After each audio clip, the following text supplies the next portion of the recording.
Well, week 7 has, I guess our guest has already shown to our audience. Well, week 7 just wrapped up. We're here with weekly recap. My name is William Cho. Of course, we had Valdez and Achilles on the desk.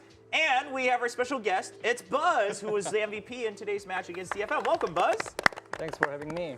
Yeah, and of course, Buzz, we all know, has great English. But just in case, we're going to do some game discussion as well. So if anytime you need any translation, either from us or yourself, just raise your hand. I'll gladly translate for the day, and then I'll message DRX and charge whatever cost it is per word. So just keep that in mind. Just kidding about that. We'll get through it just fine.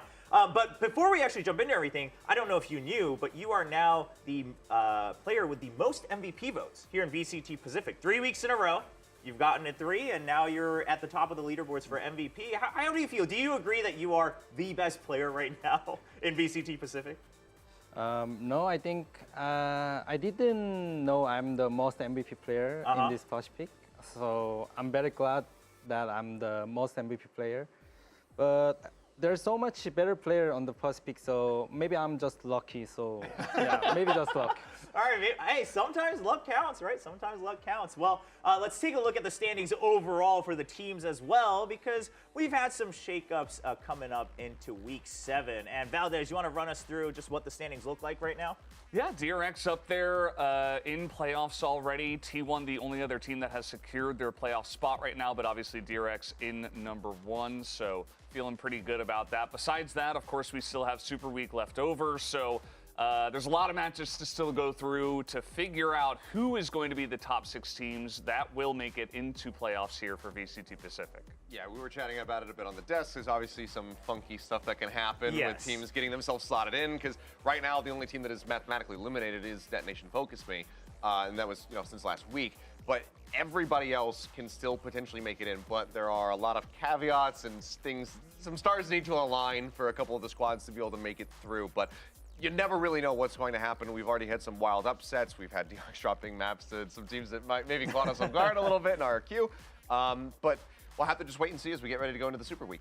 Yeah, and we were actually talking about this, Buzz, before the show, the weekly recap started today. But you guys are secured for playoffs, and now T1 as well. But even for T1 and most of the other teams, there's so many of these circumstances that they're kind of concerned about going into Super Week. How does it feel knowing that you guys are pretty safe right now to even be in the top 2 spots?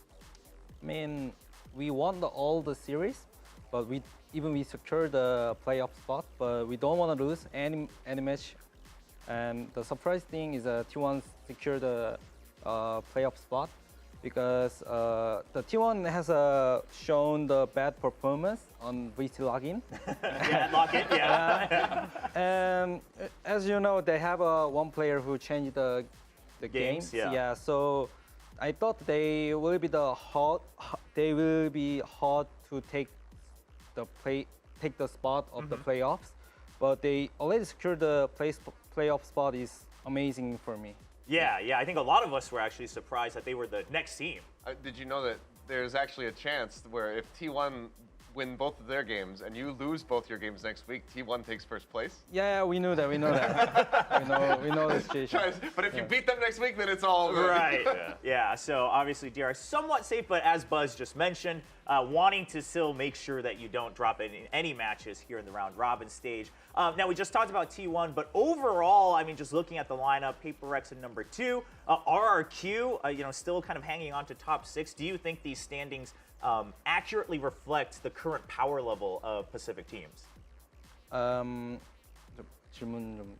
지금 현황이, 네. 그러니까 지금 팀들이 보여준 스킬이랑 어느 정도 똑같이 보이는 현황이라고 생각하시는지, 아니면 어떤 팀들은 스탠딩보다는 좀 더 강하다고 생각을 하시는지? I mean, Talon showing the little bit better performance on the Pacific. If compare the VCT login, they play really good in this login, but they're on the bottom of the rank. So that's one of the surprise things. But RIQ is one of the amazing team. They showed a bad performance on login, but they prepared really well in VCT login, so they almost they can go to playoffs. So yeah, that's it. I mean, Team Secret also do that, but we have to see the number of cases. Yeah. Yeah, there's a lot that goes into play there. Well, obviously, Super Week still remaining, so those of you guys interested to see how the standings might change, just keep an eye on that. We've got plenty more matches next week. Now, we just wrapped up 5 matches here in Week 7 of VCT Pacific, and of course, as we always do, we at the analyst desk have always voted, including the casters, we vote for our MVPs after each match. So I want to take a look at the MVPs that were voted for the matches this week. We had Garnets kicking things off for Talon, now finally starting to get those wins. And that's Forsaken, Flipstrider, Carpe, and Buzz himself. I mean, Achilleos, out of these players, I mean, was there any player that you were kind of surprised to really show up here on the MVP board? Are you baiting me with this comment, or is this No, genuine question? I'm just genuinely curious. Look, I love Carpe, and I should love Carpe more than just about anybody else, because I actually cast the game that he came from. But Sure. I was surprised that it didn't go to Psyplayer yesterday. I thought Psyplayer had an incredible performance in pretty much every statistic. But Carpe did play excellently, as you guys like to point out continuously. He played Gecko, and he played it well. And it was definitely the best display of Gecko that we've seen so far in our very limited exposure to it. But I'd say that's maybe Flipshider. I think Valdez probably leaning towards that one as well, so go ahead. Yeah, I was just kind of in a similar vein. I thought Elmi Moore was kind of like the hard carry, if you will, in terms of like putting up the big numbers. But Flipshider, as the desk pointed out yesterday, did a great job by GLA and kind of like keeping the team together. And as Buzz was mentioning, our RQ definitely doing a great job so far. Buzz, I was curious, did you watch any of these other games? Were you impressed by any of these other MVPs besides yourself? No. No? No, not impressed. Sorry, All was, right. was that no you didn't watch or no you weren't impressed? Both. Not interested and not impressed. Play your game. Well, I mean, Buzz is currently, voted the most MVPs here in Perfect. Pacific, so can't blame him. I was going to follow up and ask what you thought about Forsaken's play as well, as he's also in that boat of playing Duelist and now going over to Sentinel. Now, you just said you didn't watch this week's matches, but just in general, I mean, as a player who already has done that position change, how do you rate Forsaken's play so far as a Sentinel? I mean, before, just a few years ago, Forsaken Yeah. has played Soba, and I know he can play a lot of roles, He can play Duelist or Initiator or Sentinel, but he played really, really great, I think. So maybe if they make some strategies with something, and they can be a really, really strongest team. Oh, okay, yeah. So maybe a little bit more potential still left here for PRX that we can expect. Now, since we have Buzz here, something that a lot of fans of DRX and a lot of fans in Korea and globally who have been following DRX, something that a lot of people talk about is Buzz. Back when you were the main duelist here for DRX, a lot of people would agree as a pure entry, Buzz has to be one of, if not the best one, who's creating space. However, when it comes to operator kills, maybe not always the most reliable. So we decided to take a look at who is currently the best opper here in Pacific, and also just get your thoughts on the operator play so far. So let's take a look at the top 3 operator players here in VCT Pacific, starting with number 3, which this one I was surprised to find out is actually going to be EJ from RRQ. Obviously a rough start here at the beginning of Pacific, but Buzz, let's start with your thoughts. I mean, EJ, just both as an entry and an operator, he's really been racking up the kills for RRQ. Yeah, and he showed amazing performance against us also. So I think he deserved the 3rd place, I think. He's really, really great Jet player, I think. So maybe if he play more like this, they can secure the playoff spot.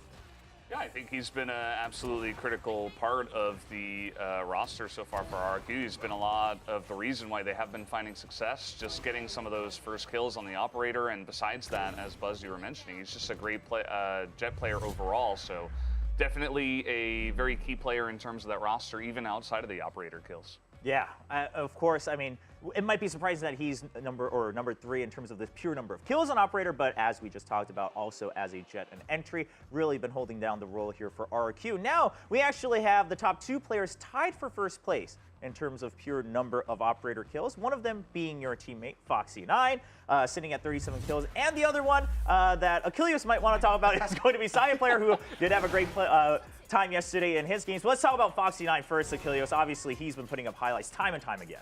He has been. I mean, didn't get to see too much of it here today. I think it felt like the operator wasn't really necessary. Just regular stock standard rifles were pretty decent for DRX. But, I mean, this is what we were expecting with Foxy9. We were hoping to see it a bit over at Lock-In. And then once he finally did take to the VCT stage, it absolutely did disappoint. I mean, using that operator, able to get that collat, you think all the way back to you guys' first map played versus ZETA. He gets that ace to go ahead and close out the map and everything, gets the collat set up, and then just closes it from there. His reaction times are just otherworldly, and I think that even with the, Saya being as high up, I think the only players that really come to my mind as far as like really fast, quick reaction times that we've seen in a very wide pool is probably maybe Something. I think he goes in there. Something Saya, and then Buzz himself. Because, I mean, I'm thinking about some of your shots back versus Loud. Fracture, those little lines you were running while you're playing that KJ, and it was just nasty. But Foxy9, as young as he is, to be so good and be so consistent with the op in his hands, it's just nasty. Yeah, I know whenever we have a chance to talk to any player from DRX, we always like to ask this year about, so how's Foxy9 been doing? How do you rate his play so far? But now that I think he's proven himself in terms of results, is it in some ways refreshing that you have maybe a bit more of an aggressive kind of new style of duelist here on DRX? Does it maybe make you want to play Jet again at times watching him play? No, I mean, his play was so good, so I don't want to play Jet anymore. Just, just let him play Jet and just let him play with Operator. And in my opinion, Foxy9 is a #1 Operator player in the VCT Pacific, no doubt. Ooh, yeah? The tie score with the Saya player. Yeah. T1 played more round. Oh, it's not fair. Okay. Yeah, not fair. Not fair. Oh, that's true. Yeah. So for me, #1 is Foxy9. Yeah. Okay, I mean, hey, we still have Superweek, so Foxy9's got a couple more chances We'll to get try that head-to-head. Yeah, get that head-to-head. Really try to shut down Saya. It could work out. But we heard it from the man himself, still giving praise to Foxy9 as the best op player here in Pacific. We'll keep an eye on that to see if that carries through here in Superweek. Now, we got to talk about the fact that DRX, you guys haven't dropped a single match. You did drop 2 maps, but still, a 7-0 incredible record so far. And we were looking back at some of your matches, and we decided to pick out one of our favorite maps. And it's actually going to be in the match against Gen G, which was when you were really pushed in your first map loss. And then it went to Pearl and Buzz. You just turned on a switch, and we were joking on broadcast that you must have been so mad that you guys dropped map 2. Did that come into play in that game? I mean, we made so much mistake on the Genji second map, so we were very disappointed about ourselves. So we have to fix it. Our communication was so bad on the last map, so we have to fix it. Let's play we used to. So we reset our mind, so we just played and easy. Maybe we have a luck. Yeah. Okay, so when you say like you just reset your your mental state, how do you do that? Just delete all the memories on the last map. Just don't talk about it. Don't think about it. Oh. This is this is a BO1 match, and we have to win this. You hear that, solo queue players? That's all you have to do. Yeah. Don't bring your toxicity into my game because you lost your previous one. Just erase your memory. Just erase it. Yeah, forget it ever Just happened. clean up. Yep. Yeah, I mean, well, clearly you guys have some good practice in that as well, having gone through a lot of long series. I do wonder, how close did you expect that match against Gen G to be? I mean, did you think that it could have always been a 2-1? Or do you really think if we didn't make mistakes, it should have always been a 2-0? I mean, we could lose one round, one map, but I didn't know that we were going to be the fracture. Our fracture was. Oh, should I tell? Well, I mean, our fracture was really good when in the scrim. So we never thought we were going to lose in fracture, but we missed so many calls and bad communication, and there are so many little bit of mistakes. So that makes to the lose. And that was the first time that we'd seen you play Fracture since lock-in. And obviously we didn't have Foxy9. So when you guys did play against Gen G, you were running that double duelist. Do you think that that's something that you guys might try again with, RB playing the Neon and Foxy playing Raze? Or do you think that like after RB had a decent performance on Fade today, maybe you'll just keep playing that and have single duelist?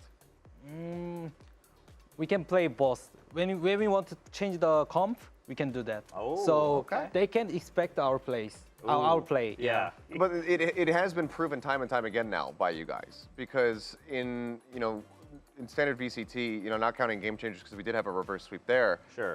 You guys are the closest to ever pulling off a reverse sweep. It still hasn't really been done yet, and you've been in that position now twice. So I think it does go to show that you guys are very capable of just kind of ignoring those past maps and just constantly focusing forward, which is, I think, to the average gamer and average Valorant player, an absolute miracle. Yeah, absolutely. Now, we talked a little bit about the Gen G match, about Pearl, your performance. Of course, you also had a tough match against RRQ, but overall, do you think Gen G's match was the hardest and most memorable, or are there any other maps or matches that you thought really left an impression on your mind? Maybe the split against Global Esports? Yeah, we just thought the Gen G match is going to be the hardest match, but it wasn't. The really hardest match was against the Global Esports. Oh, okay. Yeah, they play really aggressive. They pick and pick and pick. They never going back. So that makes us like a really hard time. Oh, okay. Just the constant aggression. Yeah. I was really surprised. They have an advantage of the person. Oh, yeah, yeah, person. the number of people. Yeah, number of people, and they just keep fighting. Yeah, that makes me really angry. Why they're picking? I can't understand. Oh, yeah. okay. But they prepared really well also. So, I mean, I was played really bad against the GES. So maybe I have to improve more. Oh, Yeah. well, I mean, hey, you proved yourself in the past 3 games, right? Getting MVP, so clearly doing well on that path. Now, we're nearing the playoffs here at VCT Pacific, and of course, after that, we'll choose the 3 teams to go to Masters Tokyo, and every other region will do so as well. First of all, let's start with Pacific. Now, do you still kind of consider that Gen G has the potential to be your strongest rival, potentially in playoffs, or is there another team that really stood out to you? I mean, I thought the Gen G's are our rival, but I think there's no rival in the Pacific. Oh, okay. All right, no rivalry. Okay. Is there any team outside of Pacific that you think maybe can match you guys right now? Maybe it could be NRG or the Fnatic. NRG or Not even loud. Not loud? Oops. Also loud. For fun. Forgot about them. Yeah, but NRG, Loud, Fnatic, obviously 3 teams that you guys have played often and into these long series where it was always so close. So no surprise there. I mean, we'll see if all of you guys can go to Masters Tokyo, and if so, maybe we'll get these rematches that would be hype for all the viewers as well. Well, it's almost time to wrap up the weekly recap here, but of course we're not done yet with VCT Pacific overall. We have the Super Week coming up, so let's take a look at the schedule and talk about the upcoming matches, because as we mentioned, all of these can have a big impact into the standings at the playoffs. Valdez, can you run us through this overall schedule? Well, it's double what a normal weekend would be, right? That's why it's a super week. You get 10 matches, and there's a bunch of big ones that mean so much for playoffs, right? Like PRX Gen G is a big one. You got RRQ versus Talon, a couple of teams that are trying to make it into playoffs that don't have a solidified spot just yet. It's just a lot of matches where every single team is going to be trying their hardest to make it through. DFM even, they're going to be trying to play spoiler and try to knock some of the teams like Global, like Talon, who are desperately trying to get all the wins possible. Is there any match here, Buzz, that you think is going to be really exciting? I mean, Yeah, other than your matches. I mean, maybe Paper X versus Gen G, because the winning team can take the second place. Yeah. So that's gonna be the really important match for the both team. So maybe that's gonna be the funniest match, and also ZETA versus T1, and ZETA didn't secure the playoff spot, but T1 has to fight for the better seed for the playoffs. So I think the both match on the Friday is probably going to be funny. Okay, yeah, well, it should be exciting. I mean, just kicking it off right away on Friday, of course, but as Valdez mentioned, we have 2 matches every day, and we'll try to keep you guys updated as each match happens, like what does it mean for the next matches, how do the standings potentially change, and that should be a lot of fun to keep up with. Well, that's going to be it in terms of what we've covered so far here in Week 7 and what's left in VCT Pacific. Before we sign off, I mean, Buzz, thank you so much for joining us here. Do you have anything you want to shout out to, not just the fans in Korea, but of course, globally that have been cheering you guys on? Always thanks for support. I mean, we are very we're playing really hard for the VCT Tokyo and the champions. So please look forward to our match and always support us. Thank you. Awesome. Well, I think a lot of people will continue to look forward to your games. Thank you so much for joining us. That's it for us here at VCT Pacific Week 7. My name was William Cho. I was your host today, joined by Valdez and Achilles on the desk, and of course, Buzz from DRX. We'll see you guys next week on Friday. Remember, we started a day earlier for Super Week. See you then.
Hey, coming to you live from Seoul, South Korea. Welcome back to another Super Week of Valorant Champions Tour Pacific. I paused because it's actually the first Super Week, and today is the very first day. My name's Victoria, and on the desk with me we've got Tasteless and Paper Thin. Welcome back to Korea. I'm back. How was Malaysia? It was great. I had a really nice time. The food was amazing. It rained a lot, but other than that, it was great. Oh, man. What was your favorite dish?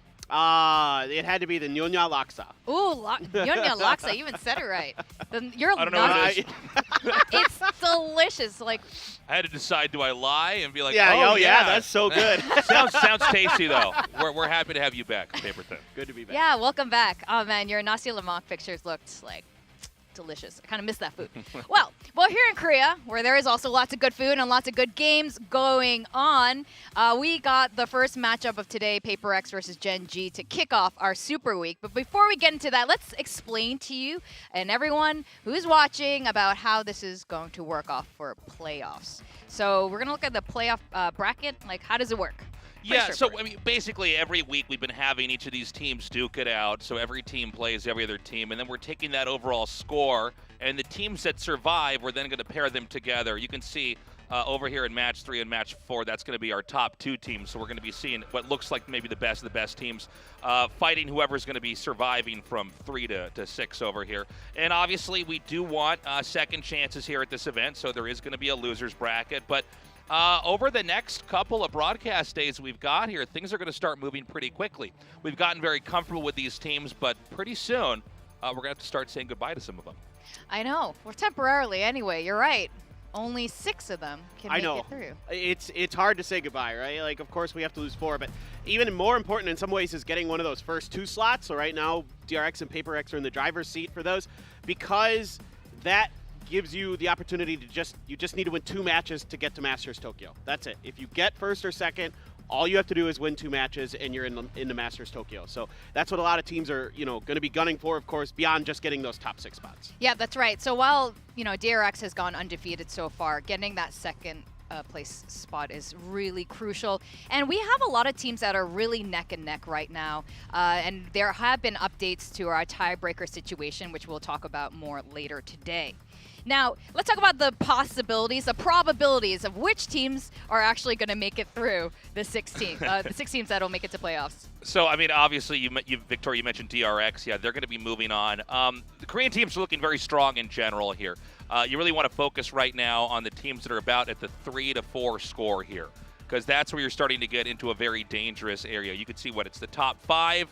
Pretty safe to get in, right? The rank 4 right now, it's an 86.7%, so it's very unlikely we're going to see Gen G get knocked out. But you got your RRQs, you got your team secrets, a lot to fight for right now, and those are probably going to be our most exciting matches to follow. Yeah, definitely. There's still things to play for, of course, like I was talking about behind the top 2 teams, but for RRQ, the destiny's really in their own hands, right? If they can just win a couple more matches, they're good to go. There's no problems. There'll be no question about it. They're on that 50-50 coin flip almost. So certainly you're going to keep your eyes on them. Team Secret, a team we thought came out at the beginning of this year, looked amazing. Since then, they have really started to fall off. Can they find a way to rebound and somehow make a challenge for that 6th spot? Yeah, that's right. It's I think around that lower part of the list here, they're going to be fighting tooth and nail. Yeah, Super Week. 6.6% here for Talent and Global. Obviously, Dead Nation Focus Me. It's mathematically impossible for this team to move on. But I got to say, overall, this has been a very delightfully close set of fights we've had with these teams. We were talking earlier about some of these teams. They did look a little bit rocky, in the first couple broadcast days. But it does seem like overall, even Detonation Focus Me has acclimated to our stage, to the competition quite nicely, proving that overall the Asia-Pacific region has got a lot of strong contenders. Absolutely. And here right now we're looking at our first kill to round win conversion rate. Yeah, I think this is really interesting because Paper X, the W Key Gaming, well, you can see here in the stats that that's true. It isn't just a meme. This is actual reality that if they can get those first kills, if they can have Jing or Forsaken or something now, off the rip, getting those opening kills for them, they're extremely successful. DRX right behind them, of course, not too surprising. But I think some of the more surprising things here is going to be the post-plant win percentage for Paper X. That's astronomical. Yeah. 82% is ridiculous. That's you know, you're winning 4 out of 5 post plants. That's disgusting. That's amazing. Absolutely. You get that. They get that plant down today. I mean, that's. You know, it might be in the background. Almost guaranteed to be over. Another interesting thing here, the pistol round win here from Global Esports, actually outranking everybody else. Yet they're still at the bottom, so goes to show you, obviously winning the pistol round is going to be important, but it really isn't everything. Yeah, that's right. Yeah, I think Global Esports really proved that to all the regions this season and how that pistol round conversion actually works out. Now, you guys know what's up. I think if you watch enough Pacific, you know at some point I'm going to bring up the game. Hey, we're gamers. We are yes, gaming. Okay, I'm ready. Yeah, I'm ready. All right. And just because it's Super Week doesn't mean we're going to stop our gaming. Okay, so today we got a new game. And it's, you guys might recognize, those of you who follow the other Riot titles might recognize this one. It's the emoji game. It's my first time playing it, too. Yes, this is going to be my first time playing the emoji game. And so we have to guess what the emojis are trying to... Yes, so it's the messages they're trying to convey, right? Yeah. Okay. Send help. The emojis will spell out agent utility or maps on Valorant. So that's the rules. That's the parameters given to me. And I think I don't know if this is a competition or not, but we're just gonna. Are we a team or are you guys want? We're a team. We're a team. We're a team. We're a team. All right. I'm gonna call it Team Brimstone because you guys both look like Brimstone. We'll take that. Or maybe more of a Any breach. bearded character, maybe we'll more take of a breach. He's the breach. I'm the You're Brimstone. Brimstone? Yeah. All right. I guess we're ready. I have no idea what to expect. All right, first emoji, go. Yeah. Clap, surf, dead. Okay. Is this surfing? Clap, surf. Is it making waves? Is it make waves? Is this the VCT Pacific? Is that it? Surfing? But why are we dead at the end? I don't know about that. This is scary. I don't think we could get the first one. I don't know about this. Is this? Okay, I don't think it's a Is map. this like a harbor ability, maybe? Like Cascade, or no? It can't be Cascade. But then Reckoning, who maybe? I don't know. dies? Yeah, but who dies? Who dies? How do we surf? Is this like the breach Is ult? it Like breach ult? And I don't know. It looks like it was dangerous for this man to surf and clap his hands because he's dead. But I actually have don't try to keep your rhythm when you're on that board. Yeah, I it's don't. tough. All right, maybe. all right, All right, we give up. We already forfeit. Do you guys want to guess? Just guess. I don't know. Some I'm gonna guess ultimate- Phoenix's ult. Yeah, I'm gonna go with Phoenix's ult. I have no idea. I'll just go with that too. I Yeah, guess. Yeah. Phoenix's Sure. ult. We're gonna win together or die together. So let's go. What's the answer? Okay. Oh, it is. So I was close. Ish. Oh, Okay. yeah. I said the harbor utility. I couldn't think of which one. I was thinking. Okay. Well, Does he clap when he uses it? Yeah. Does he clap when he does that? Why is there a clap? I'm pretty sure. Maybe kids get I'm clapped pretty sure when it comes Harbor out. doesn't clap. All All right, bring on the next one. I can't. Maybe we're just aged out of reading emojis. Yeah, that's it. It means something else. Cypher. Oh, Cypher's ultimate. Yeah, they're all theft. Give me a Yeah. corpse. Yeah, very good. Give Yeah. me a corpse. That's right. That's their answer. This is us taking a hat off of Clinton. Paper thin. You take it- Nice top hat, paper thin. And I just throw it off of you. Like, Oh, my head is revealed. Jolly good, tasteless. All right, Neural Theft, we were right. Oh, thank God. After the We first got one, I'm one. like, Covered. this is going to be a rough Yeah. segment. So, It's like we're bad at this, but we're okay. okay, Bring on the next one. next one. Go. Tree door. And Arcade stick, Atari stick. What? wait, Could it be? It's a map. Broccoli Oh wait, it's a door. map. It's a map. It's a Arcade? map. It says it's a map. Oh, it's a map. Okay. It's a map. Map. It's with trees. well, With an arcade arcade? is Is on this- Fracture. It's not. Where a tree? Maybe it could be trees. Ascent. Yeah, it's a tree on Ascent? Ascent. But what does the joystick have to Yeah, do it with could be anything? Ascent. Why the joystick though? Yeah, like she says, arcade is only on Fracture. Unless they don't mean arcade. Maybe they mean Valorant's a video game. And in maybe the- case you did The not game just know. go through the door at tree. I don't know. I think is it the Let's map? go with Ascent. I'm gonna go with Ascent. Ascent. Let's go with Ascent. Why not? Descent. Oh, it is Fracture. Oh, okay. It was arcade. What is it? A tree? What is a Oh, tree there's a for? spot on the map called Tree, and then there's Door. It's like the locations, like the call-outs for the locations. Door? Now I get it. Really? Now I get Door? it. That's on every map. Okay. All right. Every map Fine. has a door. Yeah, it could have been Lotus. Oh, okay. The production's telling me right now, they're like, we gave you arcade, you guys. Come on. All right. This is I know this. Sage's ulti, right? I think so. Right? Yeah, I think it's the Really? I resurrection. thought it was like an Italian guy just Yeah. going like, oh. You're so good at the game, right? I think that's definitely Sage's. I'm resing you. Don't get a soda from the fridge. Yeah, Is I'm it going to go with that. Resurrection. Yeah. Nice. 2 and 2. Italian Sage. Sage. I give you the resurrection. Okay. All right, next. It's a Window, bell, car. map. This is Ascent. No. There's a car. Why is there a car? Which map has a car? Well, there's a Or bell truck. tower. Yeah, truck. So But that's not a bind? truck emoji. That's on bind. Yeah, Wait, bell. but what would the bell be for? Window? Isn't there a bell on There's Ascent? windows on every map.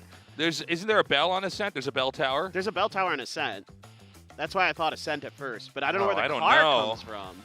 Is there like a car in like attacker spawn There or are something that there's I'm not paying a attention truck in bind. There's to? Yeah. Are there cars on any other map? All right, we're gonna go to the Okay, answer. Let's Alright. just see. I'll say Ascent. Haven? Oh, What's the car? Haven. Damn it. Garage. Garage. Oh, because Is there not a car garage, in the garage emoji? Is there not like an emoji of a garage? I guess Yeah, not. but we know that it's a garage. That's the Oh. thing. We could have been like, oh, warehouse or I don't Alright. even know how many points we have now. Are there any more? Oh, something. There's more. Okay, ability. oh, Oh. Sova. No, Right? no, no. Wait, This is no, that's Cypher's Cypher camera. cam? Cypher camera. Cypher camera. Because the dart. He could see with the dart. Either but he that. can't- Oh, it could be. Well, it Oh, could yeah, also yeah, be the yeah, owl yeah. drone. Yeah, that's what I was thinking. Owl drone. Yeah. Could be owl drone or Cypher. But they cam. would have used an owl emoji. That's true. Oh. See, you got to have your head in the emoji game. You're too. right. Spy you're right. cam. Oh my Spy god. cam. The emoji genius. Like, I got this. My Yeah. emoji You game were is worried on about point. this game, and you're like, No, I'm fine. he was faking it. You guys could delay the matches. We're gonna keep doing this. This is the real show now. False modesty here. Oh, is this another harbor shark? Oh, it's what's his name? Gecko's like shark. Thrash. Thrash. Thrash. Is it Sure. Thrash? Thrash. Bam. Yeah. Nice. Yeah. Are we 4-2 now? We're doing pretty good. We're yeah. doing good. I think This we're is the doing We're right. getting wrecked All on right. the maps. That's Right. what Yeah, we're yeah. This is getting our at. comeback. We yeah. need people to cast us doing this. Yeah. actually. Everything's on Oh my fire. God, that wow, there's a emoji- fire emoji. There's emoji. Dude That is guy on burning fire. to death. Is this the brimstone Molly? Oh, interesting. I would have thought it was the gun. Oh. Phoenix. I think it's because of the gun. I think brimstone. I think you're right. I think it's the brimstone ability. Okay. Yeah, yeah, yeah. You are the Molly. brimstone. You would know. I am the That's brimstone. right. I'm gonna listen to brimstone on this. Bam. Yep, got He's it. right. Got it.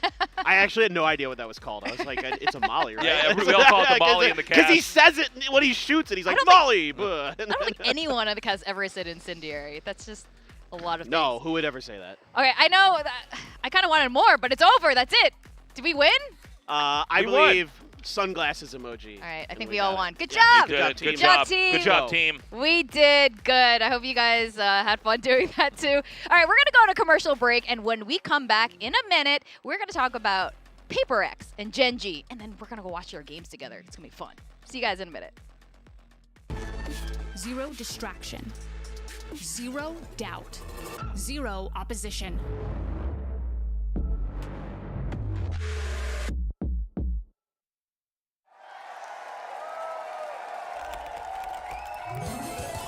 Red Bull gives you wings.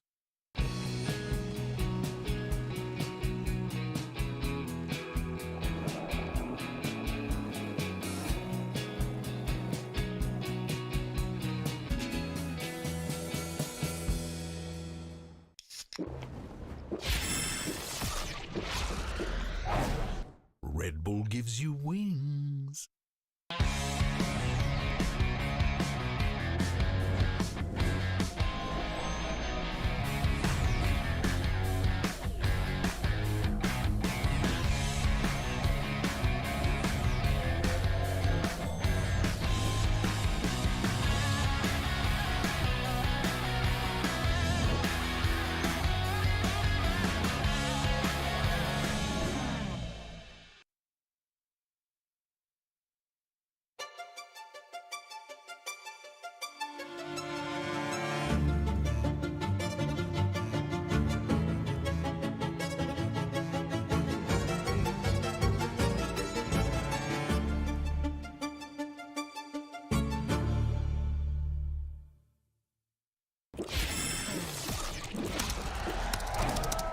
Red Bull gives you wings.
Welcome back to VCT Pacific, and it's day one of Superweek. I'm Victoria. We got Tasteless and Paper Thin here, and we are going to talk about the first matchup of today, Paper X versus Gen G. Now, this is going to be a good matchup. This is an exciting one. Obviously, these are two teams coming into this. We gave them a lot of attention. We had very high expectations. They're finally going to duke it out, and if my math does me correctly, or whoever wins this, I think is going to get that number 2 spot, or at least it would have Gen G catch right back up to number 3. I think there's still a world where T1, can maybe vie for that spot. It's still a little bit complicated, but yeah, if Paper X wins today, I think they very secure, high chance. They secure their spot for now until T1 comes into play. Yes. So anyway, this is the lineup. We don't see Benkai again this week, but we have seen how strong this particular roster can be. I think when you look at this roster, you got to be excited. I feel like Paper X, they've become so strong. They've definitely delivered and become the team that we've seen them be in the past. Week 1 and 2, and I think even in week 3, we were really unsure if they were going to actually be viable. They didn't have quite the explosive results that we were expecting. In fact, it was kind of backfiring. At times, they would be over-aggressive, they would overextend, and they would be punished for it. Yeah. But they are looking very different now. They seem to have found their groove, especially with the addition of Something coming into the roster. He's just been making excellent jet plays. But on top of that, there have been some changes in some of the roles with the other players. Yeah, I mean, they've been bouncing around, and obviously the first player that comes to mind in that is Forsaken, with him, bouncing from Sentinels and now over to Initiators, like we saw last week against ZETA. So this is a really interesting team in that they're showing a lot of flexibility, and to me, like, right now, not only has Something been like that Sage heal that they need to get back up to full strength, it feels like, but Forsaken has been just truly wonderful no matter what role they've been asking him to play, and that's really exciting for this team. Yeah. The player I've been most excited about, honestly, is Something. I remember the first day they brought him out, we were kind of scratching our heads like, really? I mean, are you sure you want to, test this player right now? Again, the team hadn't performed that well. And he came out and was murdering. Yeah. And the fact that he really hasn't had an inconsistent day, that's really exciting to see as well. Yeah. I think he's definitely one of the most clippable jets. I know we have Soldom here, the original TikTok jet, but Something is, I would say, he's the most clippable play so far. Now, let's talk a bit about Gen G's roster, because we've seen some people switching in and out as well. So for match 1, this is going to be the roster. Gen G, I mean, these guys are, kind of the Korean all-stars that were not on DRX. Obviously, in the last couple years, these guys weren't all on the same team, but I think when Gen G assembled their roster, they picked a very good-looking lineup, and they looked good on paper. They had a strong performance at the start. They have looked still strong, but not invincible. not invulnerable like they did maybe in week 1, week 2, as we've really let this tournament unpack itself. Yeah, in fact, they've been sort of on a downward spiral. Paper Thin, I know you're a big fan of Gen G, if I'm not mistaken, right? Yeah. I mean, and to me, like, I thought this was a team that was only going to drop one match, and that was going to be against DRX. Maybe 2, maybe against PaperX or something like that. But for the most part, I thought they'd be extremely stable. They've got kind of a similar build to DRX, where it's a lot about executes. It's about making sure your protocols are in place. And that looked great at the beginning of the season, but now teams are starting to get a read on them. Players like TS aren't performing at the higher level. GodDead as well is kind of falling off a bit. And at first, when they brought Sylvan in, you know, even though he was on the initiator, not his controller role, which we had seen him for the last couple years in VCT Korea, they still were not, you know, it still looked a little bit shaky at times, but good enough. And now it's starting to be read. It's starting to be picked apart by these other teams, and they're really starting to struggle. Yeah, that's right. I think, I mean, you said it aptly or succinctly. Yeah, they're starting to be read really well. They had really strong plays, but I mean, unless you keep changing up the book, people are going to learn to read that book and how to counter-strat you. Now, let's talk about the schedule so far. We were talking about how Gen G has been on the downward. They lost the last 3 matchups, whereas PaperX, every single week, they just get stronger and stronger. They had a little dip, as you mentioned, Tasteless, and then they just climbed back. And last week against ZETA, that was crazy. We thought it was going to be like a long 3-game series, but ended really fast. No, they smashed them. I was very caught off guard by that. You know, PaperX, you know, they've definitely leaned into their style quite a bit, and I think it's paid off. You know, a lot of our analysis at the start was like, oh, well, you know, maybe this. Sometimes you get certain regions of the world and they have like certain play styles, and it doesn't quite work when you fight another region. Like, for instance, the Korea region in general is generally more conservative, a little bit more methodical, also excellent at optimizing the round time on the clock. But PaperX is really delivering here. You know, I hope this is a close series. I hope it's a real back and forth. I think this is a real opportunity, honestly, for Gen G to prove that they are viable still. But yeah, some of these teams, they start out looking strong and are going down, while other teams, you know, started out weak and are looking better and better. And that's the exact contrast we have with these 2 teams now. Yeah, that's right. I mean, any thoughts on this? Paper Thin. I mean, to me, Gen G, it seemed like once GE beat them, that was kind of like, you know, the straw that broke the camel's back here for them. Yeah, you expect to lose to DRX. It was a close match. You got a map off of them. That's the expected result in my book, because that's the result they had at the Gwangju Esports series. You know, they were the only team to take a map off of DRX during the entirety of the offseason and a multitude of third-party events that they played. But since then, it's just been a complete downward spiral. And again, it's a lot of the play behind meter that's starting to suffer. Even King at times isn't quite what we expected. They're still struggling with kind of getting Sylvan and Eco kind of acclimated, whatever map that they're, you know, going to play between the 2 of them when they swap them in and out. And certainly they need to kind of, I think, be a little bit more adaptive, a little bit faster. TS needs to be a little bit more flexible with his play calling, diverse with his play calling. Sometimes it's way too static. It's a little bit too easy to read. So they need to just kind of open the playbook up as wide as it goes, because you need these wins. Yeah. I think ultimately the question here for Gen G is going to be, how do they actually handle an aggressive team? Because a lot of times when you have these slower teams that are a little bit more methodical, a little bit more careful, it kind of doesn't matter what they plan, because the aggressive team just sort of takes control of the game. I mean, we even see these moments where PaperX will have these crazy pushes when they're on the defender side and come out and try to get some picks. So it should be an interesting one. You know, I do feel like this is going to be a strong moment here for PaperX, but I'm welcome to be proven wrong. Yeah. I mean, I think it's worth noting, too, PaperX is not the only team that has aggressive play style. Some of the other Southeast Asian teams, like Talon, is similar. But PaperX is a little bit different. The reason why they're so far up the standings is, despite their aggression, it is perfectly executed. It looks chaotic, but they're nailing every single kill when they execute this, and it works great against ZETA. Obviously, it might work against Gen G. I don't know, because it just gives them that much that less reaction time for them to, you know, counter against the Crazy Rex. I think that should be their new name. Crazy Rex. I mean, Yeah. I thought, like, initially at the beginning of the season, I thought Gen G would match up well against PaperX because DRX does. DRX shuts down PaperX every time. Yep. They have literally never lost to them. ever. And Yeah. so, like, to me, Gen G is built in a very similar structure, obviously with Coach Bale, coming over from the DRX system previously with the Vision Strikers. You have Elma Putty as well, who's doing a mostly great job with them.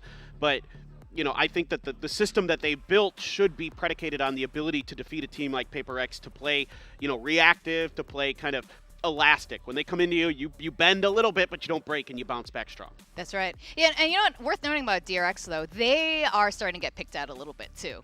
We saw a bit of that with RRQ, and actually, a couple of the games where they're starting to understand, some of DRX plays. So, even though they've been invincible so far, I don't think they're completely, it's not going to be forever. No, I don't think so. I mean, one of the interesting things about formats like this is you have a week to go back after every match and look at what you did wrong and what you did right and how you improve. And, this could be a great opportunity, I think, for Gen G to come out here and have that adjustment in their play and see if they can maybe set up some traps for an aggro team or maybe try to preempt some of that aggression. But, if you look back at Gen G and the player lineup over the past couple of years, these were the players on the teams that adapted best over time. So maybe, there's been a moment where there was a lot of Gen G information and a lot of the Korean scene information that, Paper X or some of these other teams were able to download. But now we've seen a lot of Paper X games. There's a lot of information out there that they can try to research and study and lab out something, because they're not out of this yet. We're almost to the end of this phase of the tournament, but there's still a lot to fight for. Yeah, let's talk about Sylvan and Eco, actually, because Eco is another player that gets switched in and out. And, I remember Achilleos tends to have a lot of opinions about this. Well, Pipper, then, I'm curious to hear your thoughts. We probably have pretty similar opinions on this, that as good as TS is on controllers or had been, he is starting to slide in that role. And, it's a lot of pressure on a shot caller to be both an initiator and the IGL, because you're more in the middle of the pack instead of in the back of the pack, right? So, a lot of IGLs like to watch from the back of the lines, not the front of the lines, other than Angel on Navi. He's the weird exception to this rule.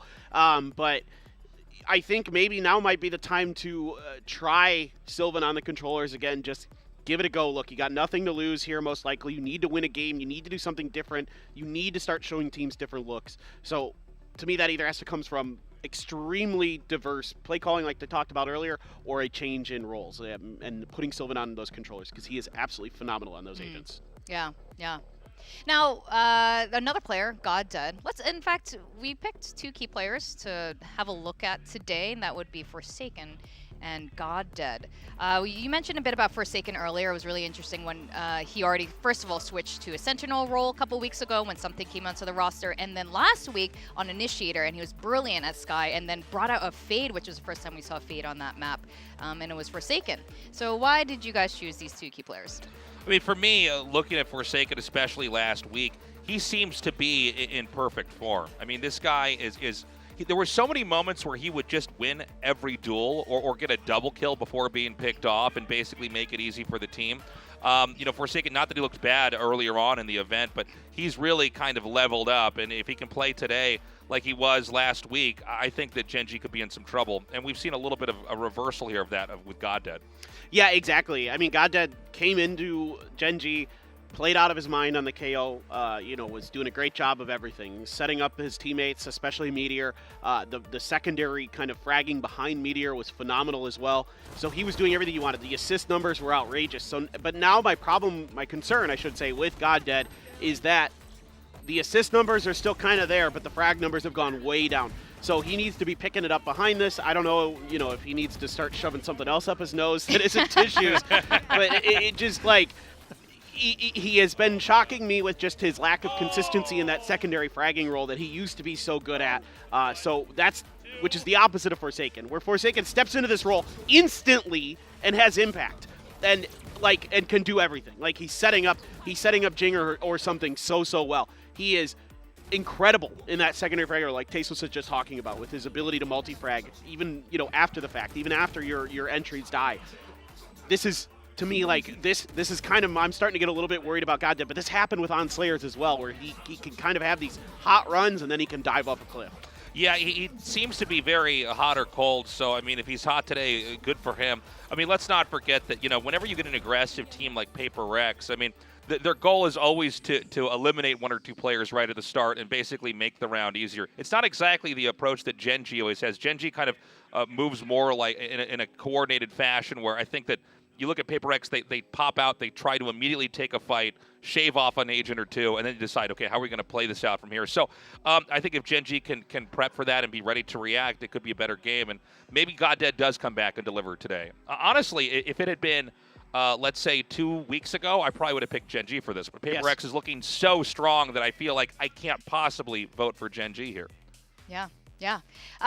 For those of you who are unsure, by the way, whenever we reference a tissue up GodDead's nose, because not everyone watches every single game, it's a good luck thing that he does. He sticks a tissue up his nose. Little toilet paper hanging out of his nose. He literally What brings is the a roll. origin of this meme? He just did it on stream randomly, I think. Okay. I don't know, and he played better when he put the tissue in his nose. It's literally all there is to it. Yeah. It's not that interesting. That's just what he does. But it's become his signature. People draw a picture, like fans. I see them in the audience. And definitely see Gen G in the. He's probably going to come out today with the tissue in his nose. Yeah. Or maybe he takes it out. Oh, and reverses the luck. Or maybe he moves it to the other nostril. No, he's done both nostrils. I think I've At seen the same that. time. Or Maybe I'm wrong. I don't know. we go, oh, he doesn't have a tissue, and then he goes like this, and he shows his ear, and it's in his ear. We go, there it is. You made the right adjustments. Yeah, that could be it. I mean, for those of you who want a little bit of GodDead tissue, Gen G does sell tissue packs with his picture on it. So. Oh, do they really? Yeah, they do. They actually, Oh. I think I saw some of the fans holding it while you guys were casting. Well, that's hilarious. In the audience, so I assumed that was on sale. Either that or a fan made it, which is great business. That's What even you better. wanted to do, you want to do GodDead tissues inside restaurants. All right, let's talk about predictions. Yeah.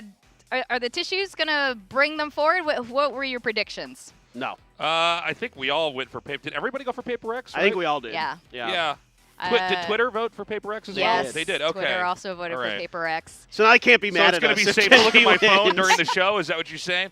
It's somehow still our fault. Yeah, it's always our fault. It's always our Yeah. fault. Yeah. Yeah, we're the ones Whatever pulling way. the string. We're the Yeah. puppet masters Yeah. here. No, you guys are right. We're in control here. Look, I mean, Paper X, I said it earlier, but I will say it again. Like, if it was 2 or 3 weeks ago, I would have picked Gen G. But you look at how they're playing now, and it's kind of hard to ever think that Paper X can't be touched. Maybe DRX. If it was Paper X, DRX, I'd probably still vote for DRX now. But I don't know, man. Paper X just seems on. Their style is working for them, and I don't know that Gen G is going to have an answer. And you talked about this earlier, that Paper X has a plan behind the madness, behind the chaos, right? And part of that is going to be that they get those opening kills. We saw earlier that they have tremendous success when they get that first blood. Like, it's disgusting how good they are once they get there, once they get the plant down, right? That first blood often leads to a plant on their attacker side. It's why their attacker side win percentage is so darn high. So the thing you have to be aware of here as Gen G, again, is to play, like, reactive a little bit. Like, bend but don't break. Give them a little bit of space so you don't lose that first blood. Watch for their counters, because one thing that Paper X really likes to do is when they get space, the reason they're so good at, another reason why they're so good at post plants is they're watching the flanks, they're watching their angles, and they set up crunches for those angles when people are coming in. So they're really good. They're really prepared once they're given space. So Gen G's got to be aware of that. They've got to be using their utility properly. So again, why I wanted to highlight GodDead, another big reason is he's going to be a big part of that. Yeah. I mean, look, Gen G is no pushover either. I think they're still going to put a really good fight. I think it could easily go into 3 games today. Obviously, I do think Paper X is going to win. They're like this team. They're like, if they were their whole team represented an agent, it would be Reyna. It's like they get a little taste of that bloodlust, and then it's over. Like that first kill, it's like, boom, sucking souls up. You look like you're doing something else right Okay, let camera didn't see it. All right. Anyway, guys, we're going to go on a quick commercial break, and then when we come back, we are going to go into the very first matchup for Super Week. So don't go away. We'll be back in a minute or two.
Zero distraction. Zero doubt. Zero opposition.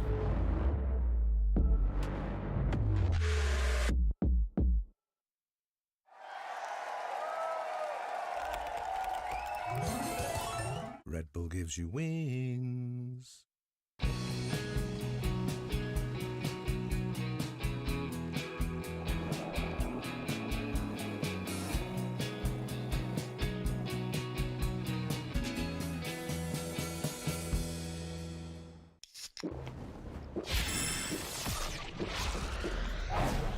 Red Bull gives you wings.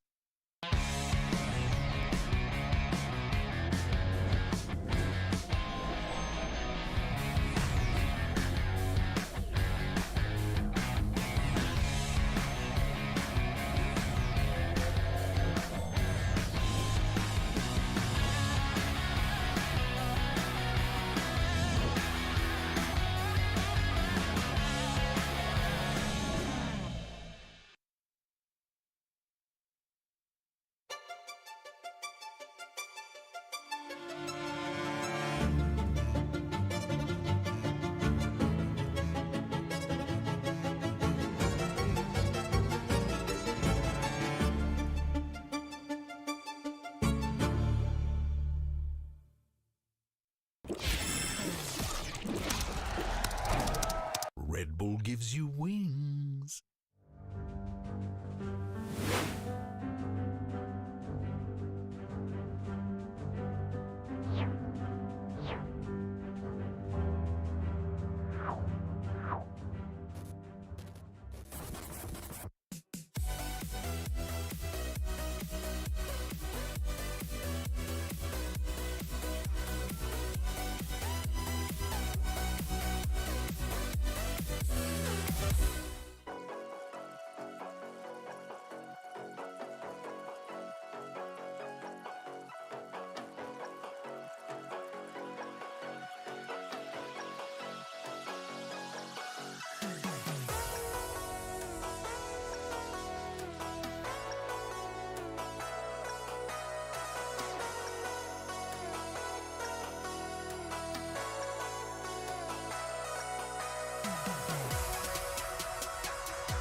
Zero distraction.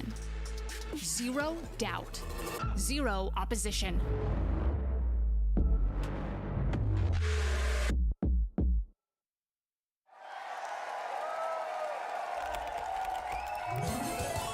Red Bull gives you wings.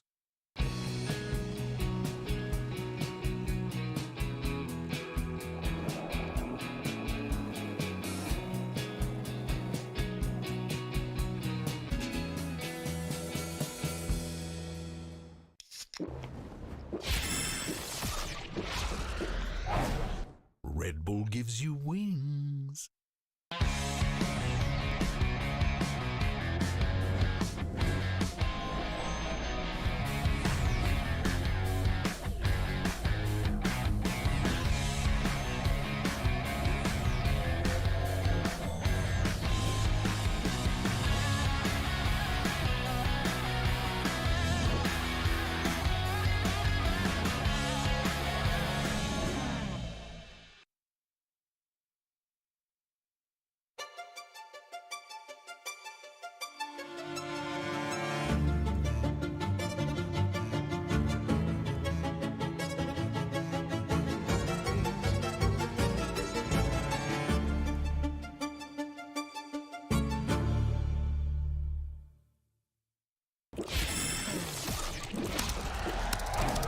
Red Bull gives you wings.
Swear it's gonna get better.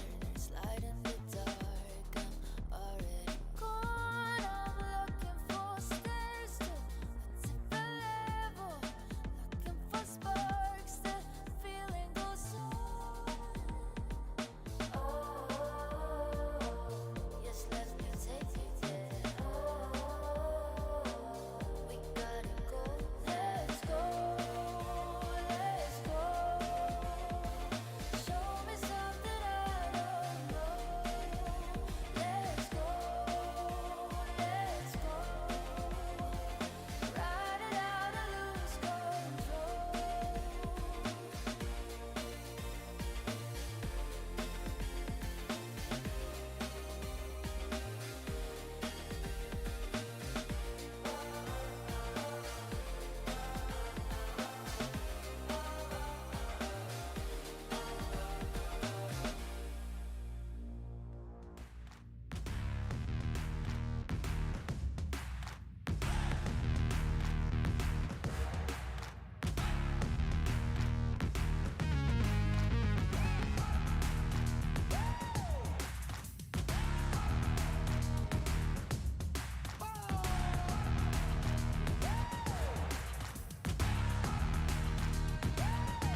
Welcome to Valorant Champions Tour Pacific. We are live in Seoul, South Korea for day 1 of Super Week.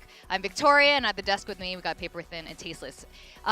So we haven't started the game at the time that we normally start the game at, but that's because there is a tech problem going on right now, and they're doing the best they can to fix it. And frankly speaking, I'm kind of glad this is happening now and not in the middle of the match when the players are there on stage. Oh, and, yeah. like, you know, Yeah. this is, in a way, if we're going to have problems, it's better that it happens now.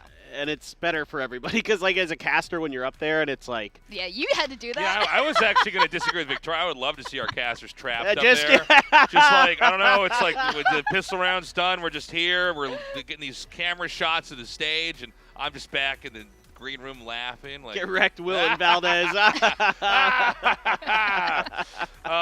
Look, this happens. Truly, though, you are correct. It's good it's happening now, and I'm sure they're going to get it resolved. As soon as it gets resolved, we're going to hop into the game, but what are you going to do, man? Yeah, I mean, you guys are just going to see more of us instead of the These casters. games are played on computers, man. Yeah. Sometimes like- computers get weird. Yeah, You apparently know? it's a client issue. For those of you who are wondering at home and want to know like a little bit more, it's a client issue. I don't know what that means. I have an inkling of what that means. I think it's happened to me before in game, but whatever. They're sorting it out now. They're like switching out entire like setups to make sure it's going to work out for Paper X and Gen G are the first team of today, by the way. The first match of today. It's going to be fun. Yeah, usually what they do in events like this is they'll have an entire backup PCs that are ready. So they'll unplug that, swap that in, and you know, because if they can't get the issue resolved initially, like, okay, we tried this, we tried that. All right, just get the whole PC out. Yeah. We'll plug a new one in and try from there. Yeah. So yeah, fingers crossed they get it sorted out. It's got to be a little bit, I don't know, anxiety-inducing if you're the team. You're ready to go. You want to get in Yeah. your match. There's some delay. You got this adrenaline. You want to kind of channel that, focus that in, and get the game going. But Yeah. alas, I mean, you cannot do it until sucks. we have no the choice. PC is ready to go. I know. So guys at home, please thank you for bearing with us, and I'm glad you're here to hang out with us for a little bit. Now I did this little thing with Paper X the other day where I asked them what their agent spirit animal is. Oh, And you look like Brimstone. Yeah. And you look like Breach. Do you also? I think that's like your sort of like your oh, spirit. Yeah, Brimstone's my guy. Yeah. Like for sure. Not only is like, I often get stuck playing like the controller or Sentinel roles. I prefer to play KO out of like all of them. I'd say like KO is like my secondary spirit animal. She's like a scientist and like, you know, those kind of things. But Brimstone's also voiced by Steve Bloom in the English version, which is one of my favorite voice actors. You He's know, amazing. Spike from Cowboy Bebop. So like, I for didn't me- realize Yeah. that. Yeah, same Yeah. voice actor. Yeah. Cool. That's so right. I'm a big Brimstone fan. Yeah, that's right. It's the same voice actor. So cool. Actually, Viper is voiced by one of my favorite voice actresses, and she also voices Aloy, a character from another game, Horizon. But yeah, Ashley Birch, she's super cool too. She also does Tiny Tina. She does like so many cool things. Tiny anyway, Tina. yeah, Tiny Tina's like crazy. But anyway, who's your? My spirit animal, maybe Sky's dog. I don't know. By the way, Sky's dog is a Tasmanian name it yet? tiger. Did we name it? I heard you guys talking about this when you and Valdez were like, the bird and the dog don't have a name. Yeah, they're nameless. they have no identity. I as feel like far we as have an I know. opportunity to name them. Rover. Yeah. That's actually not bad It's not bad. because it actually It roves. roves. It does rove. I feel Yeah. like, I like the that. owl drone should be Rover, but No, okay. that's no. an owl. All right, we're gonna think about this name. That's Hoover. We're gonna go.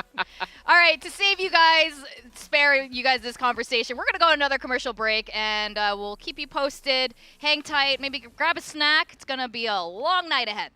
All right, and when we come back, hopefully we can then jump into our first game with Genji and Paper X. See you guys in a bit.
Hey, you're watching VCT Pacific, and we are kicking off Super Week today. Thank you guys so much for your patience. The problems have been solved, and I think we're going to be really ready to go into the first matchup of today. We've got Gen G and Paper X.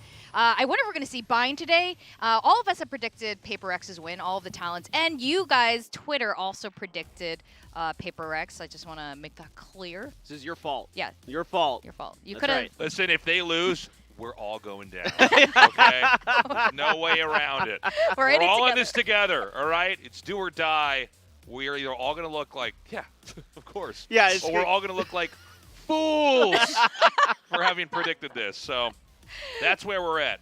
Yeah. I mean, any last statements about why? Let's sum it up really quickly. Why we were predicting Paper X? I mean, Paper X is just surprisingly, I can't believe I'm going to say this, more coordinated right now than Gen G. I think Gen G needs to get a little bit more adaptive and reactive, and there's also opportunities to look for space off of the aggressive play of Paper X, those kind of things. But we'll see. I don't know. I mean, really, if like Gen G's at their best, they can beat Paper X, no doubt about it in my mind. But Gen G hasn't been at their best, and I'm super concerned that they can turn it around in time. Yeah, that's right. I'll say what I said earlier. Like, if this was 2 weeks ago, I would have probably picked Gen G. But right now, Paper X looks so good. Everything they're doing is working so nicely. Like I've said before, they've leaned into their style, and it seems to be paying off. And they are looking to be maybe, I mean, I know DRX is probably strongest, but Paper X may be the second strongest team in the region right now. Yeah, they are. Currently, they are. And their aggressive W Gaming play style is very deliberate, and it's so confident. And to execute a lot of these strats that they have been pulling off, you do need that confidence to go in. Just to recap on some of the things that we talked about earlier, we saw a lot of change in the roster. With the addition of Something taking over the Jet role, Jing is freed up to continue playing Raze or Phoenix, occasionally Sage, but Forsaken on his first showing as a Sentinel was amazing. It was that same showing on, I think, Pearl, when Something showed up, and Forsaken was on Killjoy, and that combo was very cool. Then last week, we saw him as an initiator with Sky and Fade. Also, again, first time we saw Fade on that particular map, I think was Ascent. Did great. Yeah, I mean, basically, right now, at least in recent history, Paper X is drifting away from Sentinels. We haven't seen the Killjoy that has been really, ever present in a lot of teams' compositions on a lot of different maps. They're willing to move a little bit away from that. Yes, they use a Sage. I don't really count Sage as a Sentinel. Like, Sage is in her own category of, like, agent because she's so different than every other agent. But Forsaken, he can slot into anything and play well. I mean, he's just that talented. He's just that good. The Initiator seemed to maybe even suit him better than the Sentinel, than Killjoy did. Yeah.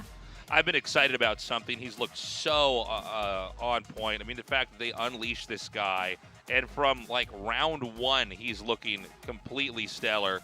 I love that he can do these aggro pushes with the operator. He's very good at reconfiguring his position if he does miss a shot and kind of going to the next line of defense and so on. So, Something's definitely somebody that I'm watching out for. But it does feel like overall here for PRX, everybody's so in the zone, or at least they were the last couple weeks. So let's see what they've got this time around. Yeah, no, you're absolutely right. Every single player on this team, including their subs, the other options are CGRS and Benkai, who made a showing.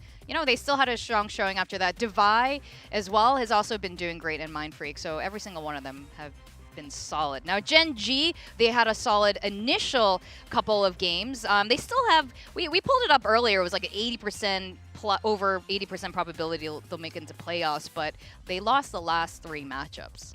And everybody on this team is going to need to perform at a high level today to beat Paper X. And, I talked about Sylvan and TS and GodDead a lot earlier, but the two kind of superstars on this team, King and Meteor, Meteor's been pretty consistently decent with, his stats and his performances and those kind of things. King has been mostly good. He's had a few struggles here and there. But, Meteor's going to have to really pop off today. To be frank, I expected Meteor to be better than he is right now, even though he's been quite good. His ACS, but his KD is significantly lower than a lot of the superstar duelists right now. So yes, he's good for the First Bloods. He's good on his entries and those kind of things. But beyond that, he isn't having those explosive moments. He isn't having those 5K rounds with a Marshall versus a full buy like we saw last year at the LCQ. You were casting that on that Breeze, and look, he's he's got to be better. If you want my honest opinion, like I know a lot of people are very high on Meteor. I think he's better than what we've seen. I'm curious, Paperthin, your opinion on this, because what it sounds like what Gen G needs is like individually, you know, they have their ups and downs, but you know, as a team, they really need to come together. They need to update their playbook as well. Is this down to the IGL, the coach? Both. What's it going to take? Both. It comes down to the coaching staff and the IGLs to really start to diversify the playbook, start to open things up. TS needs to be a little bit, again, more adaptive, more creative on the fly, because that's been one of the weaknesses I've seen for Gen G previously before they started sliding, was that sometimes it would take a timeout before they were able to figure themselves out and readjust and come up with new game plans. Yeah, I mean, it's one thing that we've also seen in VCT across the regions and over the last 3 years is that when you sort of doubt one of the teams because they've been having a slump, they usually come back at some point too. So this, despite all our predictions, who knows? Gen G could come back. Now, I have just been informed that the tech issues haven't completely been solved yet. I think there's still a client issue. I'm so sorry, ladies and gentlemen, but hey, you get more time with us. This was actually our idea. This was. We're telling you guys that like we're sorry, but actually this is all planned. We're all paid actors here. Underneath them, I'm like pulling the cord. There's out of a button. Desk. There's a little. You guys can't see. There's a button right under the desk that says "Start the game," and I could fix it right now, but I'm not going to do it. So you got to wait. And when I feel like it, we're going to start the game. So. All right. Well, there's another button for the commercial break. Could you hit that button, yeah, hit that button now, right? We're gonna go to the commercial break. We'll be right back. Press the button. I'm hitting it.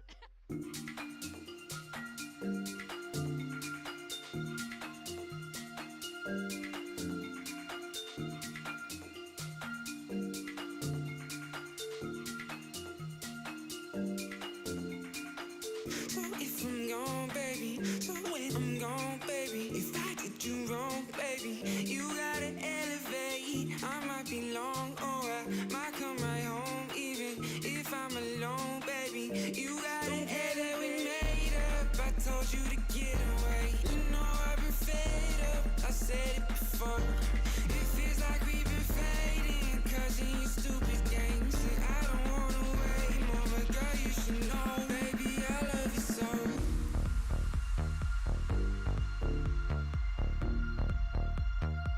Baby, I love you so.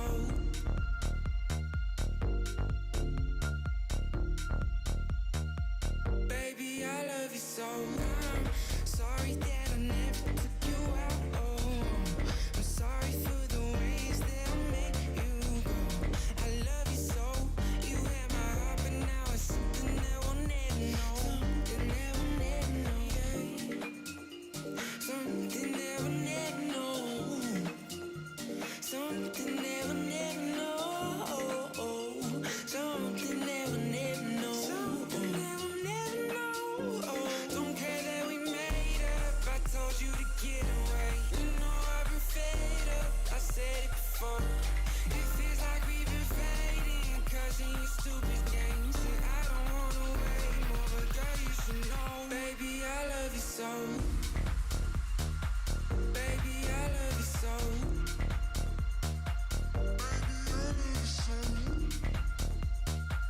Baby, I love you so. Baby, I love you so. I'm sorry that I never took you out. Oh, I'm sorry for the ways that I made you go. I love you so. You had my heart, but now it's something that we'll never know. Something that we'll never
Call me the champion, welcome to my kingdom. Survival is my instinct. Caught up in the system. You better listen. Call me the champion.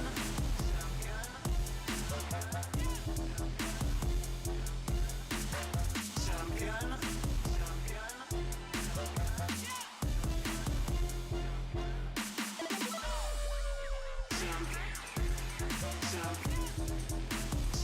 Call me the champion.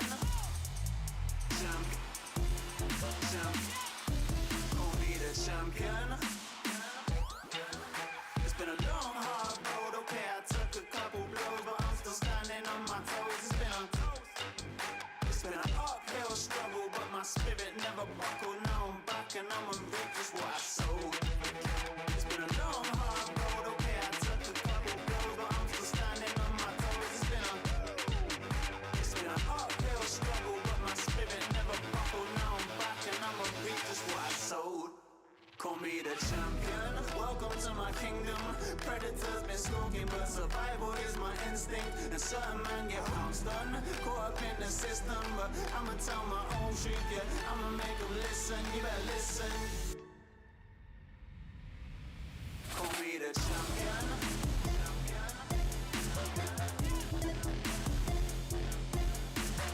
Champion.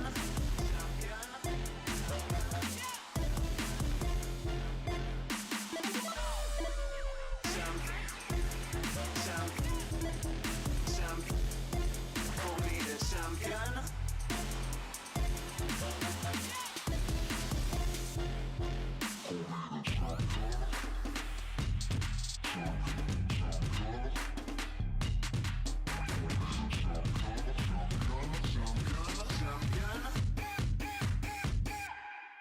Call me the champion.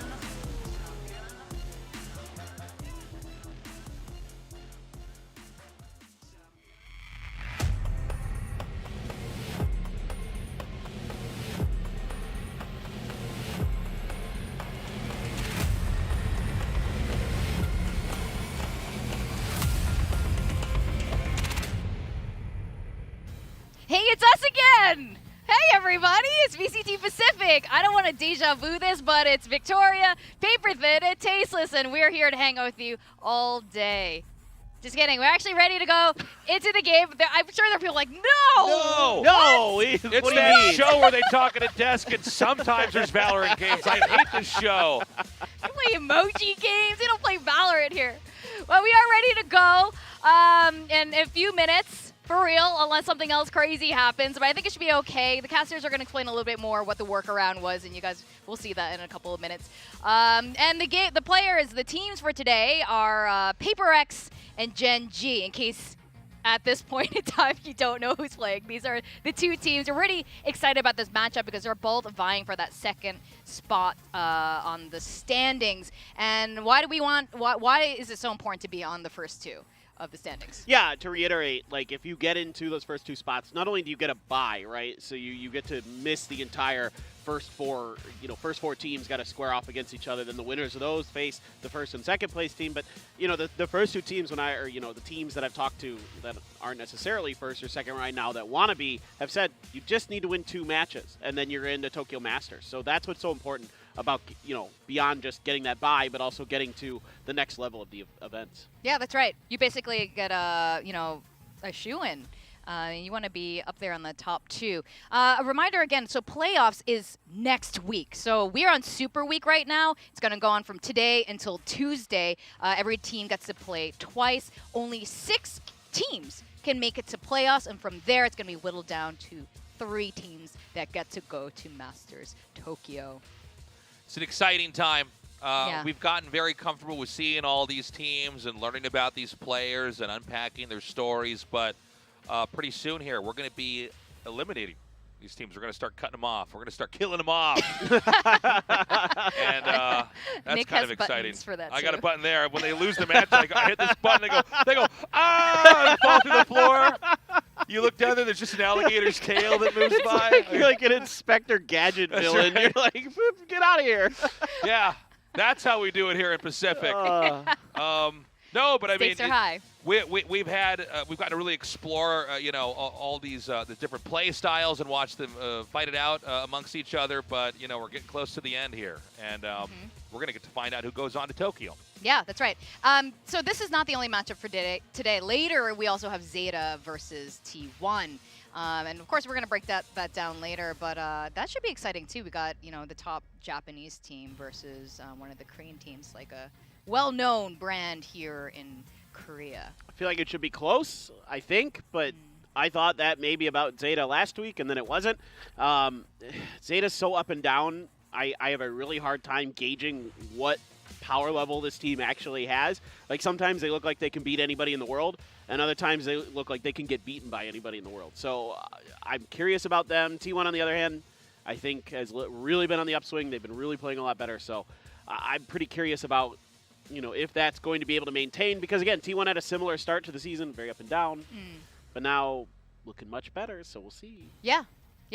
What do you think of T1? Guys, we're laughing because... I just read what's on the prompter. I just No! I don't know what you guys. I don't know what you guys were talking about. I looked at that and I went, "Oh my god!" Sorry. You want to take this one? Why do you take this one? Tasteless. So I think we're gonna What's happening? We're gonna have to go to commercial again. We've been told. So that's why I was laughing. And then I don't know what you guys were talking about. That doesn't matter. You're gonna have to hit the blue button again. Yeah. Guys, I don't know. Sorry, you're gonna have to hang out with us a little bit longer. But you know what? Today is an important matchup, and we all want to see the players do well. And again, it's better that's happening now and not like later in like mid game. Yeah. Yeah. No, this is good. This is great. Yeah, this is the best. This is the best day half ever. full. Yeah, I mean, what are we going to do, man? They're going to try to get the issue resolved. We'll try to keep you guys updated as best we can, but I guess for now we're going to be thrown to a commercial Yeah. again. See you guys in a little bit. Hopefully with good news.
Cause I'm hungry like I never ate.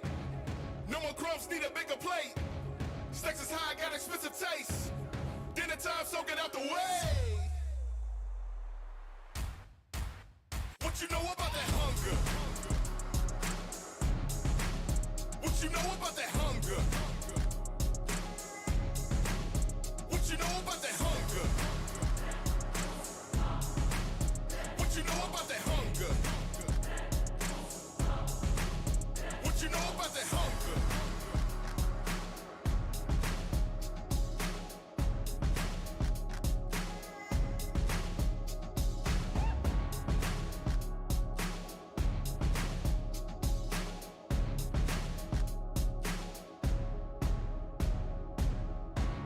Cause I'm hungry like I never ate. No more crumbs, need a bigger plate. Stacks is high, got expensive taste. Dinner time, so get out the way. What you know about that hunger? What you know about that hunger? What you know about that hunger? What you know about that hunger? What you know about that hunger?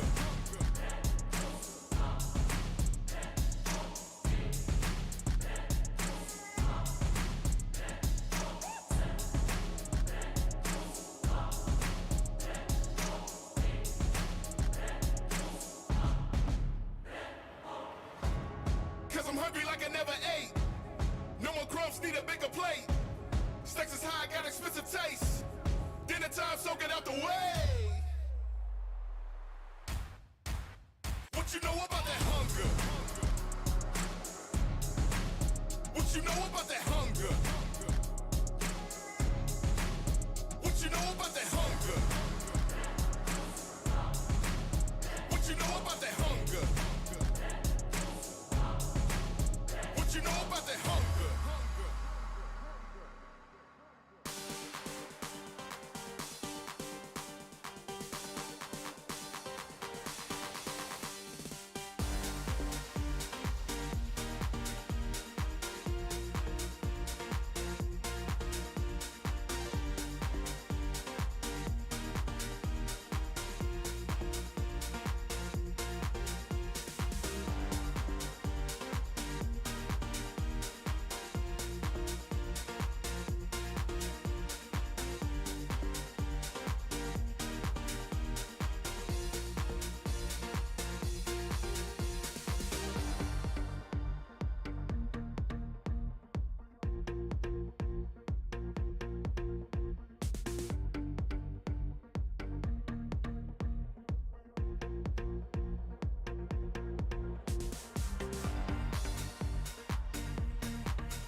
Ladies and gentlemen, it's time for VCT Pacific, and we're kicking off Super Week with an awesome matchup for today, Paper Rex versus Gen G.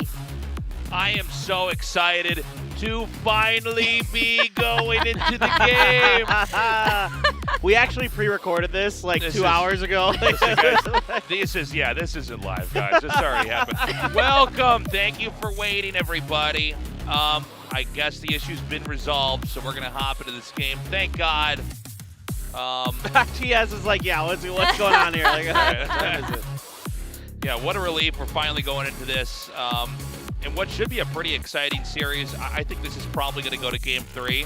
I think that PRX still can take this, but look, anybody who thinks it's going to be easy, I think is crazy. Gen G's look very strong. Yes, they've had some weak weeks before, but who's to say they can't recover like we've seen some of these other weaker teams already do before? Yeah, no doubt about it. I mean, I think here for me, it's just if we could see the best version of Gen G, the Gen G that we saw at the beginning of this year, they definitely have a chance here. But this new Paper Rex, upgraded with the firepower, upgraded with their ability to flex between roles, it's a dangerous team. Yeah, that's right. We got our 2 coaches here. We just woke up Elma Putty, like he's Yeah. He clearly just woke up for the tech boss. And on Paper X's side, we got Alex. I mean, yeah, good thing again that all this was sorted before the match started, and you guys are absolutely right. If Gen G, puts out their best performance, this is going to be a really long 3 games, I think. Paper X as well, they need a lot of confidence to execute the strategies that they output, and if they're having an off day or something is wrong, I don't know if they can do that. Certainly stamina is going to play a role here. We had a long wait. I'm so glad we're getting back into this. Let's see how the players perform. And if, it's always weird right before you have that match, right? You've got a little bit of that adrenaline, a little bit of that anxiety going, and eventually that tends to taper off as you get into the game and you kind of zero in on just doing what you need to do and what you practice. But we had this downtime. Now they got to get ramped back up. Anyways, glad to just be back. Yeah, going straight into map picks here. I wonder if we're going to see any bind. Even being banned immediately. Bind. No! Oh, it's a split. We tried. I mean, this makes a lot of sense. It's been a very good map for Paper Rex recently. Ascent going to come in here, so I think we're going to see the same 2 maps that Paper Rex played last time. Hold on. Wait. Coin flip. Could it be bind? Could it be bind? Be our map? Oh. Boo. Boo. Go back to the tech pause. Yeah, tech pause. All right, Lotus is going to be the final map. Cool. Let's do this. I'm excited. I mean, I think this is pretty interesting here for Gen G. At least they have something to look at because these are literally the same 2 maps that were just played by Paper X against ZETA recently. So there's tape there. Can they use it? Can they, find a victory here? I'm sure the funny thing to me is I'm like watching the coaches and I'm like, if I'm in the huddle, I'm like, guys, you better 2-0 this. Both coaches are probably saying the same thing at this Listen, point. guys, we're trying to catch a 10 o'clock movie here. You better 2-0 this. Those tickets are not refundable. All right, let's look at the agent comps. All right, so this is the first time we're seeing Gen G on split, by the way. I should also mention this. We haven't seen it yet, so it's kind of interesting here. I mean, the Sage in there, we've been seeing a lot of double duelist, double controller, but not Gen's going to be going for the Sage. So that's a lot of control on the map here that Gen G is opting for. Got double duelists on specialty of Paper X happening with Jet and Raze. And of course, we've got, something on that Jet. I'm going to be eyeballing him, seeing, looking for those operator shots that he does so well. Again, we're predicting Paper X to take this, but look, Gen G is a solid team. They're no joke. And, if it's an upset, so be it. Gen G's got room to improve here. Maybe they can take this. Yeah. Forsaken is playing Initiator again on Sky. And, maybe that's his new calling. God, he already got it in. Twizzled it into his nose. It needs to touch my brain. It's like a pharaoh. He's like trying to rip the brains out before they embalm him. It's like I'm a mummified human, the first living person. dying. Stop! All right. Look, we all want to watch the game. We're gonna go to the game and discuss this in the backstage later. All right, at casting today, we've got Will and Valdez who are gonna be talking over this match and shouting things. So over to you, gentlemen. Thank you, Deskers. Wonderful job today, especially dealing with all the downtime and giving our fans something to think about and listen to. Not sure about the mummy part. That was a little bit weird. We're gonna forget that happened. But William, what do you think about this match? So I'll be very honest. I don't quite remember what the Desk talked about in their pre-match analysis, but one thing that stuck with me that the Desk had mentioned was obviously on the side of Gen G, Meteor is one of those players that a lot of us thought that might be the player that the team revolves around. He just has so much star power, and yet he hasn't had as much explosiveness as he has had in the past on teams like Northampton. So curious to see how that changes. Now, of course, going on that raise now as a single duelist on Split. Curious to see what Gen G's interpretation is, because so far, especially in Pacific, double duelist seems to be the way to go here. Yeah, I mean, especially for PRX, I would not be surprised. They start out here on attack. This is their map choice, so Gen G choosing to start off on the defender's side. They would have had to have known that, okay, we're going to be playing as a double duelist. They have a lot of control with the Sage coming in. And, you know, you and I, we were talking about this, not too convinced by the Sage on Split nowadays, especially, you know, this is Gen G's first time playing on this map here for VCT Pacific. They're really going to have to show us, you know, that what they have prepared with this kind of composition, having not shown it before, can work out. Yeah, so just going to go for an early wall. On the pistol round, that's fine. It's still going to take so long to break through that anyway. So that does give you a lot of good passive info. Just also as a note, as you might have seen on the screen as we hop around, the player currently playing on this account right here, KR Extra, that's Jing. So he will be playing on that for at least this map, so just keep that in mind. But he's the raise. That shouldn't be too surprising here for Paper X. Yeah, and honestly, I think at this point, probably don't touch anything, you know? It's like you finally, like, the stars aligned, and we finally fixed whatever this weird problem was. So hopefully he just stays on that account, and yeah, we don't have any other issues. Yeah, just get through the match itself, right? That's what matters. Now, a bit of this toxic screen, but it's not going to be enough to stop a double duelist entry here. And it looks like Gen G, they were quite well aware of that, right? They just wanted to buy time with that toxic screen. It's just really used for the retake. They're, in fact, going to lower that, just try to save out whatever toxins they can with the Poison Cloud buying time. And now they know they've got the enemy trapped here in B site, which is why Paper Rex considering, do we have to push out of Alley? Because we don't have any control over Heaven right now.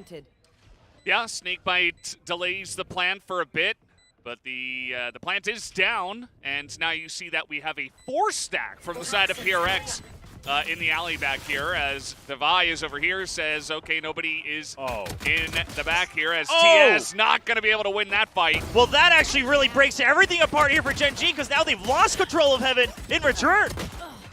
And okay, some right clicks come through, and finally, Jing and Forsaken going to take out the last two members, and that will be the pistol round going the way of PRX. Yeah, you could tell that Gen G was somewhat aware of the possibility that some members might have pushed out of Alley. However, probably what they didn't consider is the entire force of Paper X pushing out of Alley. Gen G still left someone on the lurk to try to just catch one or two members, but alas, it's too many, and you even lose that initial duel. Now you're the one stuck in the site in reverse, and Meteor doing what he can, but it's not going to be enough. Yeah, at the end of the day, Meteor the only one to pick up a kill, let alone two. Nobody else able to do much of anything. So good start here for Paper X on the attack. This is exactly what they wanted to go for. The retake strategy from Gen G does not work. And now TS picking up the Sheriff, not going to be able to get that first kill as Mind Freak makes his way in. Goddead actually going to kill him with a classic on the B site. Yeah, Goddead, if he can get a second one. Oh my God, that would be miraculous is what I was going to say. And he makes it happen. That certainly looked miraculous. Not only that he was able to hit those shots, but that the two members of PRX were not as well. So a little bit of a slip up there. Goddead will absolutely take that. And now PRX, very quick rotation though, over here to A. where you see that Gen G has left this open, pretty similar to what happened in the first round in terms of looking to go for the retake. Yeah, so 2 members with the Spectres here for Paper Rex. They're the ones charged with trying to take over Heaven once again. Now they know that they're coming in from Defender spawn, but the Paint Shells will push them out, and this is set up for Jing perfectly right now. Yeah, and the flash is huge as well, as everybody's trying to just pile through the back, and it does not work for Gen G. And you throw enough stuff into the mix, and stuff will blow up, as Jing was able to do a great job there. So 2-0 for Paper X, even though there was a little bit of a scare there in the beginning of this round. Yeah, I mean, this was very scary just because we had a weapon go over to Gen G as well, but an excellent flash on top of the Paint Shells, and just the timing of it was so good from Paper X, right? Perfectly timed to the point where they would have to pass the door, and Jing has free reign to get that pinch before he turns around for the last kill. So good defense, and you know they went with mostly Spectres, and not everyone had bought on the side of Paper X, so they're okay with the damages they took. Yeah. Forsaken gonna send Rover up here into the A-top, just trying to see what he can see. You know, that's still a name that we haven't totally decided on. I was gonna say, you're really trying to make it work here. For now, you know, give Tasteless a chance, see how it feels. As, yeah, they're not going to commit to pushing in here. Actually, the majority of the team of Paper X is going towards B, where TS is on the back of the site here. All right, he's going to try to survive a bit longer with the Gravity Well. Goddead is here for support. Nice pinch from Goddead. Goddead is just doing so much for this team, and the crossfire is there. Meteor and Goddead able to pick up 4 kills already, as Devi once again lurking by himself, pushing through A as we speak. Yeah, we've got King quite well aware of this possibility. Now, Devi's going to do what he can to check every corner, but this should come down to a duel here. Oh, he tries to check the close corner, and King's waiting on the wider angle. Yeah, very nice position for him. Pretty easy cleanup for Gen G after they wiped them on the B site, so bonus round does not go the way of Paper X, and we'll take another look here. Yeah, I mean, just excellent timing here from Goddead, right? TS calling for that support, and because Goddead is able to peek out first and be stationed there on rafters, TS doesn't even quite get spotted there during that entire battle. Yeah, very well handled, and you can see that Goddead and Meteor, a couple of guys were looking to step up on the side of Gen G, especially Meteor, pulling their weight so far, as in comes Jing, and he is, oh no, he was sucked in, but it didn't matter, still able to win the fight. TS with a nice spray, though, that allows him to get 1 kill, and that buys him time to escape. I mean, otherwise, TS, he was dropping from the box as well. It looked dangerous. Now, the toxic screen for Paper X is set up so that they could always rotate over to B, so TS is now just tasked with holding mid. They can let them get into ramps as long as they don't, as long as they don't give up A Heaven, but now the duel goes in favor of Jing. Yeah, Jing was just so aggressive, just pushing through all of that utility. Did not care one bit, is able to pick up the very nice opportunistic kill, but we do have a kill traded back here to the side of Gen G. Note that Jing extremely low right now. Looks like might be able to get a little heal at this point as this guy comes over, and now King on the site by himself has to hold it down. Yeah, gets full flashed as well, so he just hides around the corner. King looking to just lower the numbers here. He gets 1. Oh, not able to get Jing though, as he rotates around. They're going to hand that over to him, as he will plan it. Yeah, just go for that showstopper. Might as well make it. I think with that, he very well could use it to secure the round if they get an inkling, but we'll see. Well, TS has got some good information, but against 2 people, there's the showstopper you mentioned. Just going to hold on to that. Yeah, I like it, right? This is just to buy time. I mean, this makes it so difficult for TS to push through, and pretty much gives the timing in favor of Paper X to guarantee this round. Yeah. And that should be it. 1 shot, 1 kill. Actually, 3 kills in total on the round to Jing, as he had a very nice entry there into the ramps and was able to secure it at the end as well. All right, now, so far, we're not really seeing Gen G prove that they have an answer for these explosive pushes that the double duelist brings, right? I mean, that time they had a nice setup on ramp. At the end of the day, of course, Paper X still takes the round, but here's the thing, that kind of setup is so, it requires such a heavy investment, right? And at that point, you're kind of always rolling the dice on whether you're guessing correctly or not on the initial push. So I don't expect Gen G to rely on that the entire time. At the end of the day, they have to do what they're doing right now, is to push out of one side or the other side of the map so they can start to reposition their agents and their utility appropriately. Absolutely. We do have Goddead here with the Sheriff just looking to pick someone off before the fight begins. And he is actually able to get that as he puts down the slow orb and gets a second one. Goddead popping off here in Garage. And he puts up the wall as well. They can now recover the weapons. I mean, Goddead is doing what he can on these rounds to bring it back for them. Now, the initial kill, he was on an off angle. Credit to that. But then the recovery as well for the double. This massive stuff, this is kind of what you need. This is what we saw Elmimore from RRQ doing actually recently. Even if they go into an eco, Tasteless and I were just joking that he's better with the Sheriff. You know, just keep him on the Sheriff. He's going to pick people off, and Goddead was able to do that and make a massive difference in this round.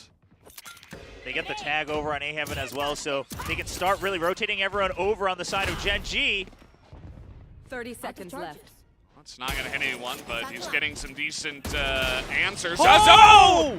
The Blast Pack assisting in that kill as well, and a nice recovery round here for Gen G. Oh, it is huge. I mean, they're able to upgrade a bunch of weapons as well. I mean, this is how you stay in some of these games. You need to sometimes take those eco rounds and basically steal the momentum away from your opposing team.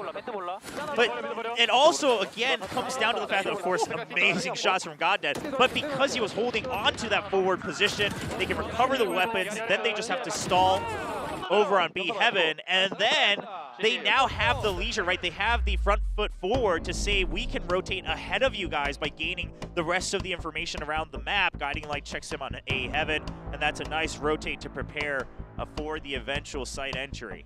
Yeah. Guiding Light, of course, referring to Bird. Yes. Just in case you guys weren't aware. Our beloved Bird. Yes, the Hawk. I was curious, you know, this is a pretty early timeout to call after round 5, but obviously Alex always loves to speak his mind, and he is not happy with the way that one went. So he will have a chat with his team early on. Is that Alex in his current state right now in the timeout? I think that's supposed to be Coach Bile. That's on a Gen G card here. But anyway, I agree. It does seem a little bit early. Now, I think part of it is that they want to just get as much of an advantage as they can here on the attacking side. Alex perhaps identifying that the weaknesses here generally more so on the A side. If we can just get up to ramp, we can always rotate to B later if we can hold on to ramp and vents. And that looks like it's going to be the game plan once again here with the Toxic Screen. Well, we'll see how it goes this time. Paper X, a lot of not great guns here. Something, the only one with a Vandal. Everybody else is Sheriffs and a Stinger for Jane. Yeah, now Sylvan spotted them. They have not quite spotted Sylvan, and they don't expect there to be two people here. Oh, Defy and Mind Freak through the wall. Able to enter there into Heaven. And make some space now for Paper X. King not able to reposition in time. He saw him up in Heaven, but didn't realize that the drop had happened as he gets partially half blinded there by the Bird. And now, you know, that momentum they just regained in the previous round starting to fall apart. Partially half blinded, is that like a quarter blinded or? Oh, I didn't even realize I said that. What level of blinded is it exactly? I'm just just curious. Yeah, about 40% blinded, I would say. Yeah, yeah, that makes sense. As we did have a res come in here, it looks like Gen G do want to hold on to the round. Meanwhile, Sylvan just going to go down for the 4th time. TS at least able to trade it back. One enemy remaining. Last player standing. Huge play here in Heaven.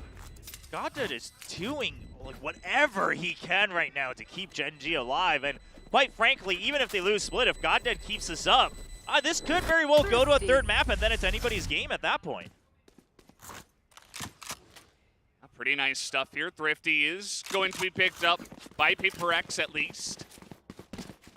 And that's going to get the momentum back in their favor here. As we'll take another look at how they entered. That was through a tox screen and the wall. Yeah, I mean, they were just kind of expecting people to be there, especially after the dog had come out. And they just are able to get the shots they need here on the side of Paper Rex. So teams kind of trading back and forth. Looks like it's going to be an answer right back from Gen G. Now, Coach Bile often does this anyway, but I think also just trying to adjust here. As a side note, as we're waiting for the timeout, of course, we apologize that there is no UI right now on the observers. Of course, if you were here from the beginning of the broadcast, we had to go through a couple tech pauses here, and since the match can be played, we just want to make sure the match happens here while the players are still in good condition. Yeah. And then on top of that, Jing is, of course, playing on that optional account here with a different account on the tournament client. Yeah. So he is the Raze on the attacking side. As long as he can play the game, I don't care what they name him. As long as, of course, the same player. Well, yes. Which it is. That would be important. And there is a mini Goddead out in the crowd. There you go. Yeah, he made a poem with the acronyms of Goddead, but it didn't actually make any work, sense. yeah. No. But you know what? The heart was there. Good effort, good that's effort, what yeah. counts. Nice try. Interesting to note, you see some of the scores already here. You see that Sylvan, who has, come in here and there, not really up to par so far. Something also only 1 kill on the Jet. Hasn't really been the main deciding factor. Ooh. All right, Jing just trying to stay alive. And yeah, I mean, something needs to start popping off because Jing, there is a limit to how much he can do on his own, and here he goes. Oh, there he is, right in through the back of heaven. They did not see him coming. As, Goddead, solid as always. He's able to heal up about 8 health. As something here in the back now of the sides looking to just rotate out here as they do have the pit onto the A site. All right, so looks like the idea here just to double check A heaven since that's where something last was. Now something with a great reposition. He's trying to get a different angle here, and I don't think Gen G quite expects it. I think they expect both people to be within the site. And look at where he's hiding. Surely Gen G checks for this. They're trying. Oh, I don't know. It's rough. They're going to see him now. Down goes Savai. It's not a lot of time, though, and they don't know where something is. And he can just, okay. Now they know. Ooh! And he's able to deny. He's able to hold on. Even if he goes down, there is not nearly enough time for this defuse as the clutch comes through and something will barely hold on. Oh, it looks like there might have just been, maybe not enough communication there at the end from Gen G, right? You either have to stick it with someone covering you and just hope that you don't die, or you have to really just commit to the Cosmic Divine half a second earlier. Yeah. And alas, while Goddead, miraculous kills and miraculous duels, it's not in time. You got to feel for Goddead. He's 11-5 right now, and a lot of these on their eco rounds. Yeah. I mean, what can you say? He's keeping it in it. He's keeping them in it for the team, but also they only have 2 rounds. So yeah, what can you say? I mean, it's rough to play against PRX, the W Gaming, the Double Duelist. They're so good at this style of play, and not a lot of teams have had success against it. And so far, based on what we've seen from Gen G, it hasn't been too different. Although, of course, it's still early on in map 1, so let's see how it continues from here. Taking that back. All right, CS just trying to buy as much time as possible here with his smokes. He's activating everything just to hide as long as possible, but this time, Paper Rex is well aware that Goddead's going to come to support. Oh, man. And Jing is just popping off in his own right as well. Holding down the fort, something doesn't have to do the hard carry if Jing's already doing it.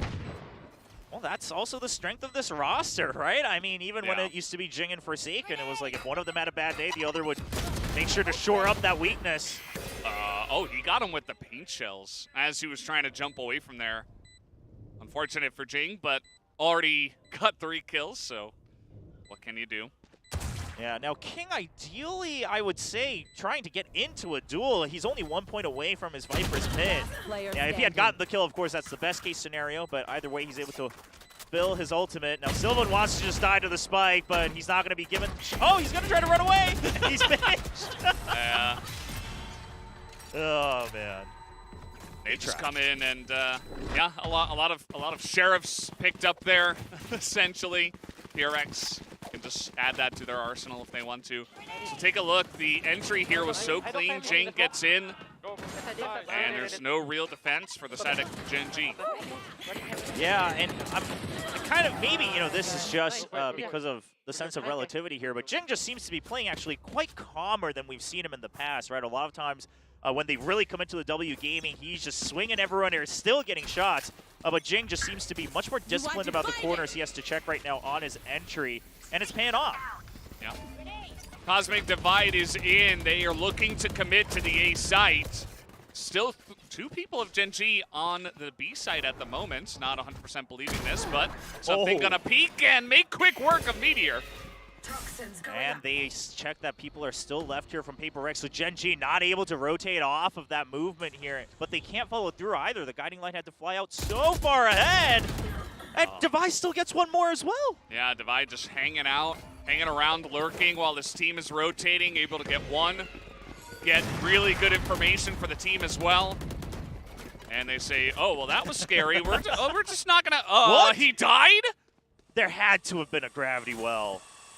I'm not quite sure, or maybe it lands right in the smoke. TS not aware and gets caught as he enters. I guess he dies right outside of it. I mean, he gets stuck either way, and now Jing says something, don't worry. I'll open up the site for you. Yeah, and PRX are really bringing the pain now. There were a couple of rounds that Goddead was able to sneak away from them, but this looks so one-sided at this point. I mean, it's looking like a 7-2. We got a save here from Sylvan, and yeah, that was a buy round as well for Gen G, so they are in a pit of despair right now. It's not looking good for them. No, and you know, the very aggressive Cosmic Divide had actually forced out the Seekers as well. Meanwhile, I mean, something in Divide, they each get a pick, so that's the cherry on top for Paper Rex. Quite frankly, I think Paper Rex, after the Seekers come out, they were willing to just start to fish for info on B anyway. But something in Divide, picking up the extra kills, really put the nail in the coffin here. And Gen G, I mean, while you're saving, these are the times you got to really make use of, you know, what information have you gathered so far. And here's the thing is that, let's be very honest, a big part of it is they're losing a lot of their opening duels, right? Goddead's able to pick up some, but he's always in the second line of defense. And with the style of, you know, the W gaming and the double duelist from Paper Rex, if you don't have a true Sentinel, you can't possibly rely on just utility to buy time against the attack. Yeah, it's not really working out. Also, remember something, just pokes his head out, gets a clean pick, pops away. Careful. While the team is rotating. Okay. Just able to get some stuff like that as... Yeah, so just a very forward toxic screen this time from Gen G, just to set up an angle here for Meteor with his Marshall. And even that, Paper Rex is trying to combat against anyway. Yeah, just throw a smoke on it, it'll work. Oh boy. Surely you don't push this. I mean, you know that they're on an eco. It's absolutely not worth it. Now, the only reason they would potentially consider it is because they don't have control of Heaven yet either, so they don't have great post-plant position for Paper Rex, but they have to trust in the fact that they have the better weaponry, and now they're going to push together to get control of Heaven. Yeah, definitely a good idea. That's kind of the angle for this plant. As you can see, we do have one guy on it at the moment. Mind Freak able to spray them both down. As Forsaken and Jing able to get one apiece. Only TS is able to get the headshot with the Sheriff in the back here. He's running through the sewers. As he has picked up a Vandal. Oh, they are coming. Oh! And it's not him who gets the kill. Device steals it right at the end. Oh, Paper X looks like they've regained their confidence and their whimsy that they were so famous for. Just really, you know, I think just they realize we are running away with this map. We can have a little bit of fun. Yes, I mean, Mind Freak has all the time in the world. See, Device steals that kill. Something just floating down. you got to start to wonder on the side of Gen G, right? They banned Pearl first, and I get it, right? I mean, you haven't quite figured out a better answer. Your Pearl also is one of those maps that started to kind of slip away. Hey! Hey, look, it's our good old friend. Welcome back, Tech Pause. But yeah, and then, you know, of course, we have Paper Rex who's been playing that Phoenix on Pearl. And while it may look like they're really just running, you know, into duels on Pearl, clearly Gen G did not feel comfortable in having a strategic answer to that. So they say, let's try our chances on Split. And so far, it's not good. They even chose the defensive side with the Sage, mind you. So they were really relying on getting a lead here in the first half, and that's already way out the window. Yeah, I mean, not much else you can say, right? As guys, by the way, this shouldn't take too long. Should only be about a minute, so don't freak out and say we're going to 2055 or anything like that. We should be getting back into the game in just a moment. As shipping God Dead and Coach Bile. Very, very passionately. Yes, let's go. All right, well, you know what? I mean, God Dead and Bile, see if they can make a miracle happen. God Dead's definitely doing his part in this game on Split. Yeah, he did pick up the Sage, so although we weren't sure, what the Sage offers compared to, I mean, we know what it offers, but comparatively, we're not too convinced by the pick. Vision. And, yeah, I mean, at least he's been able to get, I think, a couple of reses already just because of his performance, but other than that, it hasn't amounted to too much. So now, once again, Paper X going to hang around a main Scout destroy. to potentially push this. All right, so Paper X is, here's the thing, this is, I think, what we're starting to see from Paper X is that they're actually, in some crazy way, they're actually getting much better about overall tempo management. Ever since they've really tried out all these different roster and role shuffles. They wait for the aggression. Now they're sending out the Seekers and the Trailblazer. If this doesn't work out, they're not going to commit to it. They're already sending their forces over to B. And Gen G just hold their ground. They are able to take Jing out of the air, but as you mentioned, everybody is rotating over towards B. Goddead is here alongside of someone back in the site. All right, so Jing not surviving as long as Paper Rex would have wanted. I think Goddead spotted something there for a brief second. However, mid is taken over. Now they're going to have to break the wall. Gen.G very well aware of this. They're just trying to bunker down in the site. And Goddead once again just holding it down for the team as that is a clean sweep, flawless for the side of Gen.G. They pick off Jing entering the site alone on A. The rotation is read perfectly, and they did not miss their shots. I like the idea from Paper Rex, though, right? You're so far ahead. Might as well try this here in the last 2 rounds. See if it works out. Really make sure you can run it all the way to the 10-2 scoreline is probably the goal there. Unfortunately, Jing just gets shot down before he can even fire off his showstopper, and that kind of ruins the entire plan. Of course, Sage Wall also buying enough time and info over in mid. Now, a little bit of a reposition here on the side of Gen.G. Heavier focus on the B side, but they're not pushing out of it just yet. So again, I mean, at any point, if Paper Rex wants to just blast through, Gen.G's defense does look relatively weak. Look at this angle that something is holding. He's got the smoke on ramps right now, so just hoping to pick someone off. Sylvan was peeking there from heaven. So far, just trying to slowly move in, making no sound. To hide the operator. Everybody hides except for Devi on the Viper. Now, because of that, Gen.G does not know if the entire force is here or not. They didn't push out of B garage, out of B main. So they're just like, okay, well, there's someone still here in A, but we're not really sure what to make of this. Yeah, really nice slow push comes in. It does look like Gen.G are kind of left uncertain. Goddead is the perfect person to take out first. As King on the back of the site, just gonna get Shorty to the face. Something so good at doing this on the attack. And he once again lines it up. Well, showstopper, I mean, yeah, you're trying to make sure that... Okay, Meteor picks up a kill. Does look still very difficult. Jing's trying to hold the angle. He holds it. TS is alone. Yeah, not much he can do. I mean, again, the idea being that you can try to buy more time. TS went for the very far flank, but his teammates are all gone by that point. Yeah. And now, your Gen.G, you have to swap over to attack. You have just the Raze. Now, the Sage not going to help out too much when it comes to the attack. Maybe some setups if you can get onto a site, but that's going to be difficult in the first place. Yeah, I mean, you're really just going to have to make sure that your toxic screens and your Nebulas are placed very well. I mean, you're going to have to, for Gen.G, you have to kind of invest everything on the first entry you do, right? You have a single duelist. You cannot afford for him to get caught, so you got to invest your gravity wells. Maybe both Nebulas at the same time, a toxic screen, a snake bite, and then the guiding light. And And then you got to hope that he's able to get a kill, that Meteor gets a kill. Well, that's a nice... yeah, there's a lot of play on words here going on, but it's actually pretty clever. But just cheering for Meteor at the end of the day. Yeah. Meteor's been doing pretty well. I mean, as well as you can if you only get 3 rounds. He, I believe, is in the 2nd spot behind Goddead on the scoreboard at least. Yeah, I don't think you can really blame any single individual this time too much in the first half on Gen G. I mean, I guess there were a couple of early rounds where TS was getting caught a bit more than he would have liked. But at the end of the day, it's really just the fact that they didn't really sort out any answer for the double duelists until the last couple rounds. And even then, they weren't able to win the duels that they set up for themselves. So Paper Rex with a 9-3 score line. Of course, just as a reminder before we go into the second half, we are currently going through this match without the Observer UI, so we apologize for that. Because we had to go through some tech delays earlier, and since the match can be played, we want the players to be able to play it as soon as possible. And with that, Jing also playing not under his own name right now. Could have set that up. Yeah.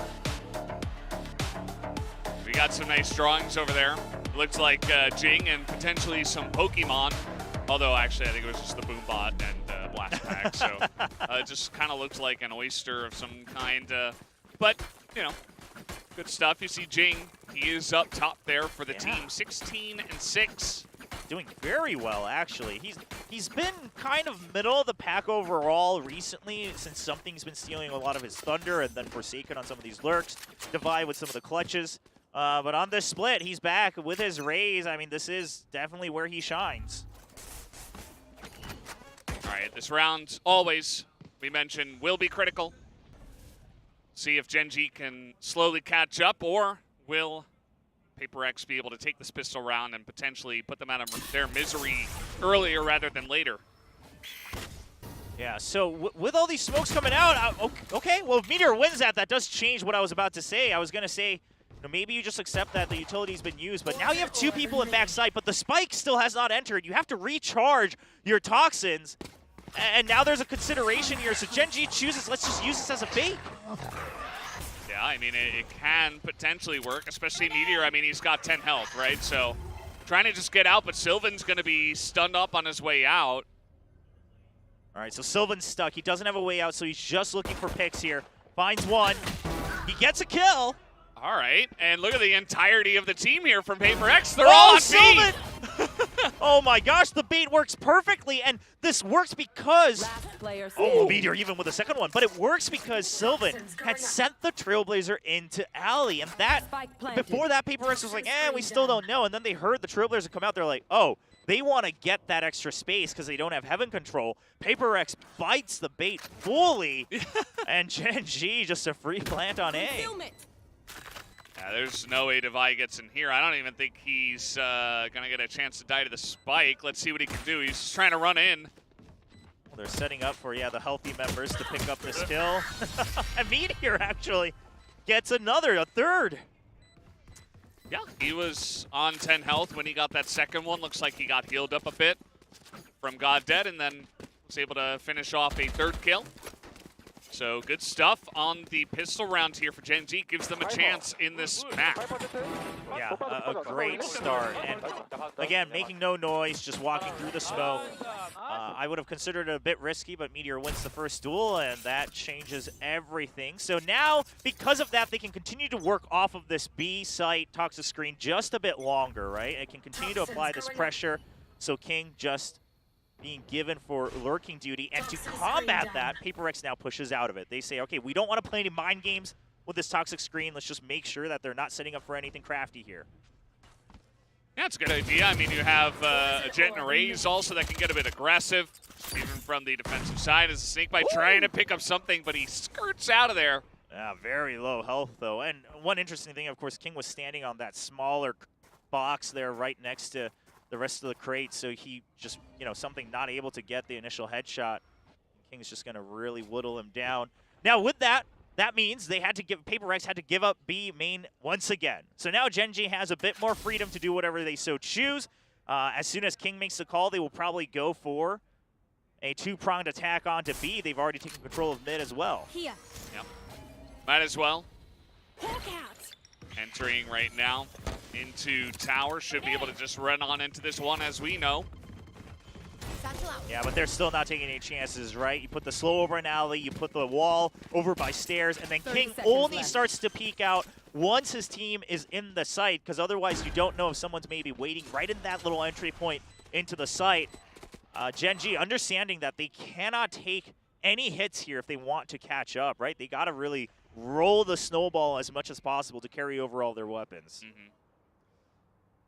Forsaken here is looking to see what he can see, but he's about to come face to face with the Spectre. I think Forsaken maybe just waiting to see if he can get some kills and then die to the spike at the last second as well. That seems to be his positioning here, and King suspects it.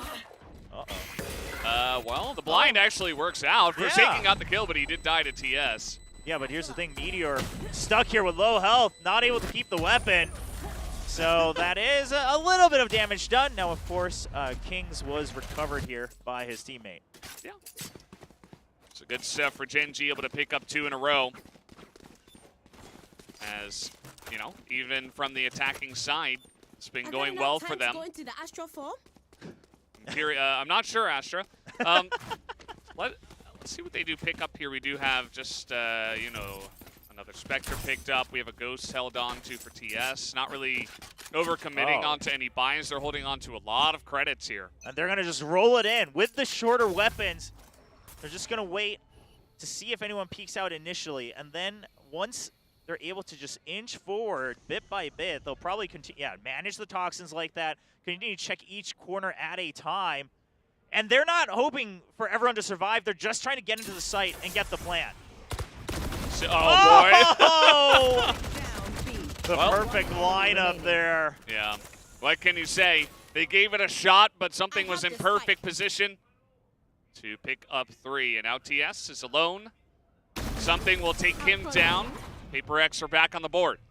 Yeah, and Paper X, I mean, again, a nice adjustment 2 rounds in a row to that toxic screen. This time they have a over-under double angle setup, and so Something's able to get the spot first on the shoulder jiggle peek. Then they just all fire despite the poison cloud coming up as well. Something a little bit late on the reset, I feel. He was just trying to spray through even after he got that initial burst onto the 2 of them, but he does clean it up in the end. Ooh, okay, so now finally a toxic screen change from Gen G, and looks like their idea here is let's test for mid control while we fish for info on how Paper Rex adapts to this new toxic screen, right? King is just waiting to see if anyone pushes out. They're not actually trying to proactively use the screen just yet. Something still peeking out of there as King is waiting. It's going to come face to face with the dog as here's Forsaken, pops out and takes him down. Oh, King had the idea that he was going to get the debuff onto them with the snake bite, and he just has to choose to fight. Otherwise, they lose entire control of that area. But now Forsaken's already gone forward on the minimap and taken out TS on the lurk as well. 3 members of Gen G now stuck in the middle of the map. Yeah, definitely an issue if essentially one guy, I mean, he was joined by one of his teammates initially, but essentially one guy is just popping out and winning duel after duel. Yeah. You're not going to win a lot of rounds that way. And this is all expected here from Paper X. Devi has no reason to greet this. They have main control as well. Mind Freak making sure that he doesn't get caught off guard. They still have a crossfire now with Devi relocating over to Alley and something on the site. 30 seconds left. Oh, Mind Freak just waits for the perfect moment. They totally shut this down. The Flawless comes through for the side of Paper X. It's 2 rounds in a row. They only need 2 more to take down Split for the first map. Yeah, Mind Freak has some really good smoke setups there right at the end of that round. So despite having the numbers advantage, despite having full information of where Gen G was, again, not taking any chances. And I mean, once you get spotted there with the Trailblazer, I think King made the best choice, right? Put down the debuff and try to get an unfair fight in your advantage, but Forsaken just powers through it. Yeah. Now we're going to have second timeout here called by Gen G. Not too surprising. One last burst to try to catch up on this map. But to be honest, you know, I think there's a reason why all of us did predict Paper X to take this match today, and it's because their aggressive play style has got them such a huge lead. They keep on winning these 1v1s, these 2v1s, and they're just dominating so far here against Gen G to start us off.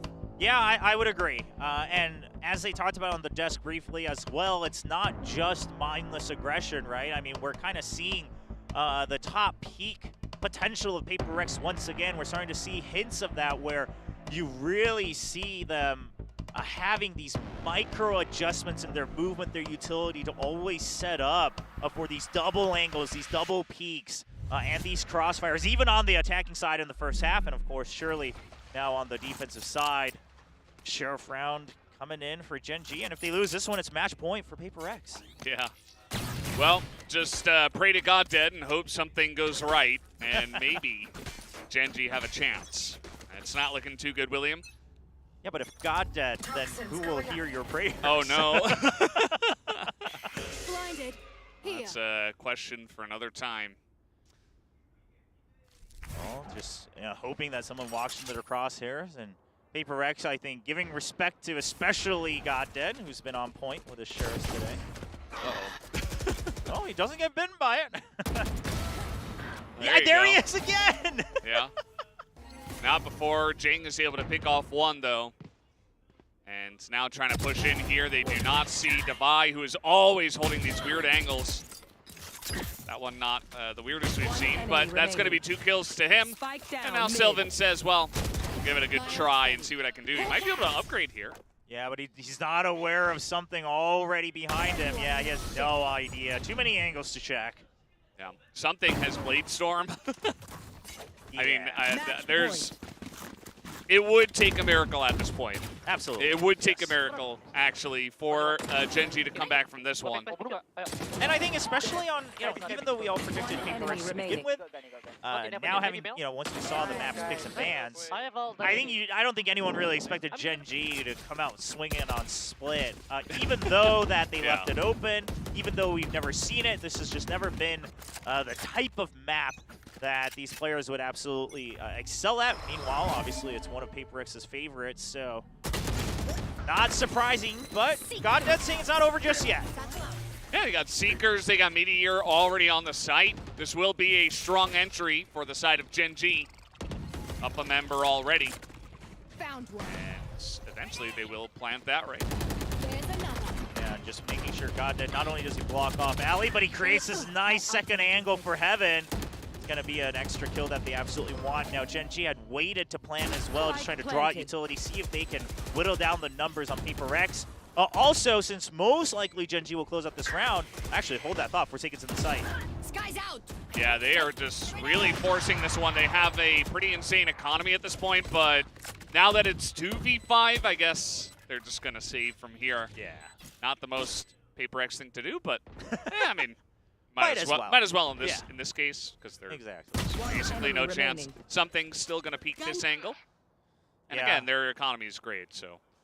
And especially for something, as you had noted earlier, Valdez, he has that Blade Storm, so I think probably just trying to see if he can take away the weapons on the side of Gen G. Meanwhile, Devi, one thing is to try to save the op, but the other, of course, you don't want to potentially give it over to the side of Gen G. Even though Meteor is single duelist on Raze, they could always have someone like TS pick up that operator, maybe even God dead.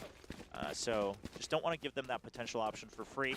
So it ends up being a save. But what I wanted to mention was we saw yet another different toxic screen here from Gen G, right? It was clearly just to get the plant safely off the back of the Seekers. I don't expect them to use that again unless they have another ult combination that kind of guarantees the entry. And now without those options available to them, they do have a Resurrection and a Showstopper, so this could be another one where they power through, right? Just send Meteor in. Yeah, let's see how it goes. Raze, and Raze being Jing, getting some good information at this point. Boombot also going to be shot down. All right, they've planted Meteor, right? The Boombot gets spotted on the other side of the toxic screen towards Sylvan, and they're just trying to bait Paper Rex to push out of somewhere. Now, the thing is TS, he's aware that people have pushed out of mid, but he's now stuck. He has to check both angles. He's doing whatever he can. He calls that they have to entry now, otherwise he's going to get spotted. And there's the entry. TS will also get 2 kills. Meanwhile, in mid, I thought they knew he was there. He's going to get a third one as everybody's pushing into him and just dying. I mean, I don't blame the observers for focusing on the entry into site, but clearly the main dish was on TS because he just holds his ground, knowing that he's about to get pinched. Yeah, they sent a dog into Ramen. I was 99% sure they saw him, but just not able to win the duels as down goes Jing as well. Another flawless to the side of Gen G, and maybe the miracle is actually happening. I mean, quite frankly, if we weren't at match point, I would say it's starting to look a little dangerous for Paper X. The only saving grace is you literally just have to win that one round, but oh, just hiding right under. And he actually gets the first kill right before the Seeker really spots his location, so something caught off guard there. But TS, great setup there. And the real impressive part is, again, he calls to say, we have to go now. I'm going to set up my smokes because otherwise I might die. Because even if I get one kill, I might get traded. So he sets up all the nebulas. And then, of course, the cherry on top is he gets a triple kill. Yeah. That certainly helps. As now Alex is going to be going to town on the voice comms, no doubt. Not going to be happy with the way this one has gone, but I think it's okay. You know, I think that Gen G have had some pretty good setups on the attack, so props to them to making this possible. Yeah, so probably one of the things, I mean, oh, wow, that is a big sign here. And this is for Jing. Going with a bit of a Korean rhyme there, but basically, don't steal my heart, Jing is the last line. That's the most important one. Wow. Where was I? Oh, Alex, I think the thing you have to consider is you can't really tell your team not to push out of any side, right? That's the only way you're going to get surefire info. But probably the biggest part of that timeout was to just kind of calm them down, right? Cool off a little bit. You just lost this triple duel against TS. Don't let it get to your head. And then kind of reconsider how else do we want to set up these potential push-outs right around the 1 minute mark. Well, we got operator versus operator now. We have something also picking up one. So we'll see how it works. He's just going to hold down A by himself. He's got the Viper and Talk screen over there as well. But this push from Gen G is looking like B at the moment. Okay, so Gen G purposely hides the operator. Only King trying to be shown to the Trailblazers here. And meanwhile, they've also checked the close corners. However, because of the further smokes coming out from Astro, they're just going to give up on it, right? Especially with the operator in hand. They don't have too many options. The other reason they're now fishing for info in mid is because no one has pushed out of A main. So Gen G now has to take the action themselves and accepts the fate that if we don't whittle down the numbers, take control of one part of the map, eventually we're just going to have to go in blind. And it's up to Meteor. Ooh. Okay. That doesn't hurt him at all, actually. Dodges all of it. And we are biding our time here on the side of Gen G. 35 seconds. They're going to have to make a move soon, and it looks like the spike is run over towards A. So this is going to be up to something for this first pick as they enter into A main. Now, they have Resurrection, right? So Gen G, their optimal thing is for someone else to peek out and take the hit. They're actually just going to rely on the Cosmic Divide, but they have to stick the plant at this point, and they have so many corners to clear. You got to go in. Something is trying, and here we go. Just trying to deny the plans as Jing gets into the back of the site, and they can't get the spike down. They cannot plant it, and it doesn't matter who kills who. That will be the end of it. 13-7 in favor of Paper X with a very nice defense on that last round. Oh, the idea itself was not that bad, but the amount of time they spent to get there from Gen G. I mean, again, just too much they have to handle, and on top of that, I mean, Jing had a showstopper. What do you do against that? I mean, Jing not only gets a kill, stays alive, which allows the rest of his teammates to all jump out like some superhero movie out of the Cosmic Divide, and they'll clean up the site. 13-7.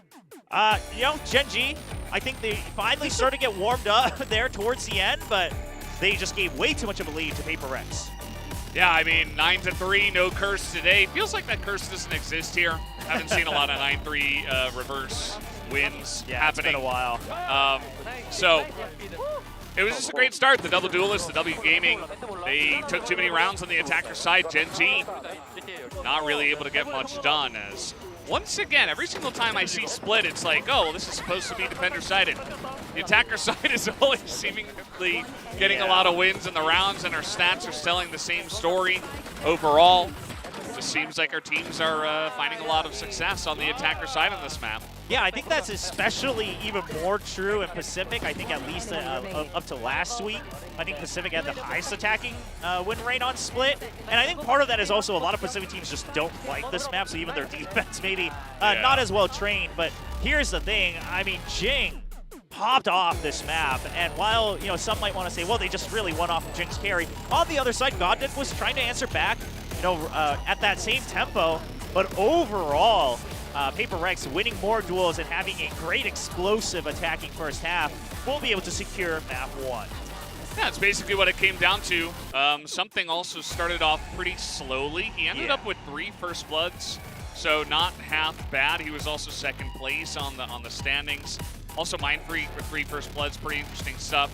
But yeah, just a pretty solid attacker side. They were able to close out the map a bit slower after that with the double duelist on defender side, and they made it happen. So that was map number 1, William, as Paper X will take the lead here. We're going to have a break and come back with the desk. Don't go anywhere.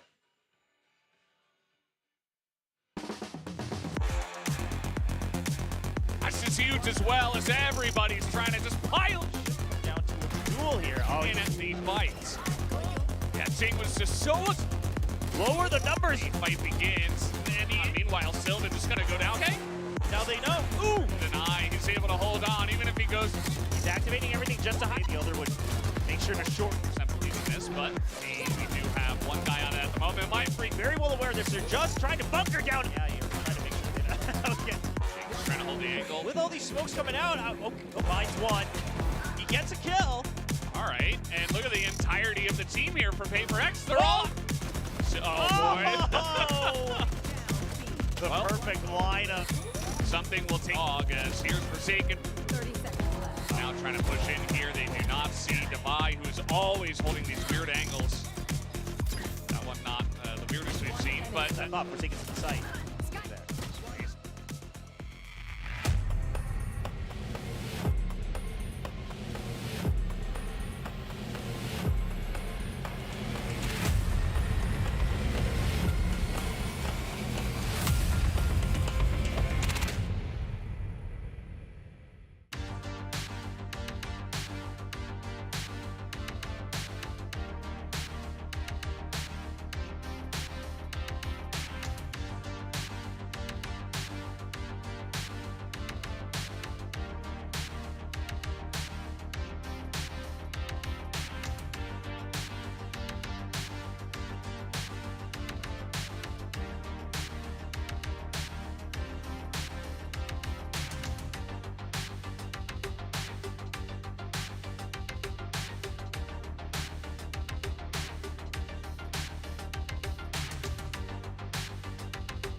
Hey, you're watching VCT Pacific, and we finally got down to getting through our first game of the day on Split, which was Paper Rex's pick, and clearly they continue to be extremely comfortable on it.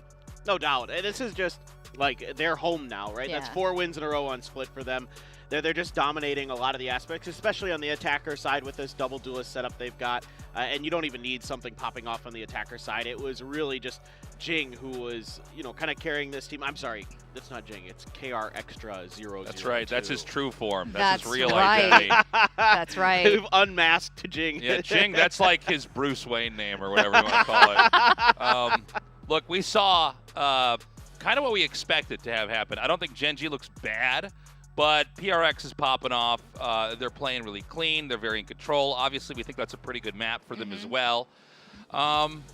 And I think things are kind of par for the course so far. Yeah, that's right. I mean, they were Gen G. You're right. They struggled. I think there was 5 rounds during the first half that Gen G just couldn't get that win. Any rounds back in their pockets. They had to call those timeouts, and obviously it didn't work out in the end. Now, yeah, Jing was really popping off, which was great to see. Usually something's at the top of that, that kill chart, but with Jing at 21 kills, I mean, he's in form on Split. I think Split is definitely his map.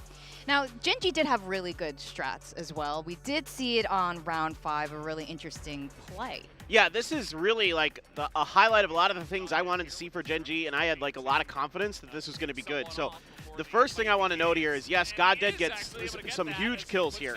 This is like setting the tempo, but the toxic screen is a change here on the A side. They had been setting it up to cover pipes up towards A heaven. Instead, they changed the direction to counter the toxic screen that PRX was using. This forced PRX over to B a little bit, I think, and this also forces then on the re-rotate into the hands of Meteor, who's got that Marshall. He's absolutely nuts with it. We've seen it time and time again, also with his Showstopper. So this is just a really well drawn up map. It was on the fly. So this like hit a bunch of notes for me where I thought, okay, Gen G really could do this today.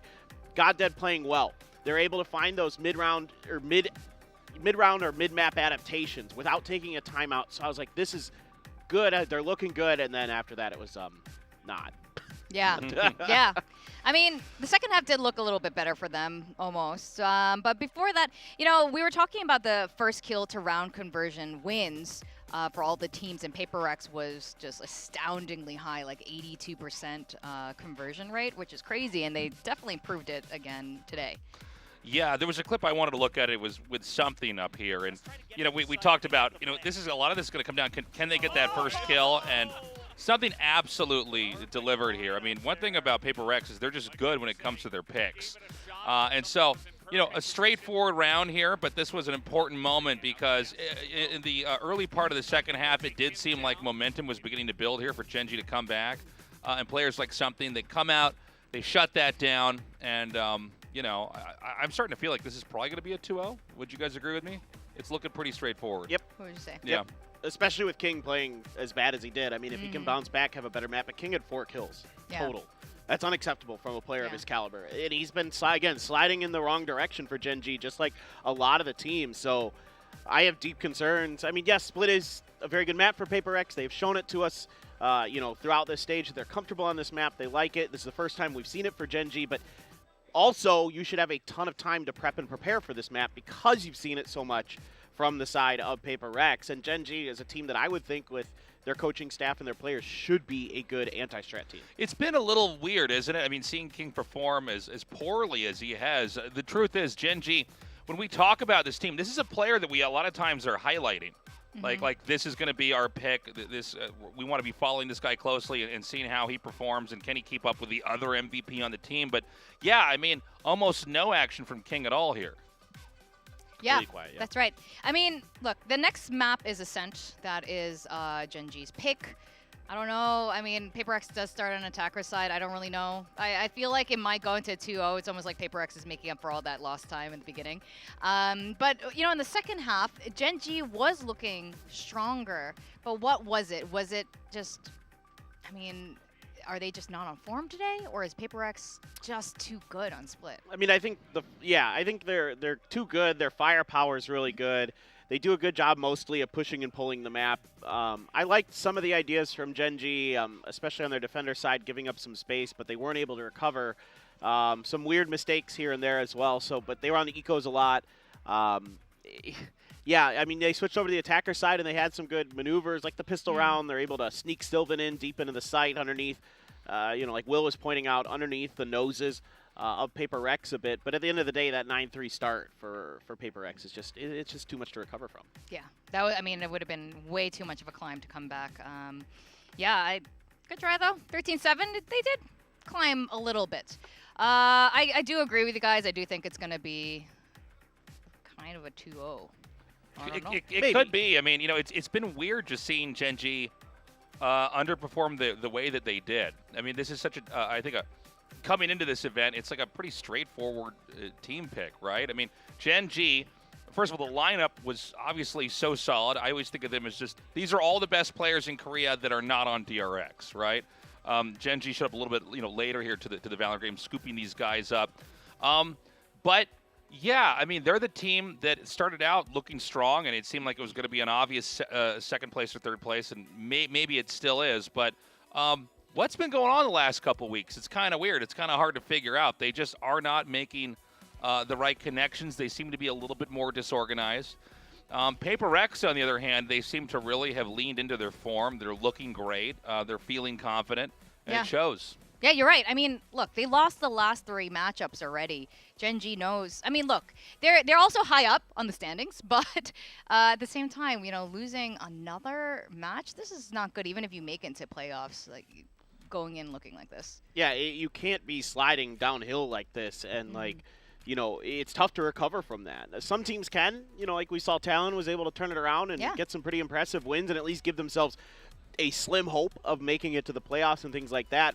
And Gen G is a team that I would think can do that. I would think with the players and the staff in place that they should be capable of doing it. But this split, I wanted to see just a little bit more. I mean, I didn't necessarily expect that they were going to win the map, but it wasn't like that, especially their defender side. With having the stage and the double controller, I thought they'd have a lot better ability to sort of manipulate the map to kind of keep Paper Rex in check. They really couldn't. Yeah. So going over to Ascent, a map that somewhat plays a bit like Ascent in a lot of ways, where it's sort of a 3-lane, sort of kind of similar idea. I'm not sure that they necessarily can do it. Now, they've been great on Ascent the last couple times we've seen them.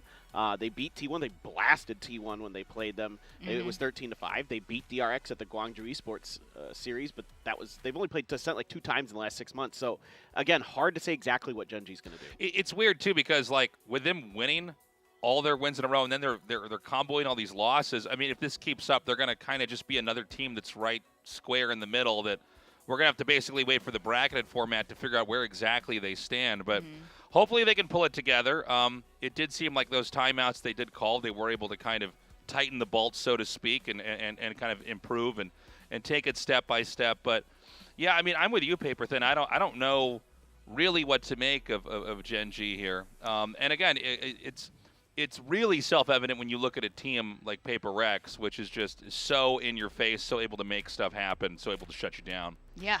Something on Split, on A site in particular, we saw this last week too. Him and a shorty on A site is so scary. Like, if I would never want to be in that situation when something's on the other side and all he has is a shorty. That's all he needs. And he did it again. He's got such an interesting way of maneuvering himself. Like a lot of jets with a shorty, right, will cloud burst in your face and then dash in and then try to use that.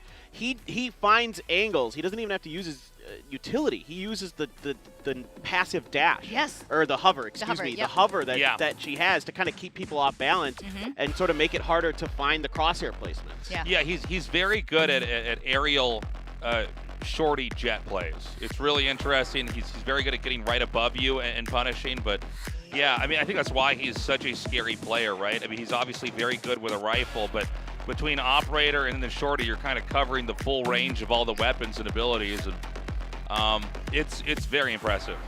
Well, something's laughing. Yeah, he's laughing.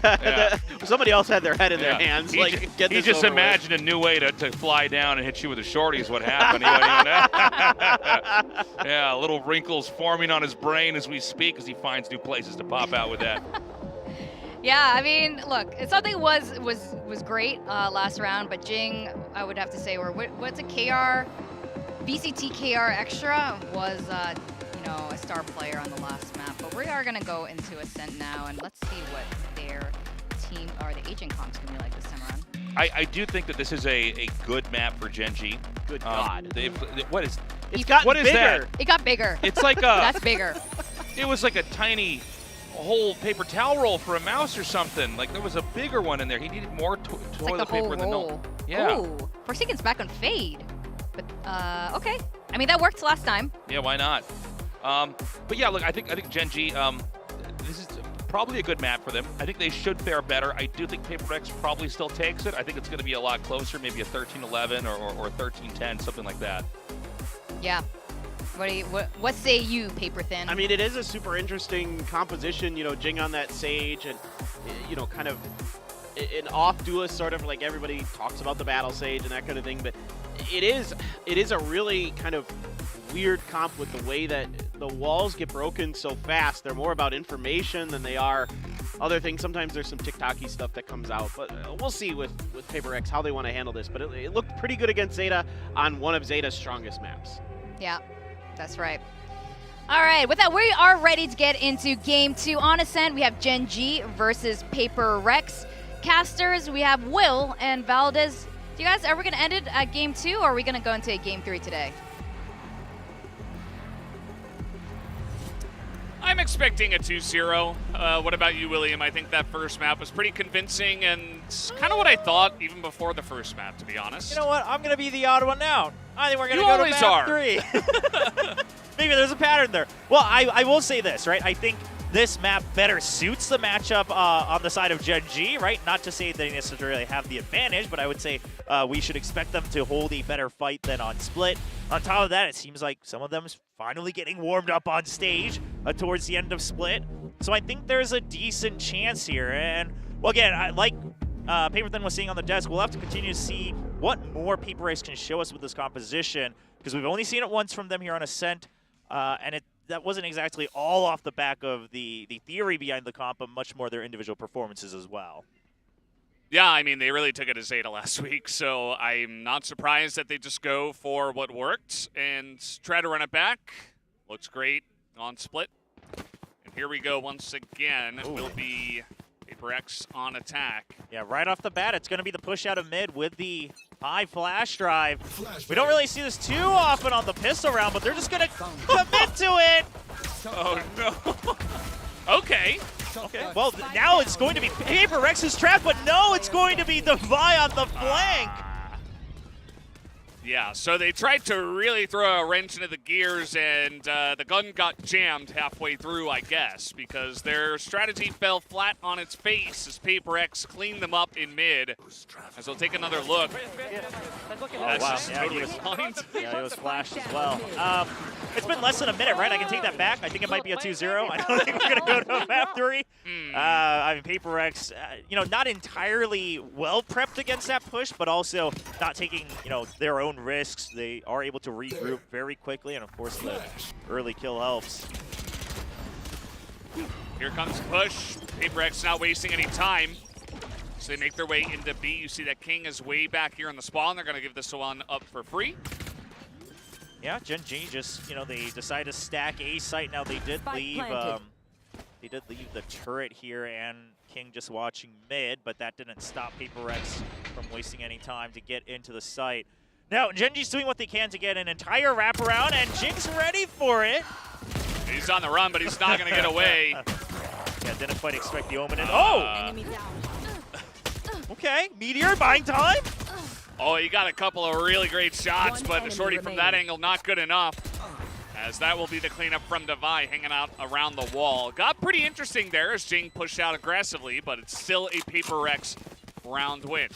Yeah, but just right there where we saw the shorty actually being used by Meteor, it's funny because the desk was talking about that right before we got into the game about how something uses a shorty, he's always floating in the air. You got to imagine if, you know, if Meteor had done another jump peek, could he have gotten the kill? Maybe he might have been able to close the distance just a bit. But at the end of the day, Paper X will be able to get that, and they're going to continue on with 2 rifles here and just evening out the rest of their weaponry to try to match on this bonus round. See how this goes. I mean, it's like he spots Mindfreak, who gets out somehow. Yeah, Mindfreak just goes for the early swing out to not lose any speed, and PaperX doesn't waste any time. Something's taken out as well. Fantastic help from GodDead. They keep him alive. And that's going to be the end of that push, although Mindfreak is in main, and he'll also get taken down. Oh, I don't think it spotted him, so Jing just didn't count his blessings, but there he goes. All right, there you go, Gen G on the board in the bonus rounds. Able to hold on to pretty much everything. Actually, everything. Yeah, I mean, like you said, GodDead with great coverage here, and just because they had their own Omen Smoke over by a main, trust that he can just hold that spray towards that door, towards tree. Coming back. Placing alarm bot. Turn out. Let's see how this one is going to balance out now. This is Gen G's chance to really try to be a contender in this series, I would say. Got to even it up for the first time in both maps. Yeah, try to make sure they don't fall too far behind. I mean, that was one of the other reasons they had such a hard time in the second half, back on split. Now, this is one of the other reasons I think Gen G has a better fight here, is that we have King on the Killjoy, who we know that he's very well versed in, especially on Ascent. Forsaken trying to get as much information for his team as possible. This is what he mentioned in the interview. This is part of the reason why he plays the Fate on this map. And they do not run a Killjoy as GodDead is caught with a dagger in his hand. Down he'll go to a Bulldog. Yeah, TS, he can't greed this. Yeah, he just has to back out. I mean, he wanted to try to get 1 kill on the entry just to even up the numbers. I think that's fine, but now he has to back off. Now, something already notifying them that he could be up in heaven. He does drop, of course, after just spraying through, but see what the retake looks like. I mean, you don't have your lockdown yet, you don't have much else, but you do have the recon bolt and the paranoia, so the tools are there here for Gen G. Yeah. Let's see their entry into the A site as Device down in hell. Couple of smokes link up. Something spots one, but Meteor down here, able to get one. TS as well, but Devi trying to hold it down against 2. He is going to survive for so long, but eventually Meteor will take him down, but he's alone.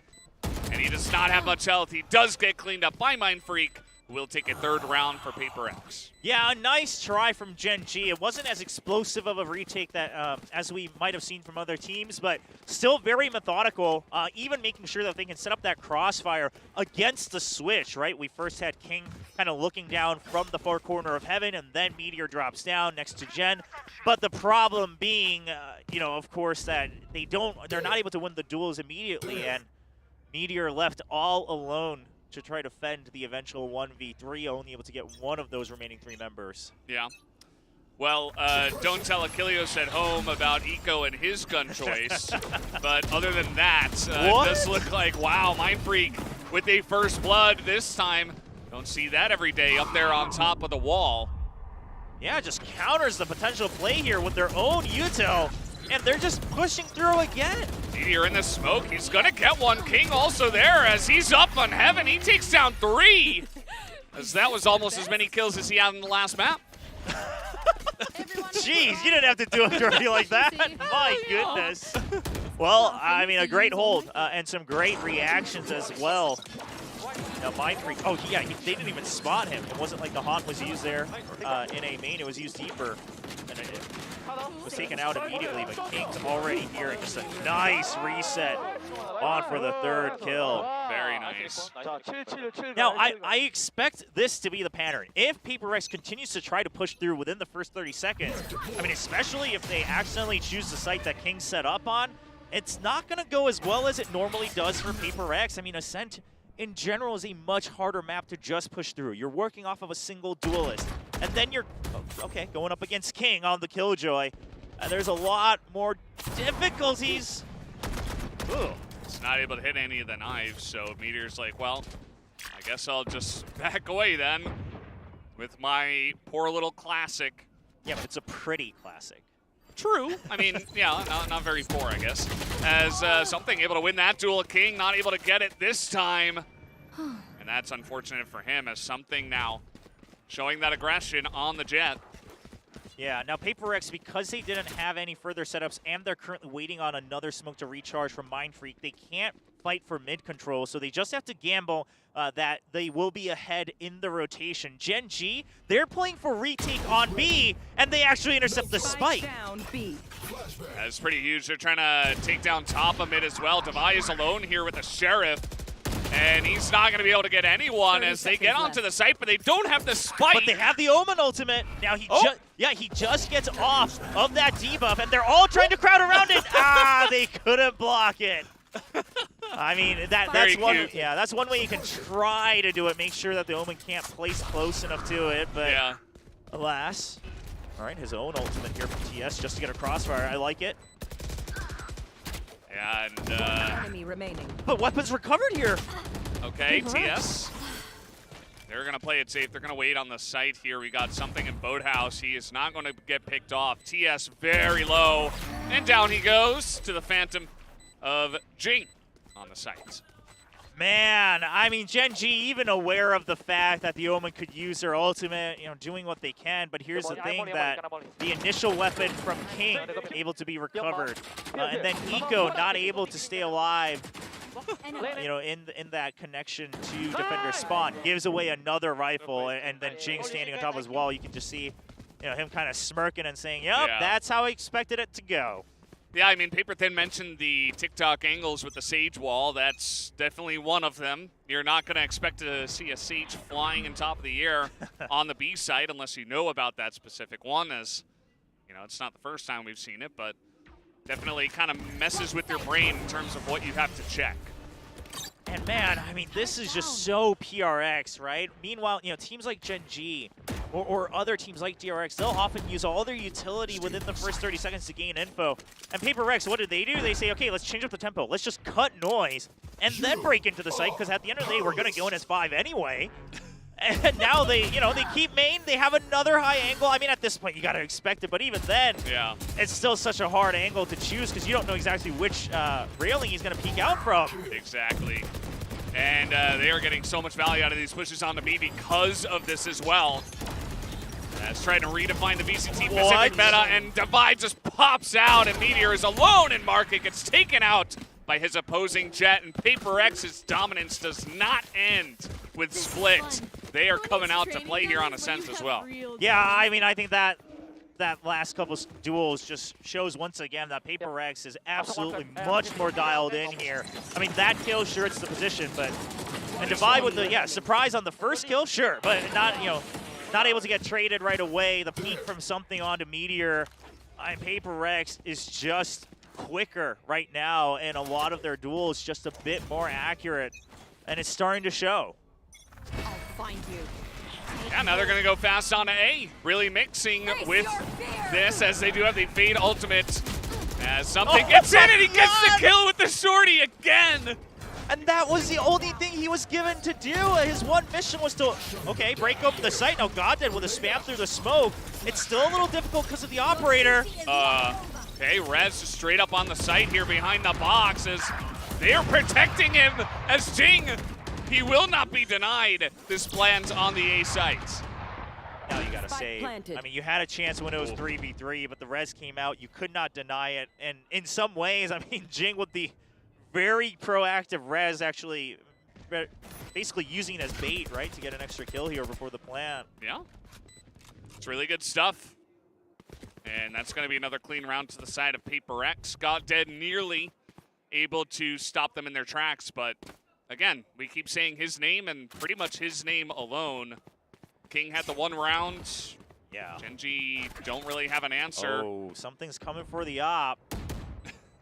He wants, I mean, listen, he has nothing to lose, right? I mean, you have economy. It's not like you're going to give away a weapon upgrade. You might as well try to fish for it. Now, of course, he's not going to go in recklessly, so we see on the minimap he won't eventually reach his destination, but a nice attempt here from Something. And I just want to say, I like this timeout, because here's the thing, is that while Paper Rex is also, yes, just better in their individual mechanics right now, it seems, on today's match, but if you think back to the rounds, I mean, Paper Rex, they have been changing up their tempo every round, right? And the site that they hit. And because of this, it really ruins Gen G's style of let's play default, fish for utility, go through roll cooldowns, and then choose a rotation. I mean, you're just not, you don't know if your default is going to work against the next round because they've been switching it up every time. So, okay, my recon didn't hit anything this time. What does that mean? We don't know because it's always a different position from Paper Rex. Yeah. Their attacker side is, maybe that's part of the reason why some of our attacker side statistics are all messed up in favor of attack, because you get teams like Paper Rex who are just so good at attacking. W Gaming. What else can you say? Gen G will remember this. Well, they surely will, but whether it'll be a good memory or not is going to be a different question here. Oh my gosh. Wow, that's a lot. She's like, also take a look at my entire portfolio. Wow, impressive though. Very well drawn. Please hire me. Now you got to shoot your shot, I guess. Yeah, you might as well take the opportunity you have. Now Meteor saves that operator, but it's just him and Eco. Right, Eco not having the greatest of times as he gets put in here for map 2. Placing Sylvan, of course, primarily because he's playing that Sova. And yeah, so Gen G, they're just kind of playing a style where, okay, we can only rely on the operator. Let's plant him forward with the assistance of the KO. And Paper Rex says, well, I guess the op's not an A, so we're just going to enter. Devi going to steal that one away as well. Just sitting on the back. His ability to support his duelists that run in has been also key. He's actually on top of the kill score right now for the team. As a pretty straightforward entry here. They're trying to maybe look for an angle here with the operator, but this is very well locked down. I mean, yeah, Meteor. I was about to say. Oh my. Oh no! Oh my. I was about to say Meteor just thankful that he survives and, doesn't get picked off by Jing, but at the end of the day, can't get out. I mean, yeah. This is looking rough, Valdez. I mean, here's the thing is that Paper Rex is doing everything they can with the composition they have, with the style they have on this map to get the victories. And then on top of that, they're winning the duels. So at that point, Gen G, you really don't have any answers left. Yeah. We can speculate all we want about, well, you should push out from here and use your ability at that time, but that's all very theoretical in a utopia where it's all controlled, and Paper Rex is the one breaking all those variables right now. Something looking to do what he does best, which is charging with the shorty. They will be stopped, though. Little KO action from each side is going to kind of put a stop to the action for now. I really loved how we got the voice comms, actually, of Paper X on the attack. It's just so clean as, oh, Meteor holding it down outside a tree. He will be taken out, but he's able to at least get that first blood. Yeah, but Goddead wasn't able to provide support, and he actually can't protect the site either because he's not sure what the tempo is from either mid coming into A short or A main. Oh no, and TS not able to get that. They weren't even looking at him. He just gets flicked on, headshot by Mindfreak. Oh. This is such a one-sided battle right now. I cannot even overstate it. These PRX are just unbelievably strong right now. Yeah, I mean, let's just say it like it is, right? This is one of the most one-sided Ascents we've seen, especially on the attacking side. And listen, Ascent, generally a defense-heavy map or defense-favored map, at least on the pro scene and the pro level. And, the map layout kind of explains why. Oh my god. And the fact that Paper Rex is able to do this. They're just hunted down like rabbits in the woods. Oh no! Come on! Okay. Come on, Forsaken. He's like, you think it's one-sided, now let me do this. Well, he did get punished for it, you could say. Gives a free kill over to King, but either way, that's going to just add salt in the wound, I would say. Yeah. If I'm Gen G, I would be not happy. Well, yeah, the fact that, Paper X is kind of in their element, feeling like they can do a little bit of trolling for fun, do a little bit of a showmanship right here, a performance for their fans. And that's not what you want to feel as their opponents. Had to do it for the gram, Had to do it for the gram. Oh, man. Well, yeah, just going to have to run away. You're on an eco. You chose to stack B this time. Last time you were on an eco, Paper X came B, and Gen G trying to work off of that memory, and they're not going to find anything. Now, Paper X not taking any chances. Something actually scouts out with, I believe he went in with his own shorty, so.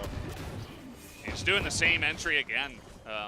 Just Cloudburst right in the middle, and then he just updrafts on top of the generator here, just trying to see what he can see, scout out the entire site. He's really good at immediately communicating as well, like where the enemy players are. We saw that a couple of rounds ago, as we will have a lockdown finally. All right, it's being used. They're going to use this because they need to get another round here to try to make it an 8-4, right? Even though it's an eco, they got to do what they can. Oh no, Forsaken just stands on the lockdown, takes down 3. As they are trying to hold this defuse right now, and they're not going to be able to. Jing and Mindfreak push on in 2v2, and they do take them down. Well. I mean, nothing is going Gen G's way, right? I mean, they try to work off of the lockdown. They just get taken out before the lockdown's able to go through.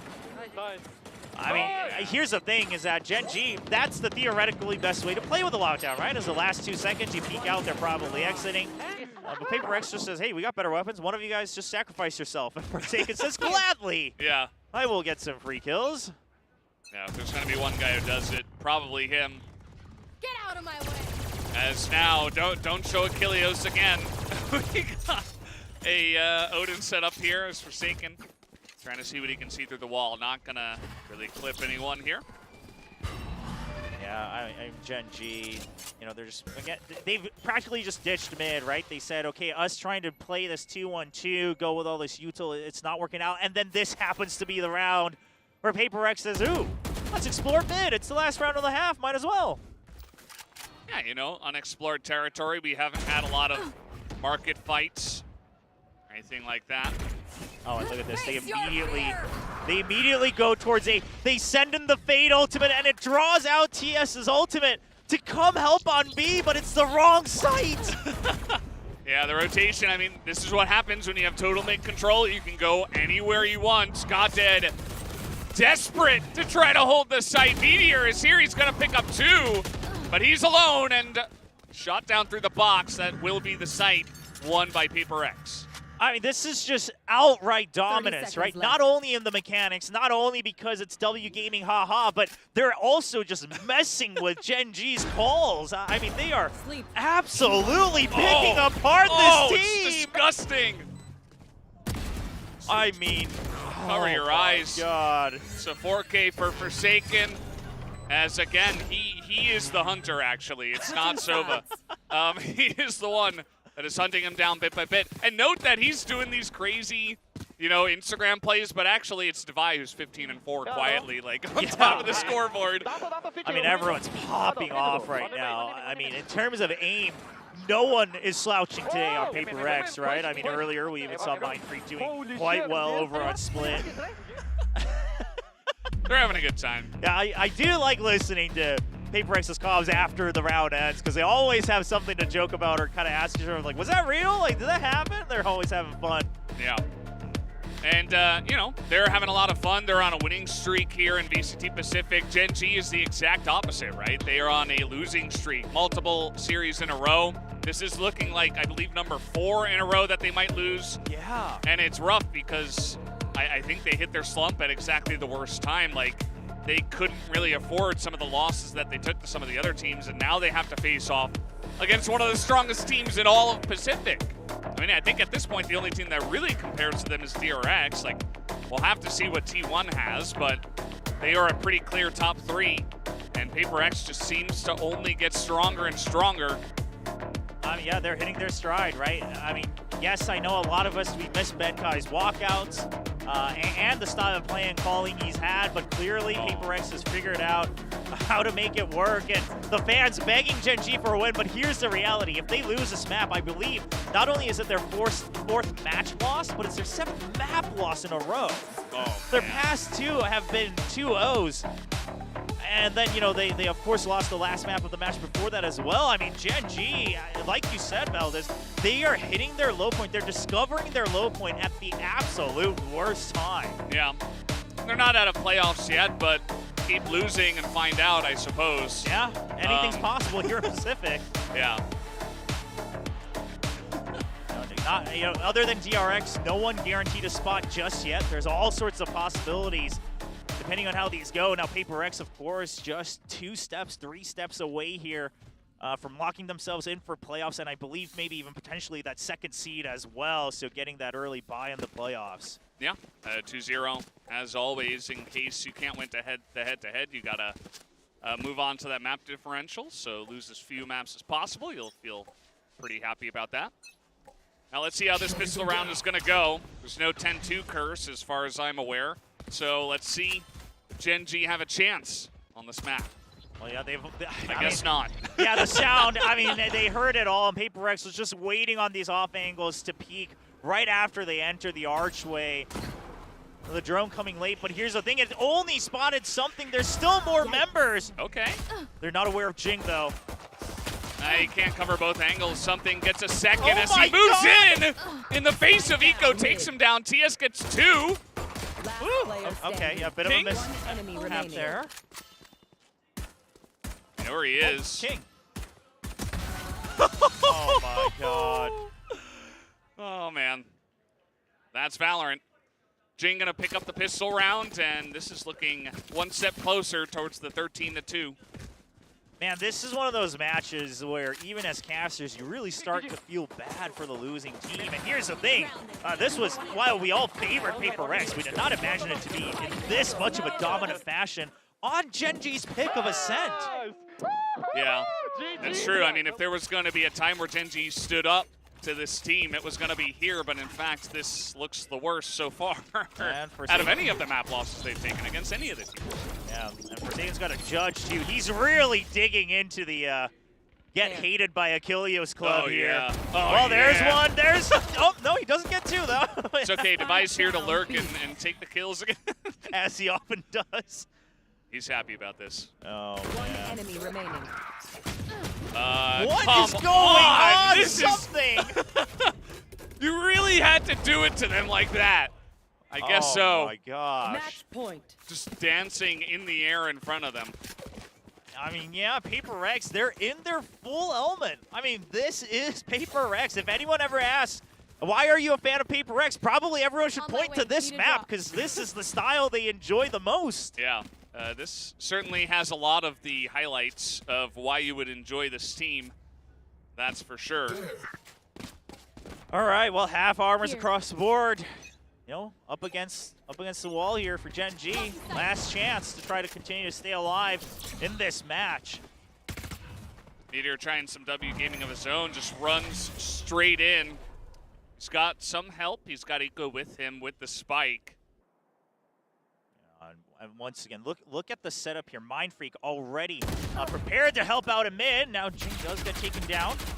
That's going to force Mind Freak to rotate back over to A, but the setup in market is still there. Device looking to bait and cover for Forsaken, who's really going to be the one who gets the kills if Gen G decides to go towards B.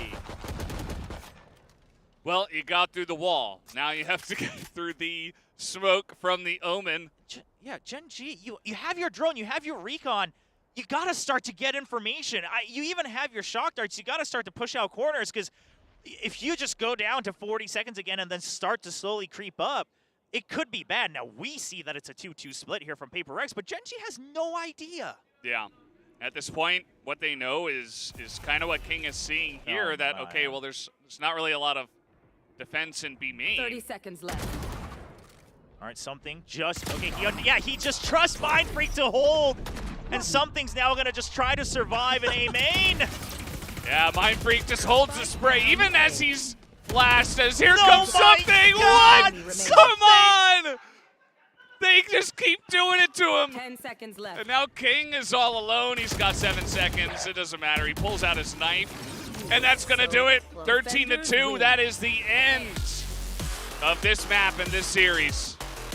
What a brutal, brutal match for Gen G. Not only is it a 2-0, they just look outclassed in every role, in every division, and even their calling, which might have been the saving grace that a lot of Gen G fans were hoping for, but Paper X, not only do they come with their classic fast tempo W gaming, but the reads they had, really just picking apart TS's brain and saying, nah, you will never figure out what we're trying to do. I mean, you can see everyone just trying to console each other because no one was in a position today on Gen G to be able to hold their head up high and cheer each other up, right? They all just got outclassed one by one. Yeah.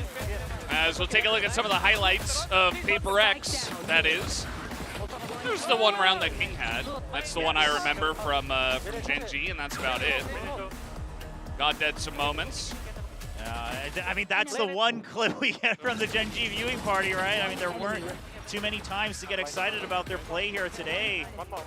Now, again, I mean, this is one of those matches where it's really hard to tell, where do you pinpoint for the root cause? Because yes, Gen G, they also looked quite shaken up overall in terms of their mechanics, but at the same time, Paper X was playing so well. Their tempo changes round to round were so good, and then just the kind of individual performances as well, the showmanship from Something. They got so many shorty kills today, by the way, against Gen G. There's at least 4 or 5. Yeah. It's definitely a sizable amount over 2 maps.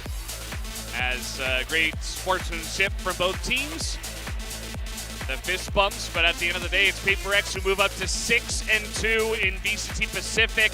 They secure their spot in playoffs, and as you mentioned, William, they have even secured their second place spot to allow them to skip the first round of playoffs and put them in a really good spot to potentially challenge the top of the league and also make it over to Masters Tokyo, etc., and continue with their just momentum of success that they're on right now. Yeah, I think this is the Paper X a lot of people wanted to see at lock-in at the beginning of Pacific, and it took a while to get there. But with the addition of Something and, a week or two of shuffling the rosters and roles and figuring out what works, looks like Paper X is back in form in that explosive style that only works for them. And I think the rest of the teams here in Pacific, they got to start to get a little scared about what Paper X might bring out here in the playoffs. Yeah, I mean, at this point, I don't even know if DRX will have what it takes to stop Paper X on this momentum. I mean, obviously, they are the one team you would expect to be able to, but it's rough. I mean, they keep looking better and better and better every single day to the point where it's like, well, I'm just really waiting forward to that rematch between the two RX teams. Yeah, I agree, because here's the thing. Back in the day when DRX seemed to always be the kryptonite here for Paper X, it really was true W gaming, right? Sure, they had different set plays, but it was always the same tempo, go, go, go, go every round. But now we're seeing they're changing it. They're going in by cutting audio. They're switching up sites. They're waiting for the push and then going in as 5. The eventual execute's the same, but the macro strategy has definitely evolved one step here for Paper X. Just keep looking better. Gen G also, to talk about them, I mean, 4 in a row, 7 in a row. Yeah, 7 maps in a row. Of the loss side, that's a really damning stat because you would hope that at least in some of their losses, they're getting some maps or that they're at least close on some maps. From my memory as well, like the maps weren't even that close, right? Yeah. So I mean, yeah, none of their past matches right. really stick to my mind, right? And I think that just goes to show, because when they kind of put up a fight against DRX, we're like, okay, but yeah, this is why they're currently number 2 on the leaderboard. This is why a lot of people have big hopes for Gen G. And then right after that, it was quite frankly right after they lost to DRX, they started to just get dismantled by everybody. Yeah, to be honest, we do our predictions every week, and this one was the first prediction of Superweek, and it was the fastest, I think, in my mind in terms of which team I was going to pick. I remember after last week, I'm like, Gen G just look hopeless. I can't vote for these guys anymore. And Paper X looked insane against ZETA, so I'm like, well, okay, this is very obvious in my mind. I thought it was going to be a 2-0. I didn't think we would have a map that was actually 13-2 like this, so that was definitely surprising, I think, to a lot of us. But at the end of the day, Paper X just continue with their leads. Yeah, I mean, I think the scoreline, again, just pinpoints the fact that not only did they lose as a team, but also individually, right? Because if they were able to have some of those heroics, they might have had a couple more rounds like they did with God Dead popping off over on Split. Over on Ascent, not even God Dead was able to do that for the team. Yeah, well, guys, we do have the interview ready right now with Something on the stage. Let's go down to Kyungmin and see what he has to say.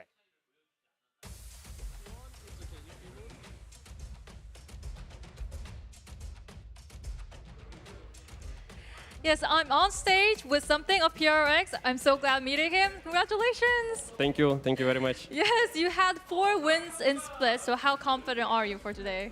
for today. A bit shaky, but it's okay. I have very good teammates in my team. Oh yeah, yes you did. Yeah. And also, like everyone was thrilled for today's match with Gen.G. So were there any worries or special preps for today? I mean, not worries. We just must win this game because if we win this game, we go C2 in playoffs. Yeah. Yeah, that's all. Must win and that's all. No worries. Just need to win. Yeah, you just did as you did on the scrims, right? Yep. That's perfect. So at Ascent, it was PRX comp with Fade and Sage. It was popping up again. So how satisfied were you for this comp? For me, it's okay, but for Jason, he can play old agent. That's why he can play good on Fade. Why not? If he can. Why So not? was it like fun to watch Yes, or kind of nervous? I mean, just double stress, you know, with Fade. Oh, so Like you this. like be more excited Yes, for yes. all the comps Yeah, going yeah, on. yeah. Oh yeah, we can see that coming. And for the last question, now PRX has locked in a spot in the playoffs. So which team would be the most threat for you guys? I would say it's DRX, of course. DRX? DRX, Oh. of course, DRX. But let's see in playoffs in 10 days, yes? Yeah. Or 15 days like this. Let's see who will Yeah. win. But PRX will be better for every match, so for that too. Of course. Yes, that was something of PRX, and I'll toss it back to Victoria. Bye-bye.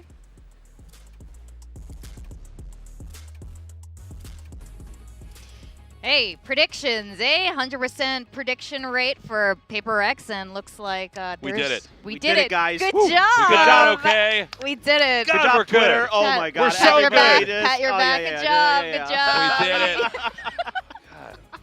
Look, there's nothing we can't do. There's nothing we can't do. If you dream it. I mean, I don't even think people can understand how it is to be this good. Like, it's Yeah. just- This good, 13-2 good. And again, we were talking about that first kill to round conversion, to win conversion rate. I mean, here you could see Paper X with like 10 first kills, and well, Look at their post plants. and 9 out of 9. Ooh. How? Yeah. How? That's crazy. Yeah. This is a defender-sided map, kind of. Honestly, it was sort of. There were moments in this game where it was sort of deja vu with on Ascent with ZETA last week with Paper X. Their control of this map was amazing, and I have to say, you know, going round 1 into Ascent with Gen.G, almost taking a page out of Paper X's book and trying to W game like aggressive defense, but it, you know, got thrown back in their faces immediately shut down by Paper X, and that kind of dictated the mood for the rest of this game. You know, it's funny in map 2. I was pretty sure that Paper X was going to win. I didn't think it was going to be a 13-2. I was saying earlier, I think it's got to be closer, right? They've got to be able to make the right adjustments. But wow, Paper X just keeps getting better and better and better and better. Yeah, they're looking really good for playoffs right now.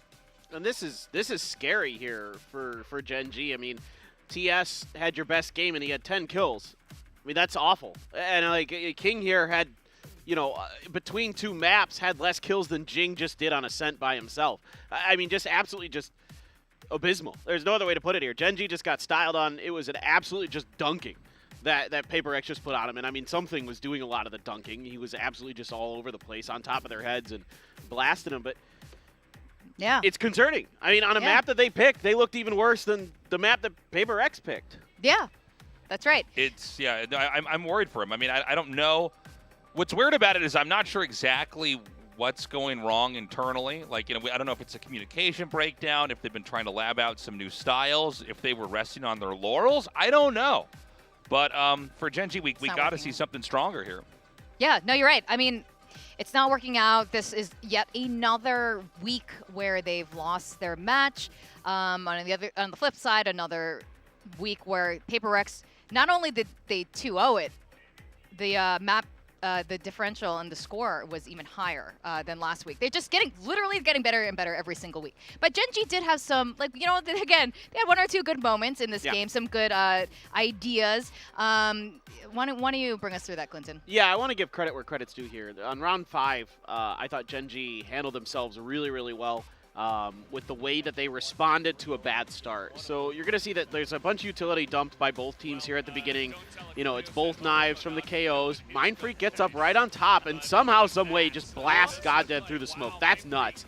Now, a ton of utility is used in response here to try to track down Meteor, but Meteor, based on all the information he's got, he knows there's at least 4 players here, calling in the reinforcements. A recon dart from frickin' downtown, from like the back of defender spawn, comes from Eco. That sets up the initial kind of couple kills here.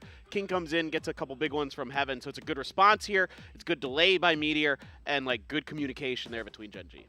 Yeah, so you can see they had some good ideas, but they just, you know, kept getting out-dueled for that matter. Now, on round 12, honestly, there was getting a point where I'm always afraid that Paper X is going to overheat, and there was a round where it looked like they were going to overheat potentially, but they take it back in control. Yeah, you know, this was the Paper X that I got the opportunity to cast last week, which was just, you know, out of control. So to start this off, Forsaken gets that first kill. We do see Meteor recover it, right? So now it's going to be a 3-3. And this is the one where I thought, okay, well, Gen G now has an opportunity. This is even playing ground. But the thing about Paper X, and it sounds basic, but it just couldn't be more true, is the picks, especially that Forsaken is able to get. So Forsaken comes over here, pops off, immediately gets the first kill, and the second. And it's moments like this where it's like, okay, I think honestly Gen G had a pretty good tactical setup, but it doesn't matter. If you're never going to beat Paper X in the gun duels, you're never going to beat them. Yeah. Absolutely, and they are quite formidable in that department. Forsaken was looking outstanding again on the Fade, but our key player, I think it's going to have to be Divide. Yeah, Divide's KO once again here, really, really good for Paper X. In my book, I thought, the key player on their ascent. Last time on his KO, here again, he puts up tremendous numbers, huge ACS, huge KDA, tons of assists. Yeah, the first bloods aren't there. That's what something is for. And he does that job especially well. But again, this guy's like always like kind of Johnny on the spot, kind of putting his utility in good spots at the right time. I mean, he follows up, with good flashes, with good fragments, all these things that you want out of a KO. And he's been stellar the last couple of ascents for Paper X. I love watching Divide play. Honestly, this was like a tough one for us to call. We were deliberating backstage, like, okay, who's really an MVP in this moment, because they all look so good. But I think at the end of the day, you got to go with this guy.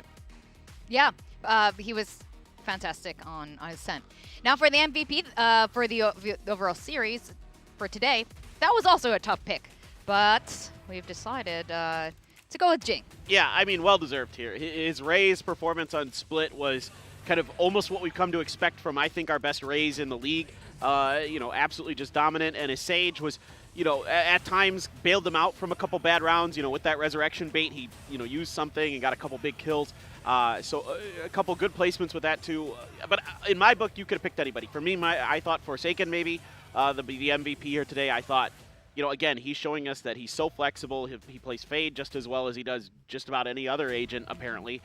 You could have gone with something, in my opinion. I mean, just the way that he was just so flashy today, even though he maybe, the stat line wasn't the best, but a solid team effort all around. Yeah, I like the pick here for Jing, but I do agree with what you're saying, Paper Thin. I really feel like each one of these players can hold water. They're really able to hang. They don't appear to have any kind of weak link, and Paper X looking very scary to maybe take this whole thing. Yeah. I do think they have a really strong contention for even getting into finals. So congrats to Paper X. We thought this was gonna be a longer night, but they're like, nah, we're gonna go home even earlier than we're last gonna catch time. that 10 p.m. movie after all. Yeah, they made it just in time. Now, after this, we have another matchup. We have Japan's #1 team, ZETA, versus Korea's T1. So don't go away. We're going to go on a quick commercial break. And don't worry, we solved all our tech problems. See you guys in a bit.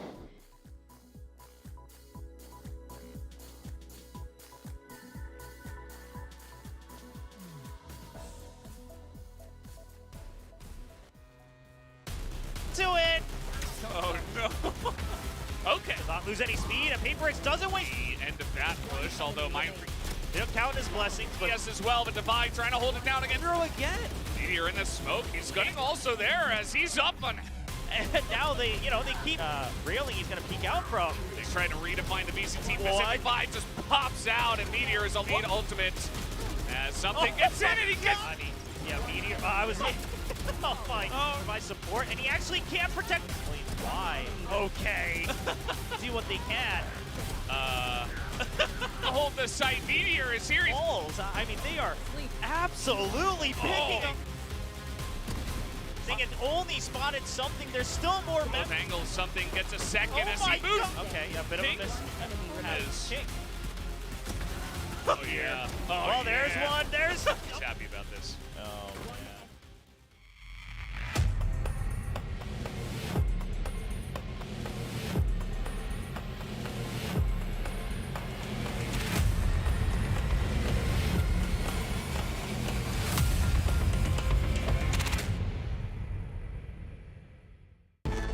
Zero distraction. Zero doubt. Zero opposition.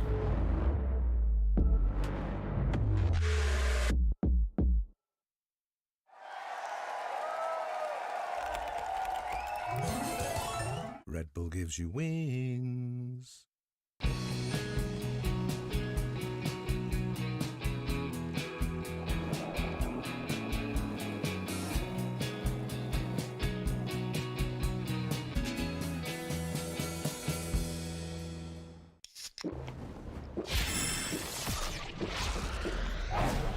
Red Bull gives you wings.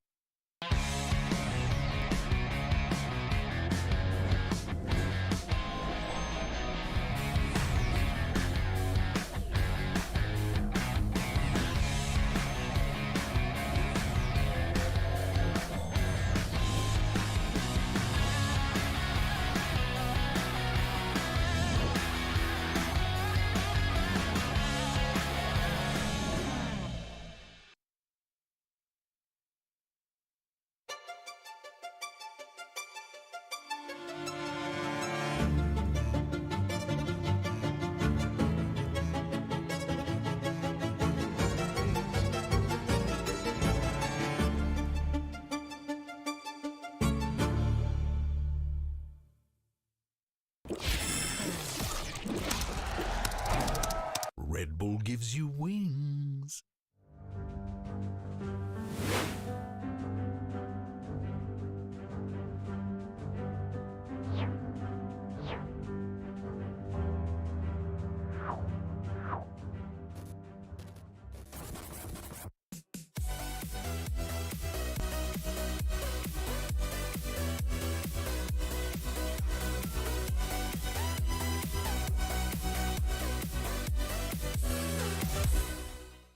ZETAデップです。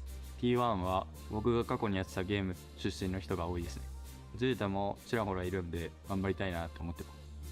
いやもうマンチキはマジ最強で、ドライピーク絶対負けないし、カバーの打ち合いも最強で、めちゃくちゃ警戒してます。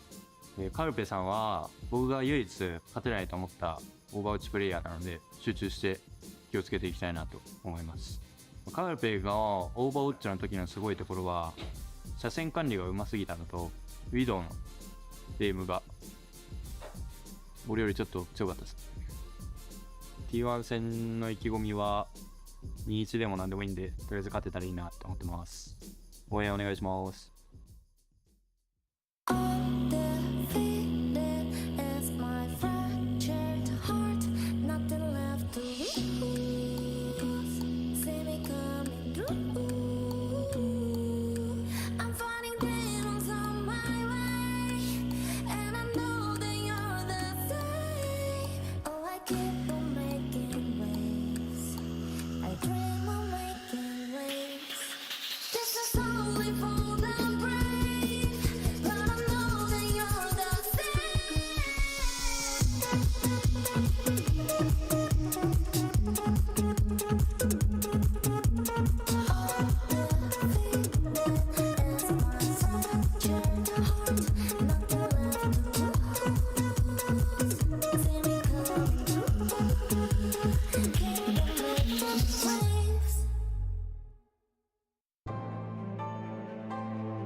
You're watching VCT Pacific. We're live in Seoul, South Korea, and we just finished our first matchup, a very quick matchup with PaperX more or less securing their entry into playoffs along with DRX. But we're going to go into the second matchup now and break down T1 versus ZETA. Now, both of these teams have sort of an even scoreline in terms of standings right now. It's gonna, I don't know. We said this about the last matchup. That would be a long 3 games, but it might, I don't know. I feel like it might be the case again. But who really knows what these things No way. I'm saying it's going to be long. It's going to be dramatic. Overtimes. Maybe 3 overtimes. Yeah? No, I mean, seriously. 4 games. I think this is a tough one to call, honestly. These teams have had some real ups and downs. I mean, ZETA, when they're on, they do look really, really good. I was picking them as the team that's likely to take it. But, T1, I think they have made a lot of their own adjustments and kind of cleaned up their play as well. Mm-hmm. Yeah, that's right. Now, ZETA, they've been having some ups and downs, right? They've been kind of inconsistent. They had a really strong showing initially, and then it's kind of like this back and forth wins. Last week, they were playing against PaperX and weren't looking so good. Yeah, and there's so many funny things when you look at their stat lines and their teams or whatever, but a big part of this to me is that players like Depp and 10 aren't consistent. Depp in particular, a couple weeks ago, was the top performer in almost every metric you can look at. Yep. Now his ACS, I think, is dipped below 200. It's like he's gone from the highest of highs to the lowest of lows as a Jet player. At a time I thought he was maybe the best duelist in our league, and now I'm maybe he's the worst duelist in our league. It is so up and down with him. 10 as well, all over the place this season. Crow, Sugar Zero, everybody's had so many up and downs. Laz has really been the only consistent factor for this team. Another thing to note is and it's been a feature especially of Japanese teams, but they seem to be occasionally a little bit too slow. It's it's okay to use all of the clock in some of the rounds, but you don't want to use it every time. And a lot of times they're so slow with getting the spike planted, or they're so careful and kind of quietly ping-ponging from A to B and A to B that they don't get the entry in time. They don't end up getting the kills they need, and they don't get the spike planted. So if they can tighten that up a little bit, if we don't have a couple round losses where they're kind of dragging their feet and not really getting to where they need to be, I think they can take this. I really agree with you, because there was, I can't remember who they played, but it was a while ago, towards the beginning of the season, when they started need to get wins because they had a few bad games, and they started pushing space. Maybe it's against Team Secret.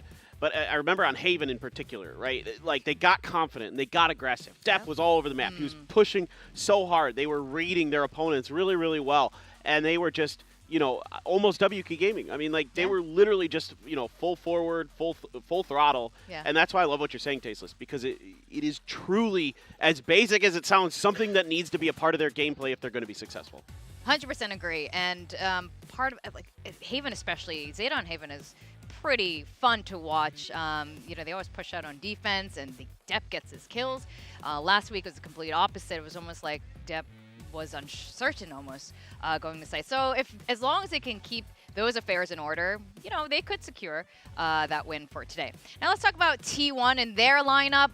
They've been winning the last couple of matches. So, that despite any doubters, they proved the doubters wrong and go home with that win. So this is a very interesting team, especially as we get this far in the tournament, because obviously some spots are basically secured where others are not. And we were a little bit worried for T1 earlier on. They did not seem to be performing that well, but you're right. In the last couple weeks, they've really pulled it together. They do seem to be in good form. Let's not forget, T1 is a legendary Korean esports team. For some of the younger people that are watching, I mean, this was an esports team I was obsessed with when I was in high school. Okay, and there that are was 50 years ago, by the way. That was 100 years ago. Really long time when we rode ago. dinosaurs to school. I am the esports Deku tree, okay? I am very ancient. No, but seriously, they've got some big shoes to fill, right? And T1 kind of hasn't really stepped in that way just yet. But it does seem like in the last couple of weeks, they've really pulled it together. I've been especially excited about Carpe and watching his picks and how he's very fluid when he moves on the map. Yeah, and also Ban. Ban has been a lot better recently. No matter what role he's been playing, he was really shaky at the beginning of the year. He's completely kind of gotten it together. He's found his form. He's been a solid swap out with Intro if needed. Maybe even better than Intro now. So that's like crazy because when they brought Intro in, I'm like, all right, this should be the guy. Yeah. Like Ban should be the substitute, and I don't mean any disrespect to him. That just in my eyes was at that time who was being the better player. But now Ban stepped up, and now I'm like, well, maybe Intro should be the substitute. Like that's how good he's playing. No, absolutely. Ban's been great. He was just like, Papa Paper Thin, I'm going to prove you wrong, and I'm going to step into the big shoes. And he did great last week. It was a 2-0 against Team Secret last week with a really, large score difference with 13-4 and 13-8 on Bind, too, is our first real Bind map. So this is the team standings thus far. And T1 is facing DRX next week, so... Yeah, well, I think look at both of who they're facing off here. I mean, some of these guys, they had very easy starts where it's like, okay, well, just get warmed up, get acclimated. Both these teams are going up against real powerhouses here. You got ZETA up against Gen G. You've got T1 over here against DRX. And, their standings are okay. Not the best, but not bad either. I think obviously T1 a little bit better here, but you got to assume, okay, T1's probably going to lose to DRX if we're being realistic here.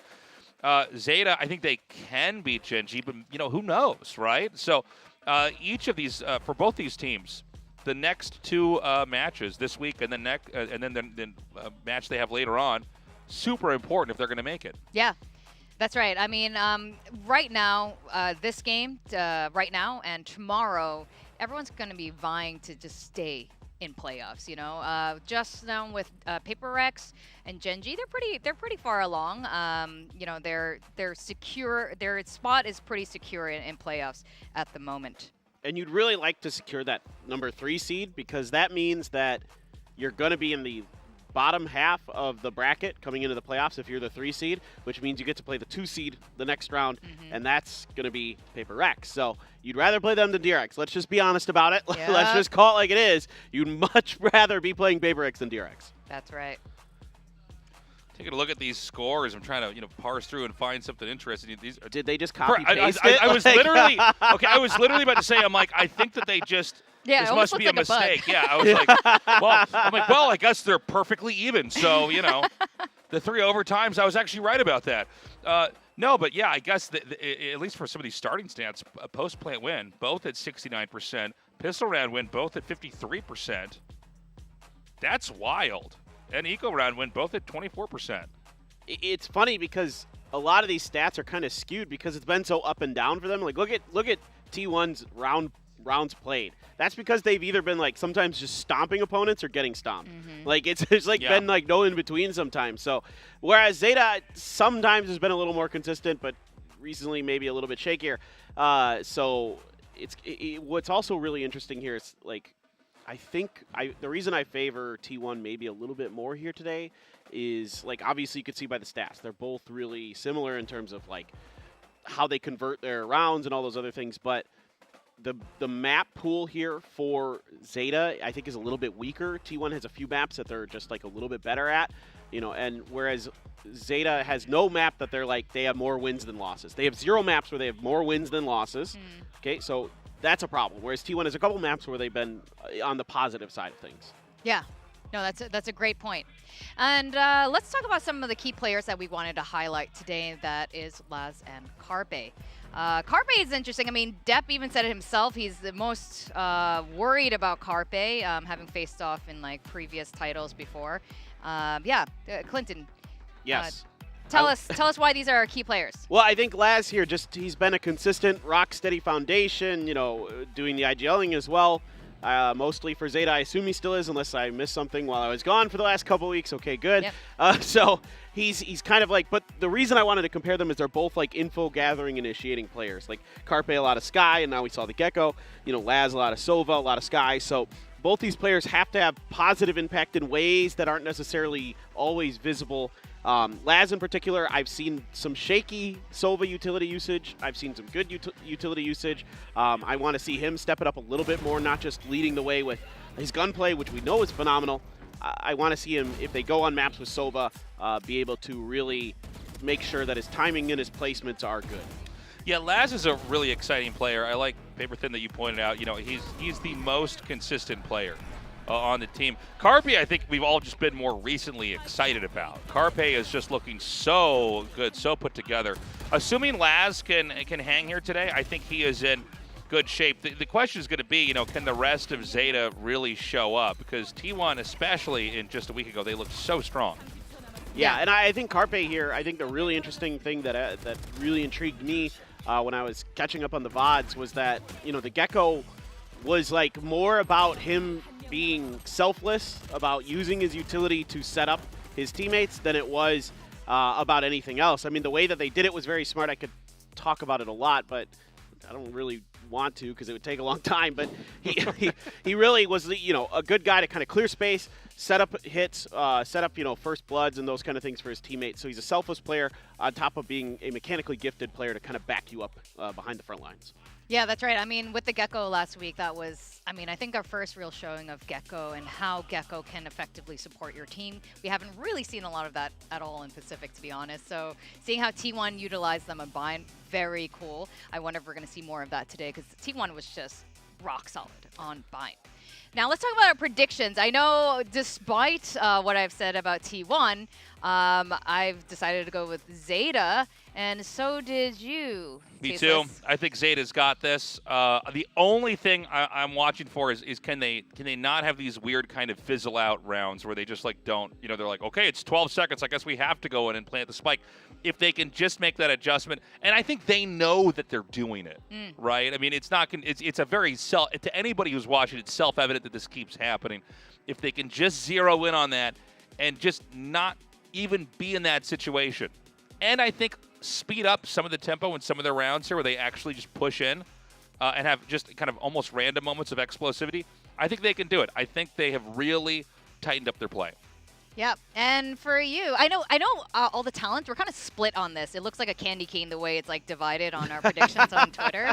So why did you go with T1? Yeah, again, like I said earlier, I think it's just the map pool's just a little bit deeper for T1. I think, even though their stats are pretty similar, I think at their highs, T1 has looked a little bit better than ZETA so far this year at their highest levels against some maybe better opponents in some ways with T1. So I think overall there's kind of this gathering storm for T1 where I thought they might be able to be our third place team. Like I legit thought maybe coming into this season that it would be the three Korean teams would be on top. DRX, Gen.G, T1. Now Gen.G is the one that maybe is falling out of favor, whereas T1 much on the rise. If they can win here, again, that third place spot, still a lot to play for them. I was really impressed with the way that they played Bind, especially with that Gecko. I mean, I don't want to break it down crazy, but they really used it really smart, and it was actually really efficient. Yeah. It was very cool how they used Gecko again. I mean, ZETA, one thing that T1 does really well, we've talked about this many times on the desk, is that their teamwork is excellent when they come together cohesively, whereas ZETA seems to be riding a lot on Depth's super power plays, and when he just goes out and demolishes everyone with his team supporting him, of course. So it's a very different approach. I think you're right too, Tasteless, how ZETA and some of the Japanese teams tend to play with using as much of the clock as possible on every single round. It's like when they kill the animal and they eat every part. that's like what they do with all the time that's left in the round. Let's not forget, there are a lot of Japanese fans that are watching this that really want to see them play in Tokyo. We don't know where all the future Valorant tournaments are going to be at, and this is going to be a great opportunity for them to pull it together. I think that T1, it's a really good opponent for them. I think this is a great one where they can prove to everybody that they've really leveled up, and I'm excited for them. Yeah. No, you're right. I mean, that's the other thing is that honestly, we do want to see at least one Japanese team going into Masters. They have such a big fan base, like you guys over there. I don't know if you guys are watching us or the Japanese broadcasters, but we do know you guys love Valorant, and we would love, it'd be cool to see one of the Japanese teams go through, make it through grand finals. Now, the other thing that we've also noticed is how, to be honest, the Japanese teams are also kind of emotional, and I think the walkouts are really indicative of the kind of mood they're walking in with and walking into game with. It shows. Yeah, I mean they're emotional players. Like we've seen it so many times with the way that after a match, whether it's a big loss or a big win, how much it means to them, how much, they know that they carry the pride of their country. They are the biggest thing that has happened to esports in Japan, period, end of story. It is ZETA Division. They have the biggest story, with their third player, whatever it was, finish at Reykjavik. Their run that they made really set them apart and kind of open the door for this flood that is now coming through. It's crazy. I mean, here in Korea, esports started about like 25, 27 years ago. But for Valorant Japan, it's like just started. I think a lot of people don't appreciate this.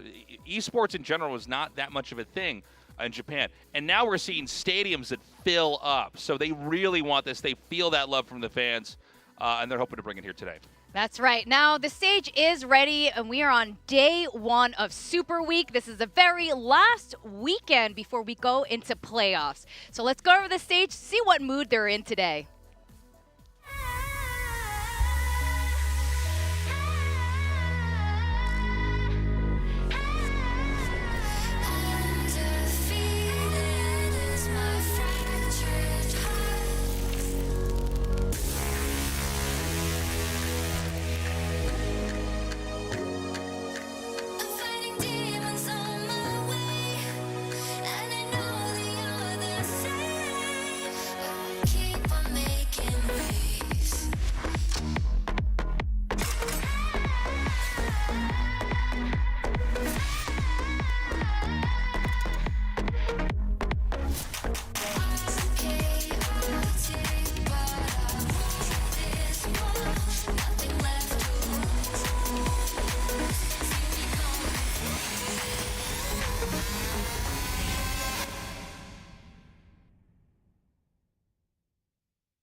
This is VCT Pacific. We're kicking off match 2 of Super Week with T1 and ZETA Division.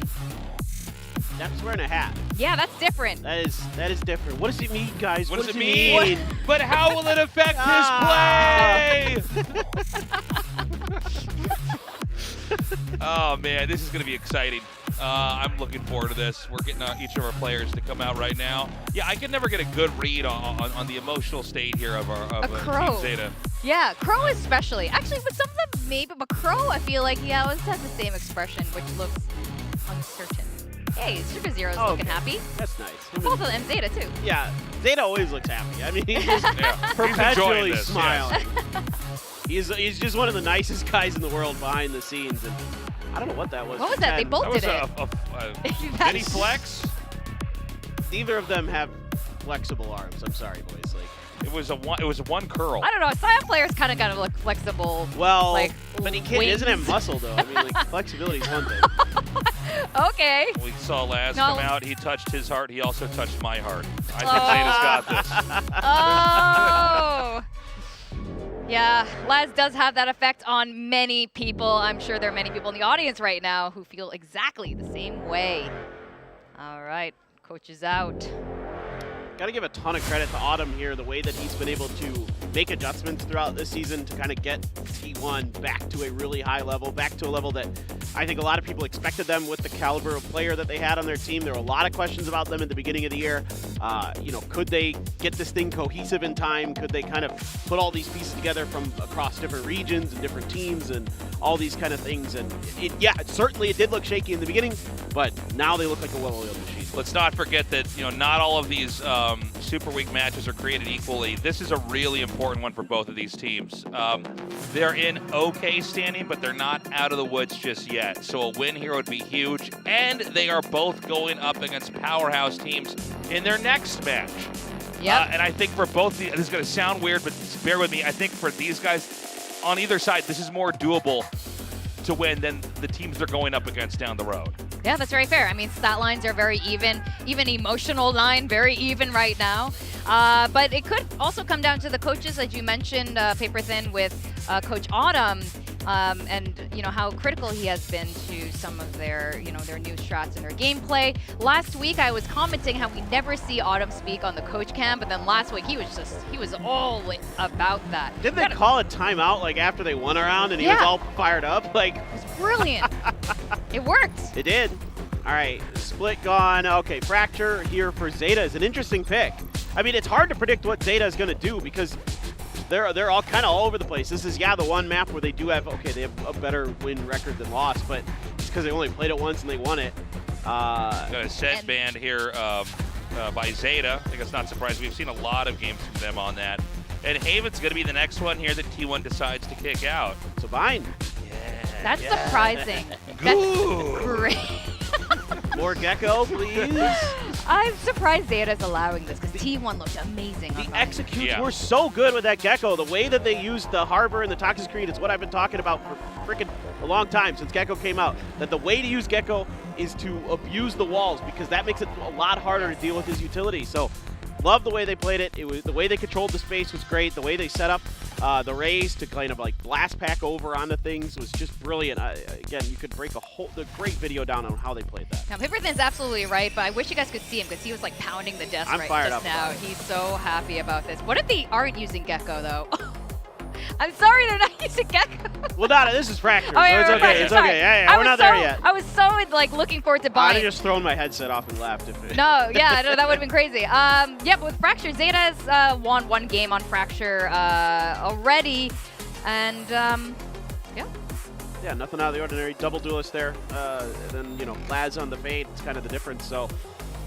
Well, what they both play, it's just a matter of how they can pilot it. It's again, we've only seen it once for ZETA. It looked pretty good. I think T1 is like 2-1 or something on this, so they've been playing good.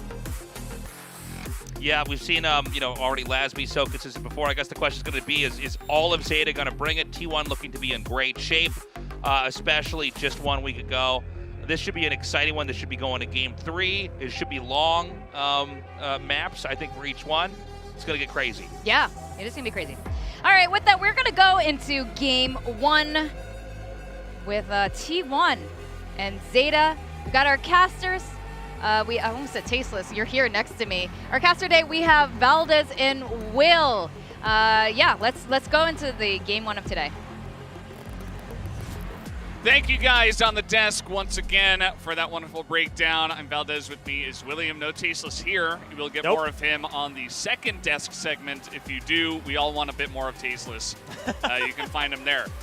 We are getting into Fracture. This is a pretty interesting map pick. We've only seen it once from ZETA. They looked great on it with the Fade. But also T1 has a lot of experience on this map as well so far here in VCT Pacific. Yeah, and for T1, the big question always has been whenever they come to the Fracture, they go for that, they've always been preferring that double duelist with Ban playing the Jet. And the question has always been, is Ban warmed up, right? Sometimes he's had to come back onto the stage for this Fracture.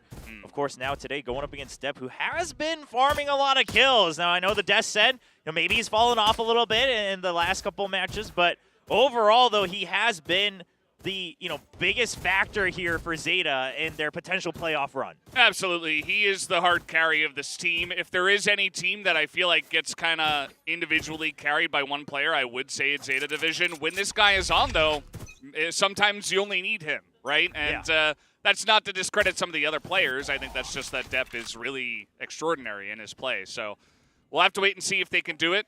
T1, a very well-rounded team. They were able to have a great performance last week against Team Secret, but a lot of us would argue that, of course, ZETA is a much more difficult opponent. All right, so just clearing the initial Killjoy utility. I like that ZETA just took that very slowly. They weren't in a position where they could potentially get jumped on. They even had 10 up north on the arcade side, so they have both sides. Now, they have to choose here. If they're going to fight, they got to stick it, but they both get stunned. They have to run back into the site. Yeah, that timing from ZETA, not the greatest. Here comes T1 now through B main, but those paint shells very nicely timed from the side of Depp here. As around the corner, but Munchkin's going to take his head off. Well, now everyone's just stuck in tower. I mean, Sugar Zero was the last hope, but he was getting spammed. He had to peek out. Now Laz doing what he can. I don't know if they have enough time to defuse this, but Munchkin is holding it down. They get it to half. And the one shot, they are going to get him down as ZETA is able to take his head off, and that half defuse so critical for them to make sure they get that round very close starting. Well, T1 ZETA making a statement right off in the pistol round, which, by the way, we've all been waiting for this match, the ZETA versus ZETA match, but we'll try our best to say T1 whenever we can. But overall, a good retake. Now, all of this comes off the back of T1 just pushing out of main immediately, right? And just really committing. They were committing a lot of their utility initially to get main control first, right outside a tree, because that way they had faith that they could still go for the retake. It works out perfectly. They get the double stun, and that's the pistol round for T1. Yep. I'll find you. T1's ZETA with an excellent performance there at the end to clutch that for the team. Alongside a Munchkin, who I think got 2 or 3 kills in the entire round. So nice start here for T1 as they'll take the orb and run the other way. Yeah, and 4 Bulldogs not going all the way up to, you know, a Vandal or a Phantom and risking potential other utility or defense, but preferring to go for these rifles that they can carry over to the bonus. So T1's looking ahead here on the defensive half. Just a sliver angle there. A little rough if you don't get that shot with the burst with an angle as tight as that, but Ban's just going to get info. You're talking about Ban. He started off last week as, by the way, Munchkin's going to get 1. He started off last week amazingly on Lotus. Like, he just had the best start ever, and then the rest of the team kind of, like, followed up from there. As Munchkin is just taking people down here on B main by himself. Yeah, and now they're getting pinched as well by Saya player. There's nowhere to go, and that is a flawless over here for T1. Now, ZETA Division, we should note, you know, they didn't invest much into this round. They were mostly on Classics. Laz did have a Sheriff. Of course, that's going to get dropped. They're also one of those teams that has been really believing in the half-armor economy meta. So their own economy, not in a terrible state, but obviously the trouble is...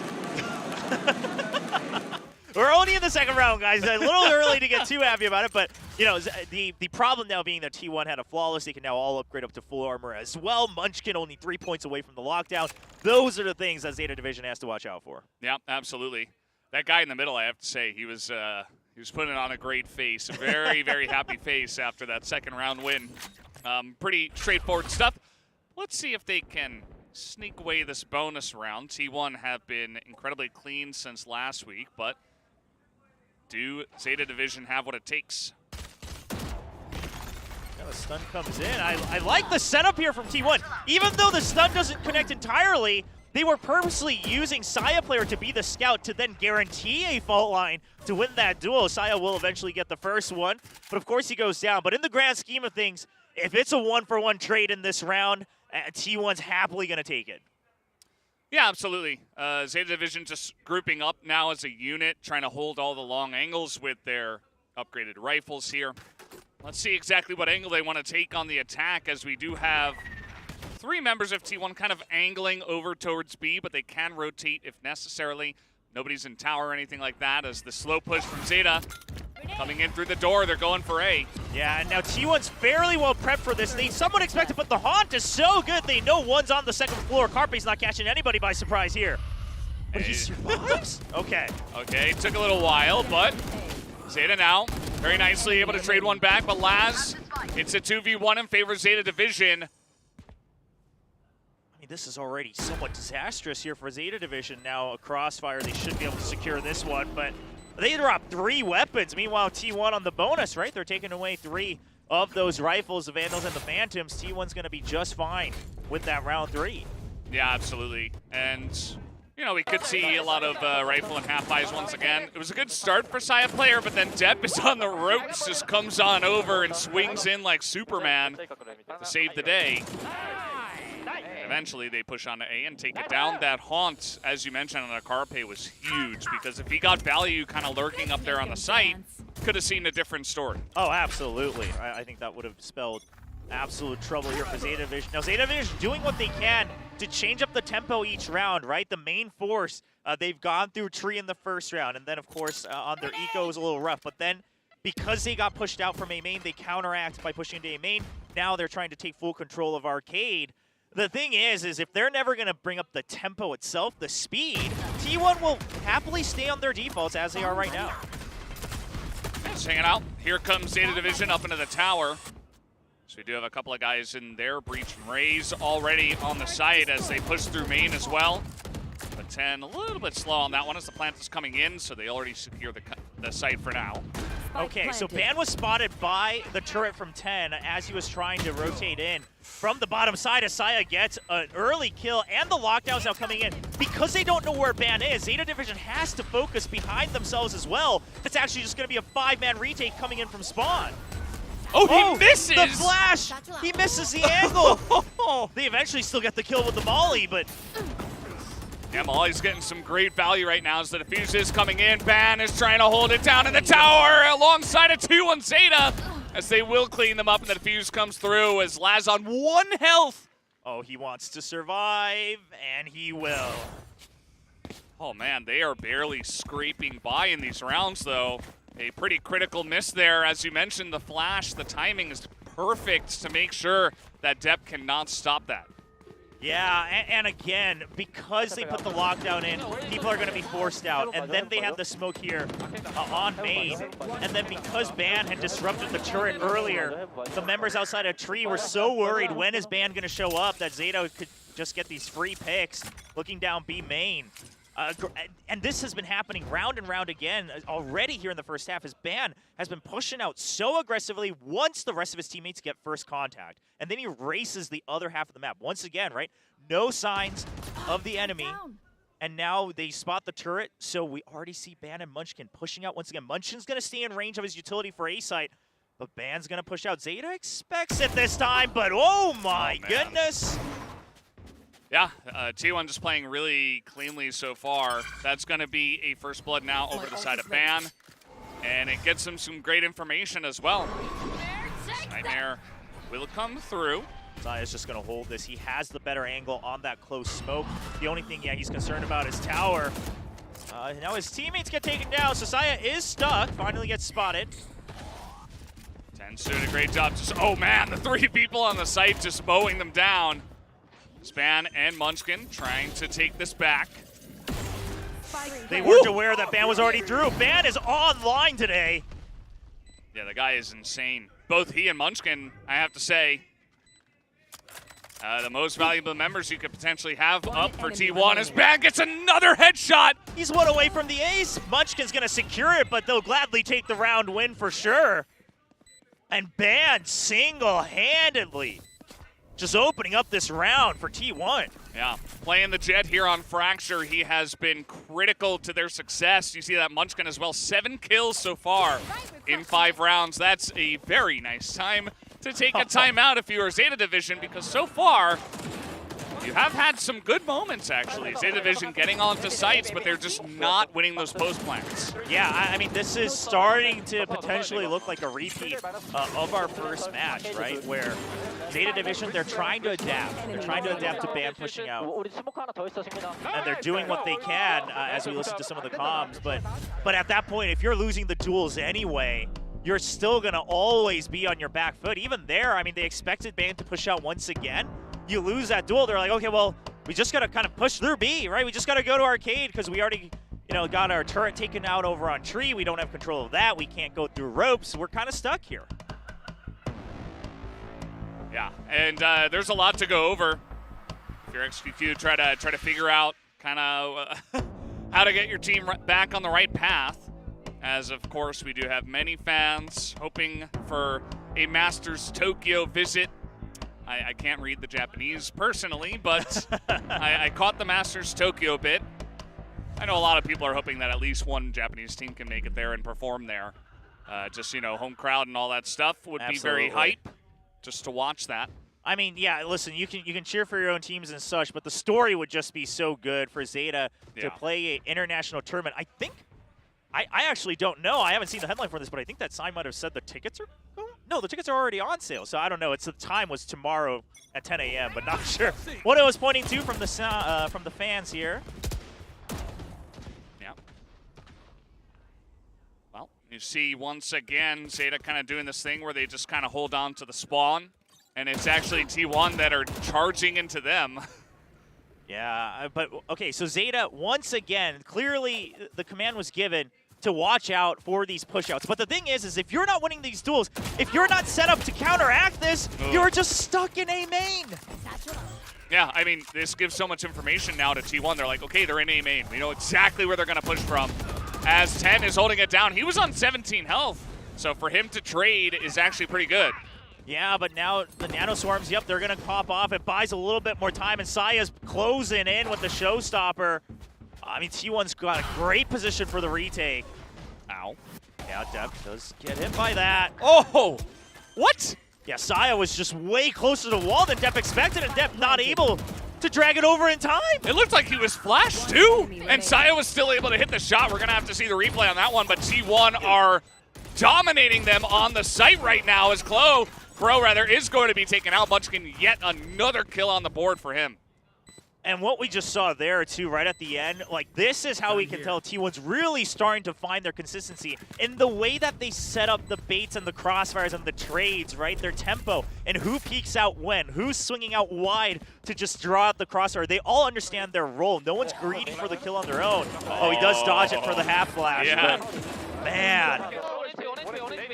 I mean, yeah, just look at this, right? They're all communicating and saying, I'm holding this angle, I'll peek out here. If you listen to some of their comms and some of the replays on Bind last week as well, you'll hear a lot of that. Saya calling for Carpe, swing out and get the kill, I'll hold for you, things like that. I mean, especially at the professional level, you need to be so crisp with those call-outs. Yeah. Otherwise, you're going to get dominated by teams like T1 who have the incredibly crisp call-outs, so... Oh, and now Ban's got the operator, so how does that change things? T1 now pushing out with the Breach Raze combo to gain aggressive control. The other thing is I think T1 also recognizing we've already done enough mental conditioning, right? We've already done enough macro damage, whereas Zeta Division has to be worried about our pushouts. And they're ditching B because they have the Rolling Thunder. We can always go for the retake there. I'm just going to make sure, you know, the Breach here, T1 Zeta, providing support to make sure the operator and the Killjoy utility are not taken out for free on the A side. Yeah. Well, let's see it from the side of Zeta Division. They have this lockdown. Will be put down underneath in sewer, as is the way of things. And again, all read through, right? T1 very well prepped against this. They start to close in afterwards. And Saya making sure that he doesn't give up their spawn area. I mean, T1 is just reading Zeta like a book. Yeah. Well, Zeta with this lockdown will be able to at least put the spike down. In good position. You got double Nano Swarm on top of it. There. As let's see the play from T1, the retake that you mentioned, William. Oh, he gets hit in sewers as well. They can't push up against T1 Zeta. So T1 Zeta gonna go down. Depp able to get that swing. So he got Aftershock through. Just trying to go for the defuse now is Carpe. As is the way. Nice dodge on the flash. He stuck the half. Depp needs to start closing in. He can't hold this passive angle. Ban able to get the first. They're gonna hold it. Saya is able to swing. He's trying to hold it, but he's not able to. As that should be it for the side of Zeta Division. They do pick it up with the very closely timed, but correctly timed orbital strike from the side of Sugar Zero. Yeah, I mean, that was really dicey. Crow with the spam just to make sure, because if not, if it was, you know, someone else at full health, they might have been able to really barely finish it right as the strike came down. But Crow, they get the ping with the haunt as well, so that just absolutely guarantees it. So yeah, I mean, yeah, they had the orbital strike, which is why Depp doesn't push in earlier. But at the end of the day, they do have to commit it, right? And so a lot of investment just to get one more round on the board. Where are you? Yeah, absolutely. We did have the Blade Storm and Rolling Thunder taken from the side of T1 as well. So decent committal from them just to try to get on to the retake. Nearly works out for them, but if you're going to have like a setup on the attacker side that is going to be high percentage win rate, it's going to be something like that, right? So can't blame Team 1 for losing that, as here comes Saya player, extremely aggressive on this angle. Oh, he hides with the assistance of T1 Zeta, but Saya's still stuck. Yeah, he already took too much damage. Now, a bit of a risky play, and I gotta start to think that I think this operator is starting to kind of really cramp on T1's strategy so far. Okay, well, Ban, as I say that, Ban's like, yeah, Ban's like, you shut up, I'll get a kill and I'll open up the map. I just love that. Like, your point definitely still stands, but like right as you said it, he just like takes his head off. Oh, man.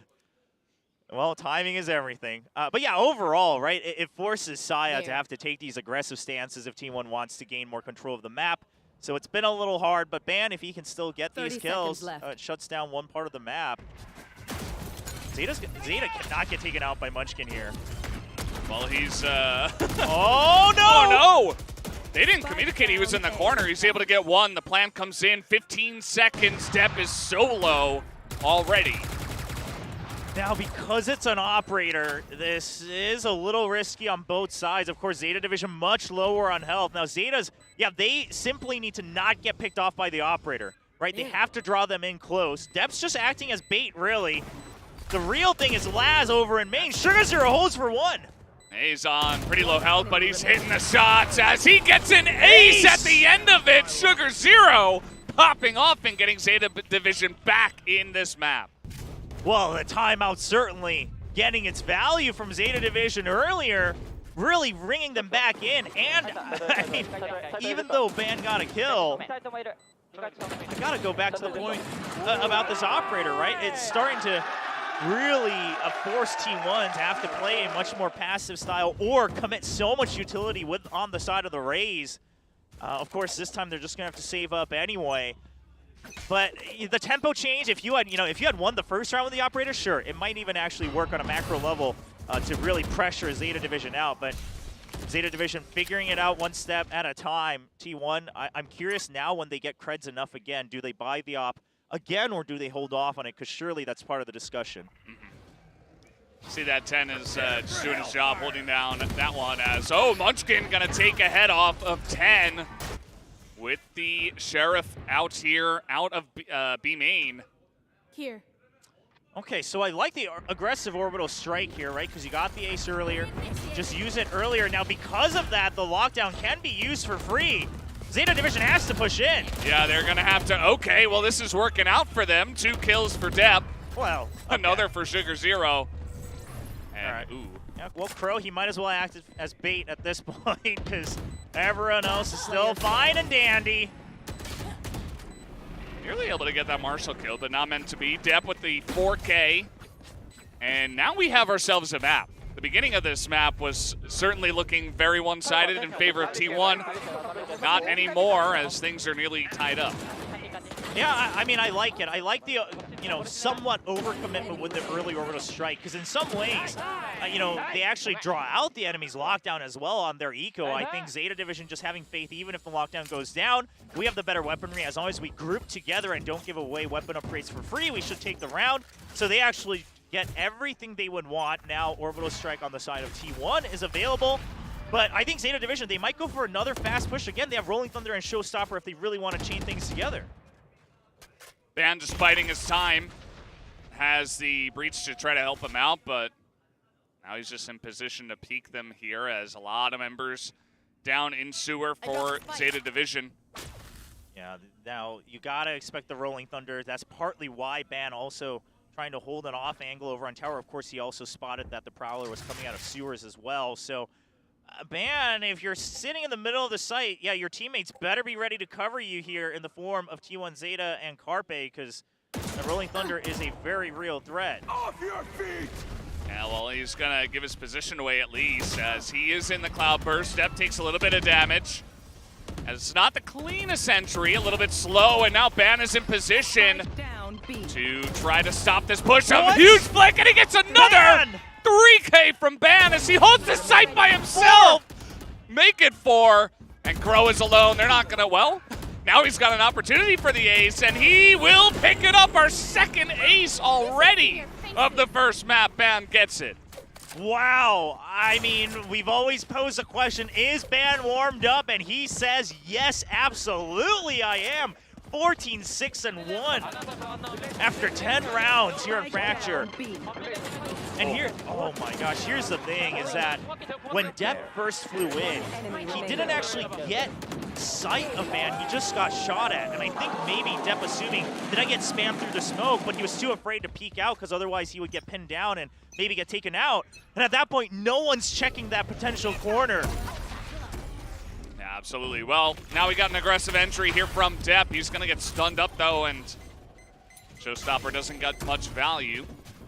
I mean, ZETA, they take control of Sand, so it looks like they want to commit to this. They don't quite have to, but because they have the alarm bot, they could still push back out. The timing of the peak is huge. ZETA from T1 up on rope is just able to peek down on them. Tendo is able to pick up 2, and all of a sudden, ZETA Division strike back. Well, one thing's for sure, neither team, no player on either team is just getting too shaken up, right? They're always recovering in the next round, bouncing back and forth. So this, the initial couple rounds looked like maybe even mechanically T1 was just in better form today. I think that is now a moot point, and it's really going to come down to round adaptations here.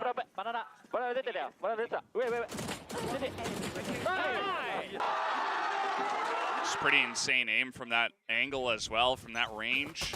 Transfer from the top, reset, get the second kill. 10 gets very low. He's been playing a very defensive role so far for his team, but we know he's able to pop off as well. So ZETA Division, after a couple rounds of the aggressive attacks, they now go for another slow pinch, just waiting to see if there's a push out. I think 10 even recalled his turret. So at this point, ZETA Division just committing to the fact that they're going to go A, right? No one's watching behind them. You surely have to expect that someone could have gotten your flank. The thing is Ban is very, very close. Look at the pings coming down. They know they're in main. Oh, what? Zaya pulls it at the exact wrong time. Here's Ban. He's got the flank. That turret's going to be annoying as the flash is good. Depp is holding it down in Sands. Oh, Ban all alone. I mean, yes, he's had quite a few heroics so far, but this is looking tough. Now, if there's an H thing to do it, it's probably a Jet. Yeah. Last round, so just got to go for it. Do your best. He's just faking that he's going to go through Sands, and he wants to jump into the site. Oh, doesn't get stunned, but it's starting. Yes, do you dash through? He does. Oh, well, now he's stunned.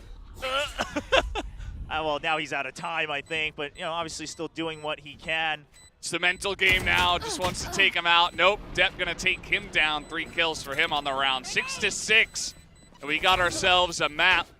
This is looking like a very, very close one between these two teams. Yeah, let's remind everyone, this started 5-1 for T1. All right, I mean, ZETA has just turned an entire new chapter within the first half. And now you can reset as you switch sides. That's all you gotta say. Nice, yeah. Nice. Well, and here's the other thing. We haven't heard a lot of nices from ZETA Division so far in Pacific. That used to kind of be their trademark cheer. But overall, their comms definitely seem, you know, a bit more upbeat today, a bit more proactive. And I think maybe they're finally feeling good about whatever is coming through in their scrims. Maybe they feel confident that they've hit a stride here. Let's see if they can continue that. I mean, I think a lot of the questions were that when they lost to Paper Rex, you know, maybe it's just because it's Paper Rex, right? You still had a good showing as Team Secret, ZETA Division. You looked like you were on the path to an upgrade. And they're proving that, yeah, you know what, Paper Rex, that was just a match against Paper Rex. Let's forget about it. Yeah. Now we're back in our own style. Yeah, it does feel like these two teams are definitely much closer matched. I think that T1 had an excellent performance last week, but I think it was against a Team Secret that's not really finding their footing right now. So, as we mentioned before, for both of these teams, it's a very difficult opponent that they're going up against tonight. And that's making a pretty close match so far. As, of course, the T1 fans are out in throngs here. We got pretty much a full stadium to come and watch them play. Yeah, I mean, a lot of teams, I think, really starting to get behind this T1 roster. Of course, we have a lot of Japanese fans, as they always, you know, somehow find a way to visit us here in Seoul for these weekend matches whenever a Japanese team plays. And, you know, as the desk was talking about it, ZETA Division is that team for Japanese Valorant, right? Yes, more and more players and teams are starting to come up and make a name for themselves, but ZETA's been that representative for that country and that region, and see if they can continue to keep that hope alive to get a ticket to Masters Tokyo. Yeah, well, we're going into a pistol round now. ZETA Division is going to be on the defender side from here. Carpe 0, 7, and 7. Yeah. I mean, 7 assists, yes, that's good, but man, you haven't won a single one of your duels. That is rough, especially after, you know, a lot of the praise that we gave him. He looked so consistent last week, and if he wasn't getting kills, it was because he was playing kind of more of that supporting role at times, but very rough start here for him. Yeah. Certainly does feel like he's kind of just hanging back and, you know, getting defuses, getting plants, kind of just supporting the team. But, yeah, to have 0 kills in a half, that's it's not good. It's not a good thing. We'll see if he can turn it around. T1 going to get a pretty free entry onto A as ZETA Division look for the retake. Yeah, a little interesting that ZETA, I mean, stacking one side is fine, but, you know, not even taking either Dish or main. Just trying to come through from spawn. Ban maybe a little bit over-aggressive there after the first kill. All right, Sugar Zero is going to make sure that he checks. The spike is up top as well. Sugar Zero just drawing out all the nanoswarms now. They do have to start to stick it, but here comes the molly as well. Yeah, I mean, they just have pretty much everything they need. Saya player in position. Oh, and the Last player standing. Yeah, they're just winning this with utility. He's going to stick it, though. Does he have time? Ooh, I don't think no. so. Yeah, wow. That, oh my God. Well, okay, but here's what ZETA Division needs to take away from that is that, oh, we like can't give a site for free. The amount of utility chaining they have. If we do give it for free, we have to pressure one of the other sides. Because if they could just set up literally every single ability, we just simply don't have time, right? Or you have to sacrifice someone to get the half and then chain it. So, so hopefully ZETA Division keeps a note of that after that pistol round. Yeah, I mean, that's something we saw from T1 Unbind is that they do their homework. They come extremely prepared. That's yet another example of that, especially on the attacker side. They have a very nice setup, pistol round kind of utility win by just pushing into A. And essentially, if you get the spike down, you can delay for 20, 30 seconds. Yep. And that's basically enough time as ZETA Division all rotating over to B. And now they're going to regroup to come through spawn again. Well, the question is, do they just die to the spike here? Just going for a run, you know? Yeah, no. A group run. Get your exercise in, get your steps in. Yeah. You need some of that all right, well, now they're going to exercise. Get spotted as well. It doesn't look like they plan on just quietly dying to the spike, though. So curious as to what the idea is here, just clearing out every part of Fracture. Yeah, I mean, they might try, but T1 is already in position to deny that from them, as they have to get into A main if they want to. Oh, and Munchkin just closes the gap here with his Spectre. They've got Phantoms as well. Oh! T1 getting a little greedy. Yeah, I mean, they are able to pick up all the kills. Munchkin gets 4, but yeah, they kind of all grouped up for that one. Yeah. Necessarily didn't have to push into 5 people from ZETA Division. You had Phantoms and a bull. You had a Phantom and a Bulldog, and I believe everyone bought. Maybe 4 people bought. You definitely took some damage. Okay, you got to keep the most expensive weapons in the Phantom and the Bulldog, but now you're really making this a true bonus round just to even out your economy. Meanwhile, ZETA will go for that half armor Vandal, all Vandals for the ZETA Division players. Yeah, I mean, they have the smokes and the brimstone, I guess, but just trying to click on some heads, and that's exactly what Depp does. Takes that Phantom already away from Ban, who was the guy who was holding on to it. Now, what we're really seeing, I'll touch upon this in the next start of the round as well, is that ZETA Division is very well aware that the easiest point of entry for T1 is Dish. And then if they just win the duels elsewhere, they're fairly confident they can hold on to A site. Well, they did exactly that. Wasn't much of a contest here as everybody ran into the open arms of Laz, who generously, well, I guess it was T1 in this case being generous, but he gladly took all those kills, as we'll take another look here. Well, that was very generous from Munchkin. Just a true Christmas gift here for Laz, but 4 kills. Man, we are seeing just several rounds of players on both sides getting multi-kills and aces. Now, we saw pings earlier again. Again, the focus is if we can keep control of main, let's just check to see if the entry is eventually coming in from Dish. Because if not, we can reposition. You've got, look at the setup here from Killjoy on the side of ZETA Division on B site, right? It's just to buy time You know, as soon as one of those activates, the Brimstone's going to smoke, just lock down the site, and try to hold on to it together. Well, you got T1 ZETA trying to open for his raise. His ban makes it in, but can't get the kill. He nearly takes out 10, who's on 19 health. And oh my god! Amazing look away from the flash. ZETA Division are going Super Saiyan right now. And that's the spike still locked up in tower. They can't recover it. 10 with a heroic, absolutely crazy hold in B tower. Yeah, Ban trying to, you know, put on his something pants. Wasn't really able to get in range. 10 gets that first kill, looks away from the second flash, and holds it down. And he was really the linchpin of why they were able to hold on to the site. Man, yeah, especially after taking all those hits from the shorty, surviving with 19 health and dodging the aftershock and the flash. Very impressive from 10. And what this allows ZETA to do is kind of relax about B site, right? Is generally, okay, we can kind of trust 10 to just hold on to the site. So T1 just aggressively pressuring it. They're going to draw out the Killjoy utility early, but you've still got Sugar Zero nearby to assist.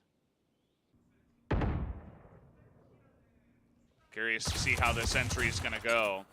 Right now, Ban with the Blade Storm, he's by himself in A main, actually. As T1 haven't really committed to anything just yet. They're just kind of waiting on the outskirts, trying to scout out. And they could certainly try to rotate over to A if need be. They've done this before. T1's done this before where they just go to B and have faith that Ban will come in on the flank. Now it looks like because they couldn't clear out the utility fast enough, they want to rotate, but now Ban, he has to get these kills, otherwise they're just all stuck in no man's land. Yeah, this is potentially going to get pretty awkward as the smokes are down for the side of T1 as they try to make their way onto the A site here. Okay, ZETA Division not getting too feisty. I like this from ZETA Division. They're playing it safe. Now, they have no idea where Munchkin is. Curious when the flank's going to happen. He got hit by the blast. And now Ban up in the air. Assistant taking off heads. This is an eco round right now for T1, but he's got 3 kills. But now they surely don't expect Munchkin to be coming in from Dish again. Oh, no. That's just... They're getting ran around the ring right now by T1. There's not enough time. Yeah, this is secured. You have too many things to consider here for Deb.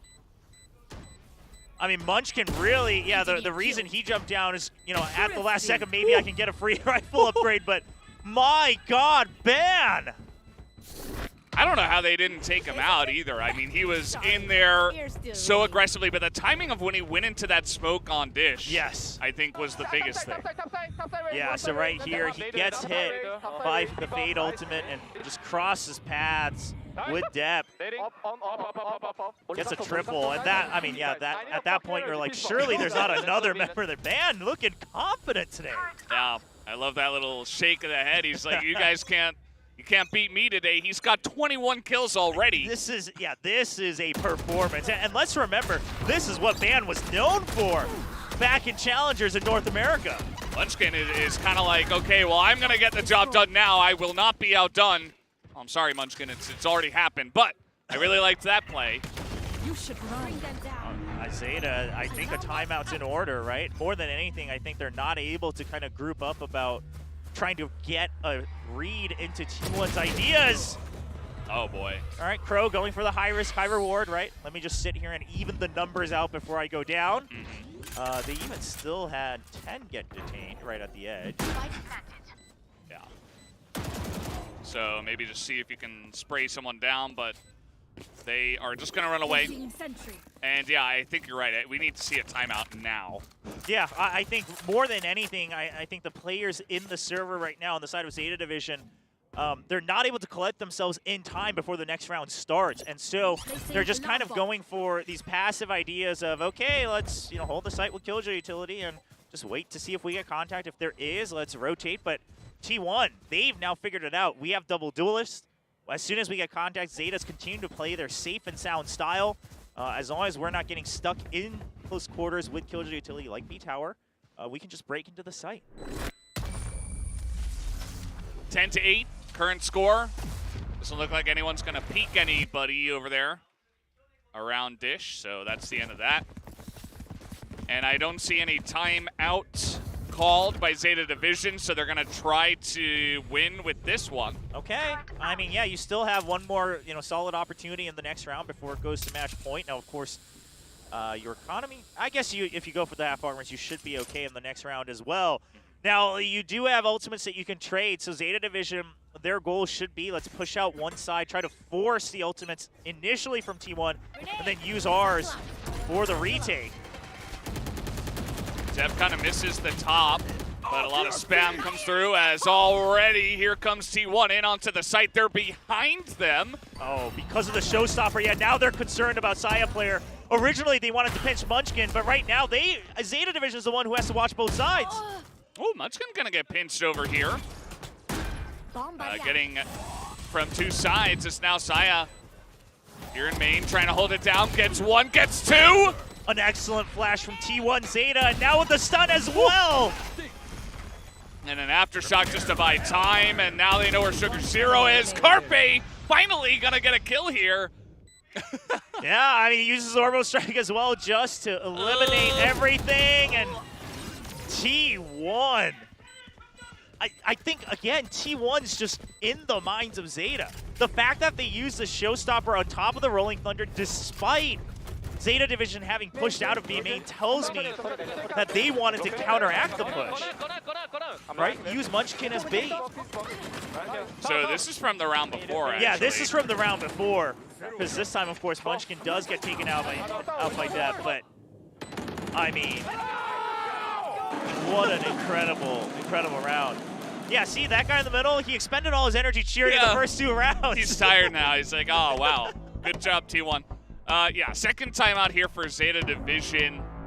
We wanted to see it before the last round, but it's okay. 11-8, you could certainly come back from this, and there's so much to go over, though. You only get like a minute in your timeout. I don't even know what I would say. That's why I'm not a coach. Well, I mean, I think one thing's for sure, right, is that like if you're gonna push out, I think you have to commit a bit harder. And here's the thing: is that clearly the blindly pushing out, T1 is somewhat prepared for at this point. And if you do it after a timeout, I think it can never be more obvious. Now, on the contrary, perhaps you change up your Killjoy utility just a bit, right? Put it in these areas that might be a bit more, where you can get a bit more forward, like Dish, or where you can just get information and try to stop the initial push. And then, off of that, push out the other side and get ready for the retake. Because right now, you're kind of going halfway, right? You're like pushing out, but not committing enough to win your duels. But at the same time, then you're not taking the area, so you have to go back through spawn for the retake anyway. It's a little iffy here from Zeta. Yeah. We got a couple of ults here for the side of Zeta. A couple that could be very critical as Prowler's coming out, and Laz gonna take out Ban, who, again, he was alone here in A main. Yeah, I mean, Ban, he tried to swing out right before, as the sun comes out to try to get an early kill. Does get taken down. Now, initially, T1, like I mentioned, we're waiting for a potential push out off of the timeout. Now they're somewhat stuck in Dish. However, if they can get into the site, it comes down to Munchkin. That's good information right now for Zeta Division. Munchkin, as you mentioned, he's doing his job. Meanwhile, the rest of T1 are rotating away from A. Zeta's overthinking this. They're thinking that, okay, if the push hasn't happened right away, should we refocus on A? Is T1 trying to play mind games with us? But in the meantime, T1 is just committing here. No, they're going to rotate back to Dish? No way. They're literally using the overthinking of Zeta entirely against them. They had kept Carpe here on Dish. Well, they hear them running over. There's not enough time as Depp is in the corner, and there's an aftershock. He just waits, and Laz gonna take all of them out, basically. And yeah, very strange round from T1. Maybe it was they who were actually overthinking their own attack as well. Yeah, I think both of them kind of tripping over their own shoes here. But at the end of the day, the way Zeta adapts to this entire sequence of no action. Great C's from Laz. Yeah, he's happy about that one. That's hilarious. But yeah, Zeta Division, again, because it was kind of radio silence, and then they heard the orb in arcade, Jet correctly positioning against the potential dish execute, and that's a good defense. The timeout coming in handy for Zeta Division. Yeah, another orb into the hands of Saya player, who's 2 away. This looks like more of a standard B push, although we do have a lot of members going underneath. Now, the orb control, much better on the side of T1, much more proactive. On the side of Zeta Division, I mean, they even take over a main, and they weren't able to give it over to Crow. Oh, 10, he's got to hit that. Carpe just flicks onto his head and takes him out. It's going to be a plant here for T1 Zeta. I mean, you got to imagine if you had given that orb over to Crow, he could have that Rolling Thunder. Now, Depp aware that someone could be here. Oh, okay, he baits it out with a just shot, trying to spam to fish for info. Yeah, gonna clear out the sewer. There's no lockdown here for Munchkin, but Now, yeah, but Zeta Division, they have decent positioning, but they have to start pushing in now. Oh, they have the crossfire, but they take out side player in the corner. Laz once again showing up big. Sewer's been taken over. No one to cover for Laz. Laz just gets the half. Aftershock coming through as he's on the half. Munchkin gets it, and Laz just has to try to hold it. Does he hold it? He held it, yes, he's gonna stop him. T1 just barely able to stop the defuse from coming through. Wow, literally at the very last second there for Munchkin to get the swing.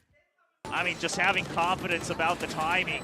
A great retake attempt from Zeta, right? Depp able to jump through on the first duel, get 1 kill, and then set up trades, but oh wow, Munchkin was shaking his head. T1's, they look very confident on stage today. Yeah, they look like they're having a lot of fun. Yes. Especially Munchkin, he's catching up to Ban. He's got a better KD right now. That he does. He wants to be the guy who picks up those MVP votes. See how it goes, though. He's back in position. Yeah, Zeta Division, if they're going to continue setting up the Killjoy utility like this, I mean, it's clearly set up just to buy time. 10 and Sugar Zero cannot get greedy about the initial duels, right? I mean, just wait for the 5v5 retake. You already have control Hero of Attacker spawn on the south side. Just have fade. Oh, Munchkin. What? How do they not kill him? It takes them so long. As now we have showstopper advantage, you could say, to the side of T1. And it doesn't look like Saya's going to find anyone, but oh, I may have misspoke as actually going to, I guess, distract 10?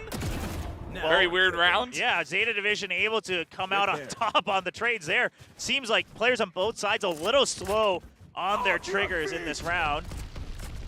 Meanwhile, just making sure. Yeah, well, T1, here's the thing. I think they just want to close it out this round. Now that could become a butterfly effect, but the reason they do that, you only have 2 people. You want Ban to be able to secure an extra area so you can always have a crossfire, but Ban couldn't push all the way through off of it, so, I mean, Sugar Zero, the longer he waits, the better it is. Yeah, for Zeta Division. True. Oh, no. Launching smoke. He's going to launch some smoke, and he's behind Ban. Ban doesn't have any idea. Wait, no. Ban hides away from Sugar Zero. See if he can flank him, but Ban is probably going to get the jump on Depp and Crow first. As he gets the kill, he gets the Cloudburst, but he is taken out. And Crow will get this defuse.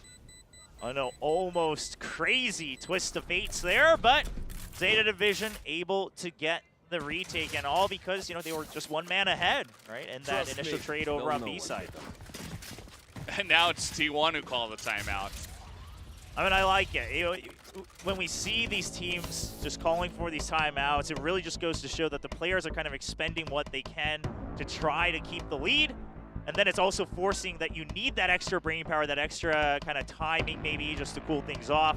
It just goes to show that the match is in good hands if it bounces back and forth. And we're definitely blessed with an excellent map 1 here in this best of 3 between Zeta Division and T1.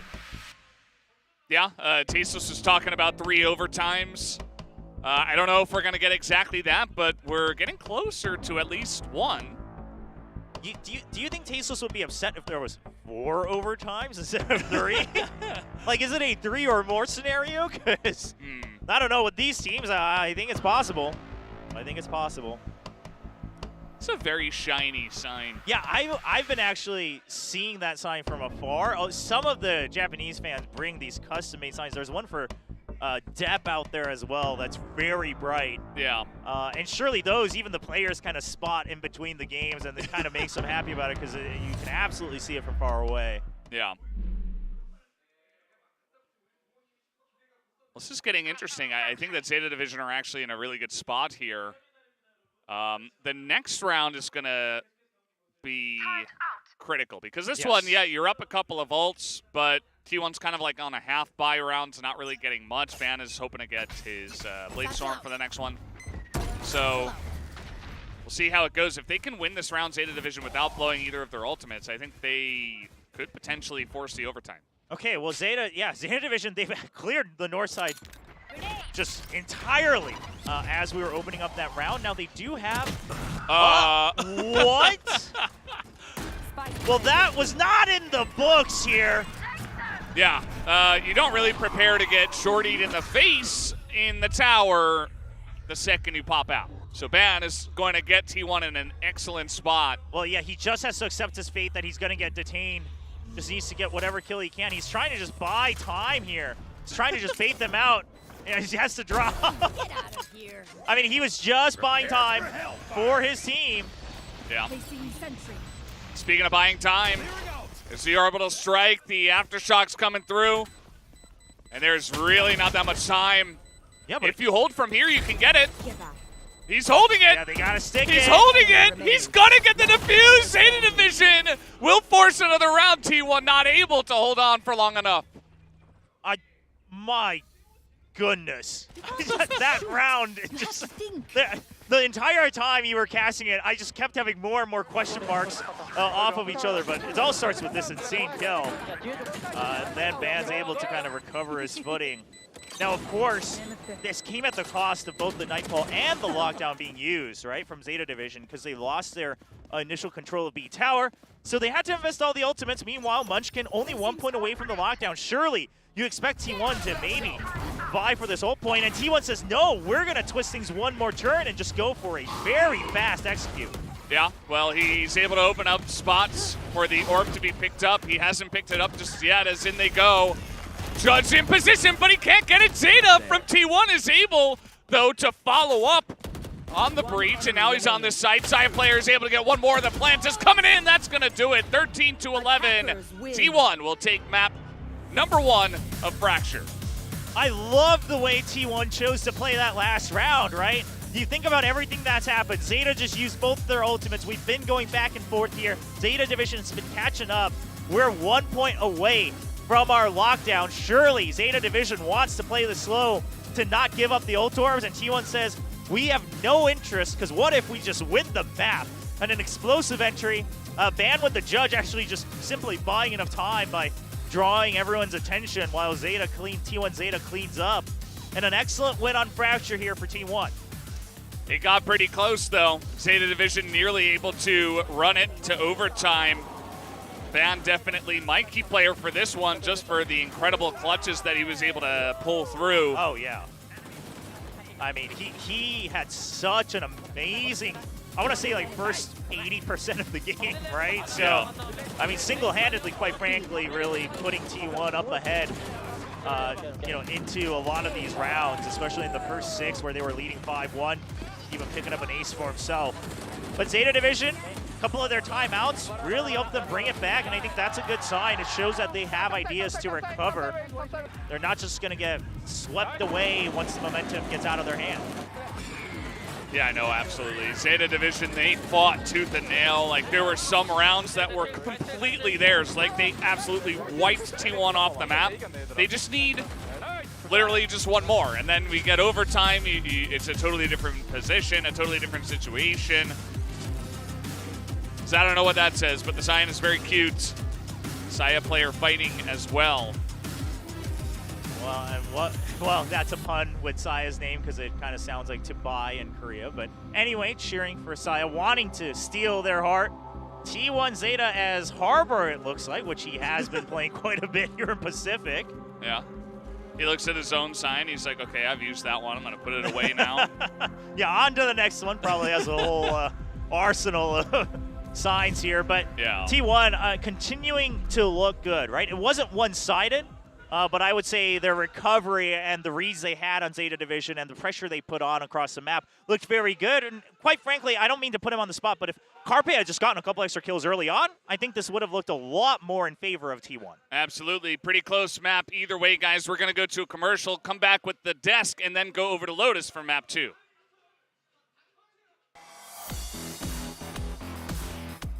Hope they have enough time to defuse this, but last week, by the way. Now they're getting pinched as well, player. There's nowhere to go. And even though the stun doesn't connect in Crossfire, they should be able to secure this. It's coming in. Ban is trying to hold it down in the tower. Expects it this time, but with Flash too. And what strategy so far? The real thing is Laz over in main. Sugar Zero holds for one. He's on pretty low health, but he's hitting the shots as he gets it. Zeta Division has to push in. Yeah, they're going to have to hurry a little bit slow, and now Ban is in position to try to stop this push up. Huge flick, and he gets A from Ban as he holds the site for the ace, and he will pick it. Rope is just able to peek down on them. Tendo is able to just trying to come through, but here comes the volley. The Division are going again. Oh no! I mean, Munchkin really, was known for back in challengers in North America. Munchkin is kind of like, okay, well, I'm gonna track 10. Oh, yeah, he has to drop.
Hey, welcome back to VCT Pacific. We just completed game 1 of match 2 today. It was really, really close. We also saw our first ace of Superweek happen by Zeta's Sugar Zero. But, you know, your wish, Tasteless, for we almost went to overtime because that was what you wished for. It was almost, it's like Santa came on Christmas and he filled up Like, you got all the presents, but the stockings weren't totally filled up. We almost got that over time. This is a terrible metaphor. Anyways, it was very, very close. Delightfully close. T1 did take it. I thought for a little bit ZETA was going to pull through there at the end. But yeah, I mean, talk about a very even matchup. We were basically right about what we were saying. We're like, these two teams are a great match for each other. And even though T1 takes us, I think it's a very realistic possibility that ZETA can even this out 1-1, bringing us to map 3. Yeah, although T1 was, and this is ZETA's map pick, T1 was really strong, though. Did you guys see the number of first kills that they had? That was pretty crazy, the stat that was on the previous screen. But yeah, but Ban really showed up on the Jet this week. Yeah, this is like what we were kind of talking about at the desk before the match, was that one of the players that's been surprising us with his performances has been Ban. And here on Fracture, when the first time they played it, his Jet looked pretty shaky. Yeah. Now it looks incredible. Yep. I mean, he is confident. He is flying all over the place. The Blade Storms were incredible. Everything you could want out of a Jet on Fracture and more. And so this is a really exciting player to have now on this team. This is really exciting for them because, Fracture here was ZETA's pick, and they're able to take it away. Carpe maybe not playing as well as he would have liked on the Brimstone. He's been pretty good on Fracture previously for them with the Brimstone. Here, for whatever reason, wasn't his round. That's okay. Munchkin and Ban there to pick up the pieces. Yeah. Yeah, wherever he was failing, basically Ban was able to catch up. He looks phenomenal. And, had he not played as well as he would have, I think we would have either had a ZETA winner over time. Yeah, the second half of this game was really interesting. ZETA did start coming back. Their defense, there were certain moments on defense. ZETA just looked really strong. I mean, there was one particular moment with 10 just holding that tower control completely. And also even during their executes, too, on attack side, when they enter into A side, they looked good. They looked okay, but still, considering this is our map pick, not as strong as I would have hoped for. Laz, too, also nailed multiple 4Ks, which was really impressive. He was nasty. Yeah. He was nasty. That's right. But it wasn't enough. Now, round 7 on the first half of the match, yeah. ZETA wasn't looking so good, but this was one win. This started to turn things around here for ZETA. I mean, they're down 5-1. And, they needed some kind of jolt to the system here. So it's a lockdown to clear space. And then they're, able to get the plant down. They're able to cover the site with the nano swarms, trying to get set up for that post-plant utility. Now, watching completely for the rotation from attacker spawn doesn't come through. So they know pretty well. They're able to dodge the utility for the most part here and kind of wait this out. And then, Depp gets that opening big kill, and now they're able to flank out. Now they're able to start taking space because they know that no one's coming from attacker spawn. So they can hit you from multiple angles. And look, Ban is incredible, but the utility stacking here is going to be great. They have the orbital strike to back this up on the backside. This is everything you could want here. T1 even getting some big kills, but, Crow there able to come in at the last second and make sure that just in case that orbital strike damage didn't tick fast enough that it was going to be done. So this is a good, setup here, a good kind of planned round. We're able to come in, use their big-time ultimates to get a big win that really changed the dynamic of this map. Yeah, that's right. And let's talk about Ban on Jet again. Like, let's dig a little deeper. Let's pull in some examples, some beautiful Ban moments. We had this crazy clip as we were watching this. So Ban, look at how quickly he's able to switch. He knows that someone's back there. Okay, can he take that shot? He waits for the flank again. This looks like an aimbot. Now, notice carefully. He hasn't reloaded yet. Okay, he gets one more bullet there. Now he's down to 2 bullets. And, there really is an art to knowing not to just, insta-reload. He uses an entire clip to ace a team. Yeah. It's some John Wick stuff. Yeah. It's crazy. Who killed Ban's dog? That's right. Yeah.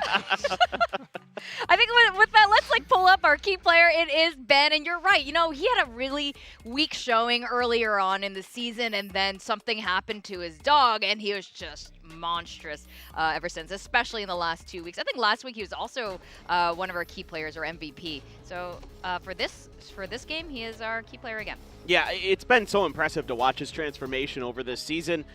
Again, they bring an intro, and you kind of have this, lingering question in your mind, will he, won't he? And then he's the one that is now stepping up. It seems like maybe bringing intro in was the impetus for him to really pick up his play. I mean, we know he's a pretty solid player coming over from NA, but his first blood percentage, that's through the roof, 20.8, is really darn good. So this is everything and more. Again, like I said earlier, you can't ask for more from a player like this. Yeah, I like how much he's really improved. In his interviews, he seems like a very thoughtful guy. I think he's definitely, whatever he's been doing has been working. He's coming here in great form, and some truly inspirational moments he's shown us. Yeah, no, he's been doing great. I'm not sure going into Lotus for the next round if he stays in or out. I'm kind of curious, but Lotus, T1, honestly, it's not going to look good for ZETA. I think T1 has shown, like, initially I was like, is it a fluke? The first or second time that they won against Global Esports. But by last week with Team Secret, it was such a stomp on that map. It's like they clearly know Lotus. Do you think it'll be any different today? It could be. I mean, this is going to be the toughest opponent that they faced on Lotus in a way. Maybe you could argue GE. But like GE, DFM, and Team Secret are the three teams they faced on Lotus. So certainly this will be for T1 the biggest challenge they've faced out of all of those teams. What does that mean? I don't know, because they've looked really darn good. And like you said, they dismantled Team Secret last week. Yeah.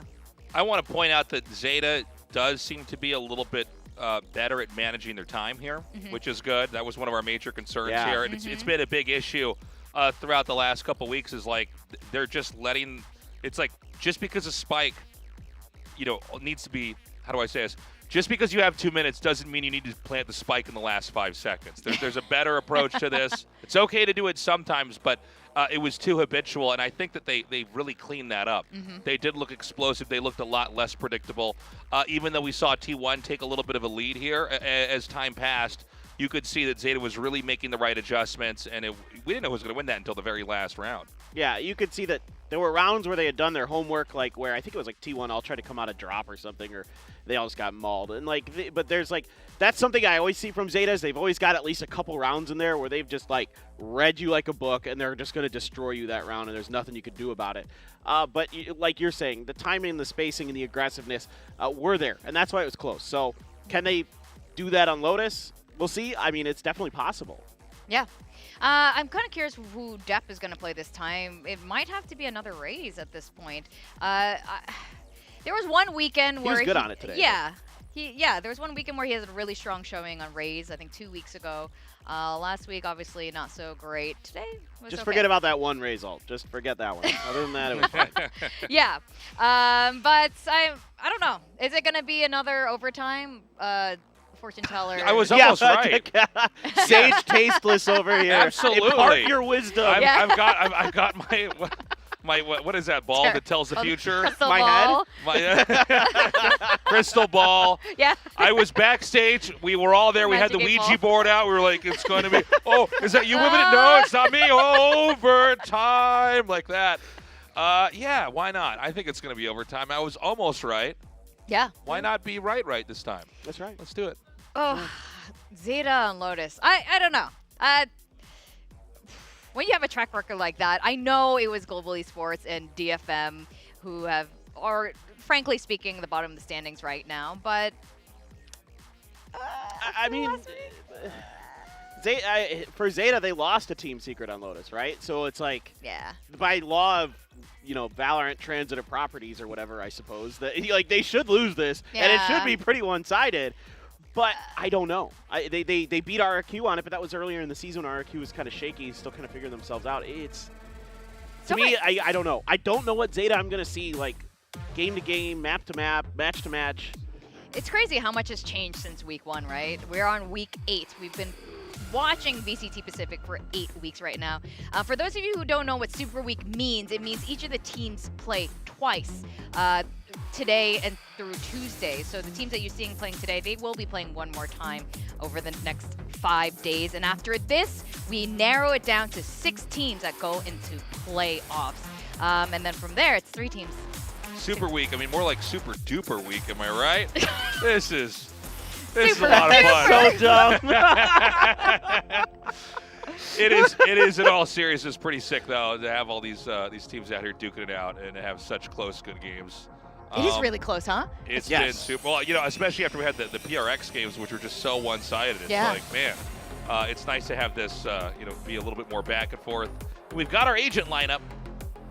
nothing crazy. I mean, depth on the raise, like you alluded to, I think that's perfectly normal. Everybody else is playing what they usually do. Of course, the Harbor coming in here for T1. I think that's a really big deal, actually. Like the way that the Harbor controls space, controls tempo, is really difficult for teams to deal with. Now, you do have some ability to do that with stuff like the Sky, but then they've got the Sky on the other end too. So I definitely favor T1 here just a little bit more, but who knows? Maybe ZETA's got something in the tank. Maybe they could show us something explosive here.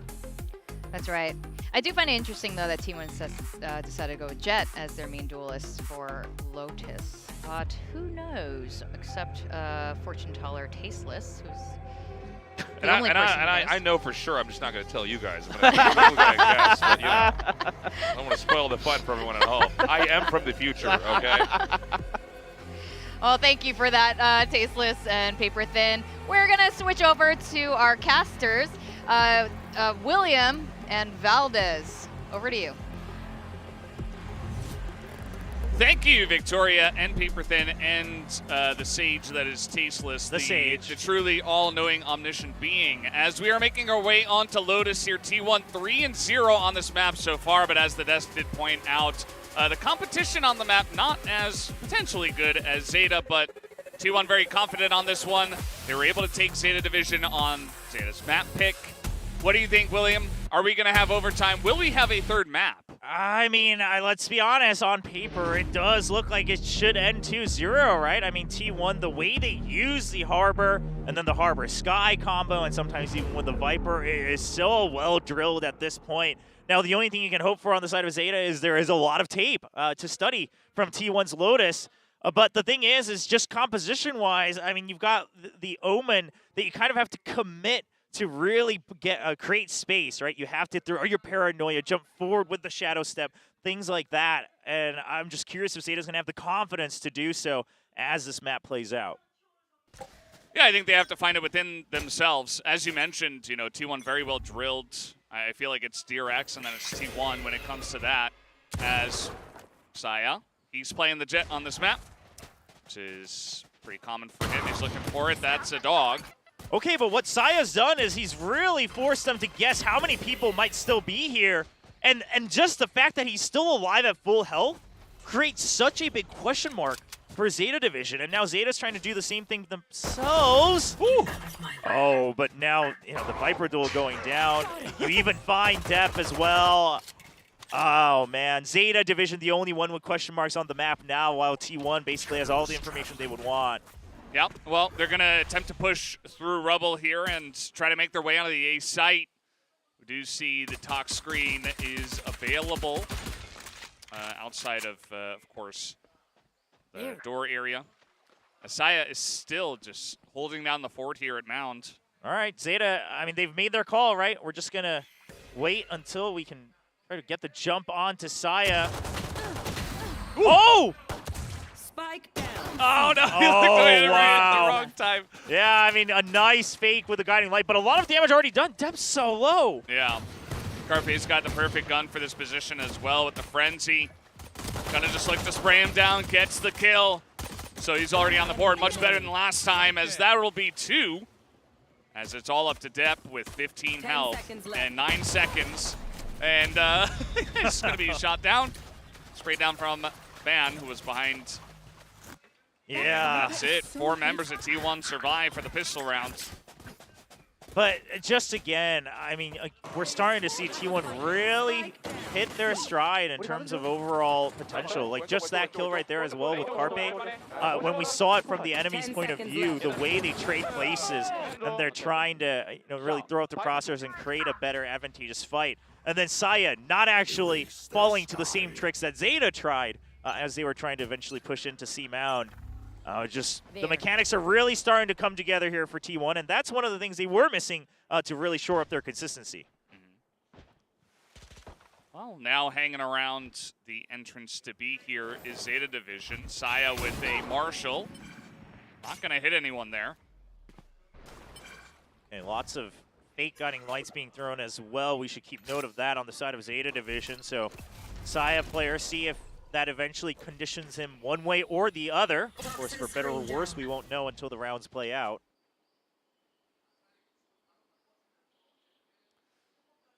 Lock screen set up here for Zeta, as they will make their way. They have all classics, no funny business, classics, and a bunch of utility.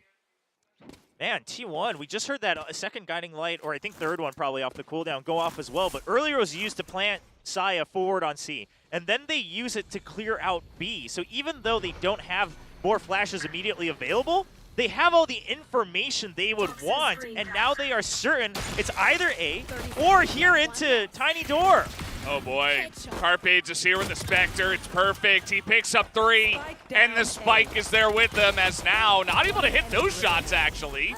As Curl and Sugar Zero at least get 1 apiece, but still, round win. Second one goes in the hands of T1.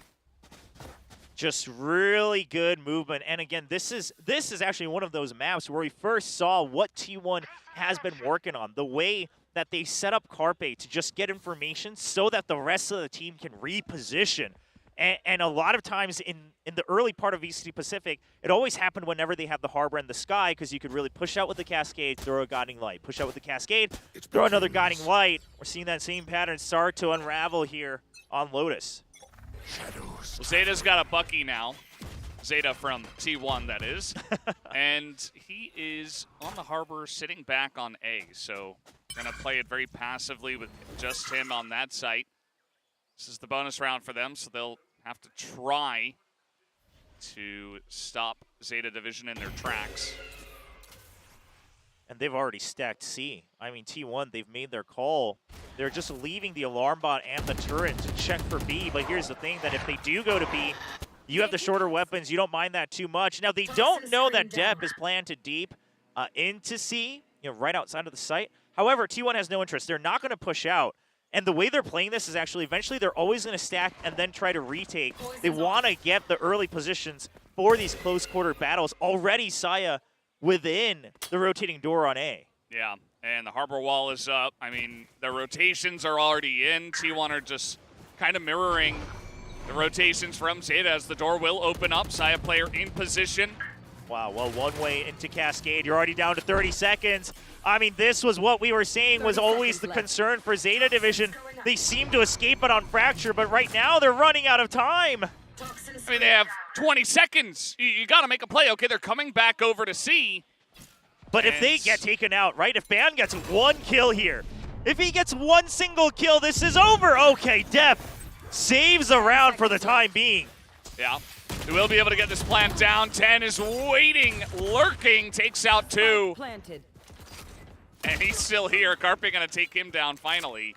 But that might just be the only rifle they get out of the hands of Zeta Division here, as they are pretty set up well onto the C site.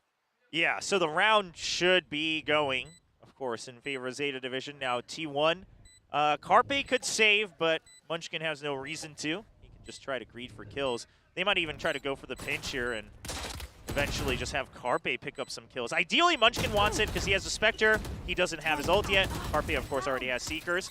But they're going to run into Carpe's arms. Okay, Carpe not wanting to risk it. Munchkin gets 1. Yeah, oh no! That's 2. And Munchkin, he's just gonna get out of the spike. But okay, T1 a little bit of a tricky ending there, able to pick up a couple. Nice shot from Carpe. He's not gonna hold on to his Vandal. Now he's just gonna have a Phantom, so has enough to buy. This entry was fantastic. Yeah.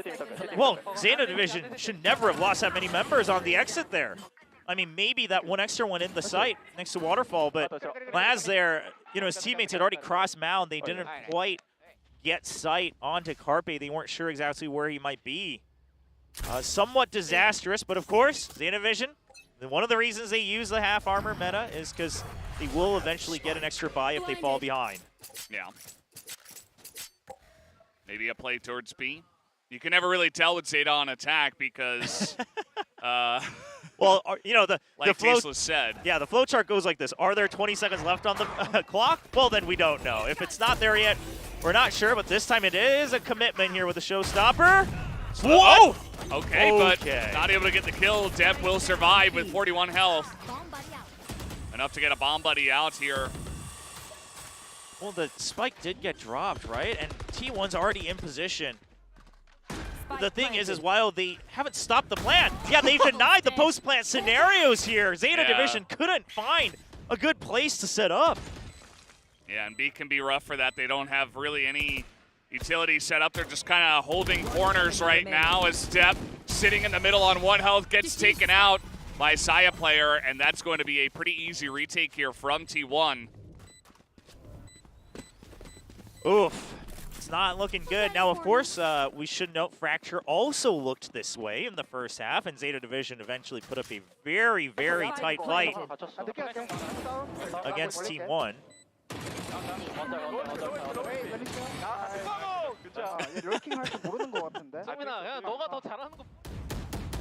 Just cheering each other on there in Korean. Yeah. All right, well, let's see what the changes might look like here from Zeta. But here's the thing. I don't think they have enough information. I don't think they've gathered enough of a pattern from T1. It's more so just Zeta Division getting red round by round again. Or maybe it's just going to take another time out here for them to really compile all of the data of the previous rounds. Lot of ability commitment here just to get info on C. Ooh. They love the fakes. Yeah. Oh my God. And Depp is able to take his head off. He's not able to get out here. Picks up a orb for himself. He's close to getting another showstopper. He just used it in the last round. Wow. Yeah, actually. Yeah, he picked up 3 kills on the round, I think, so I guess it makes sense, but it's kind of impressive.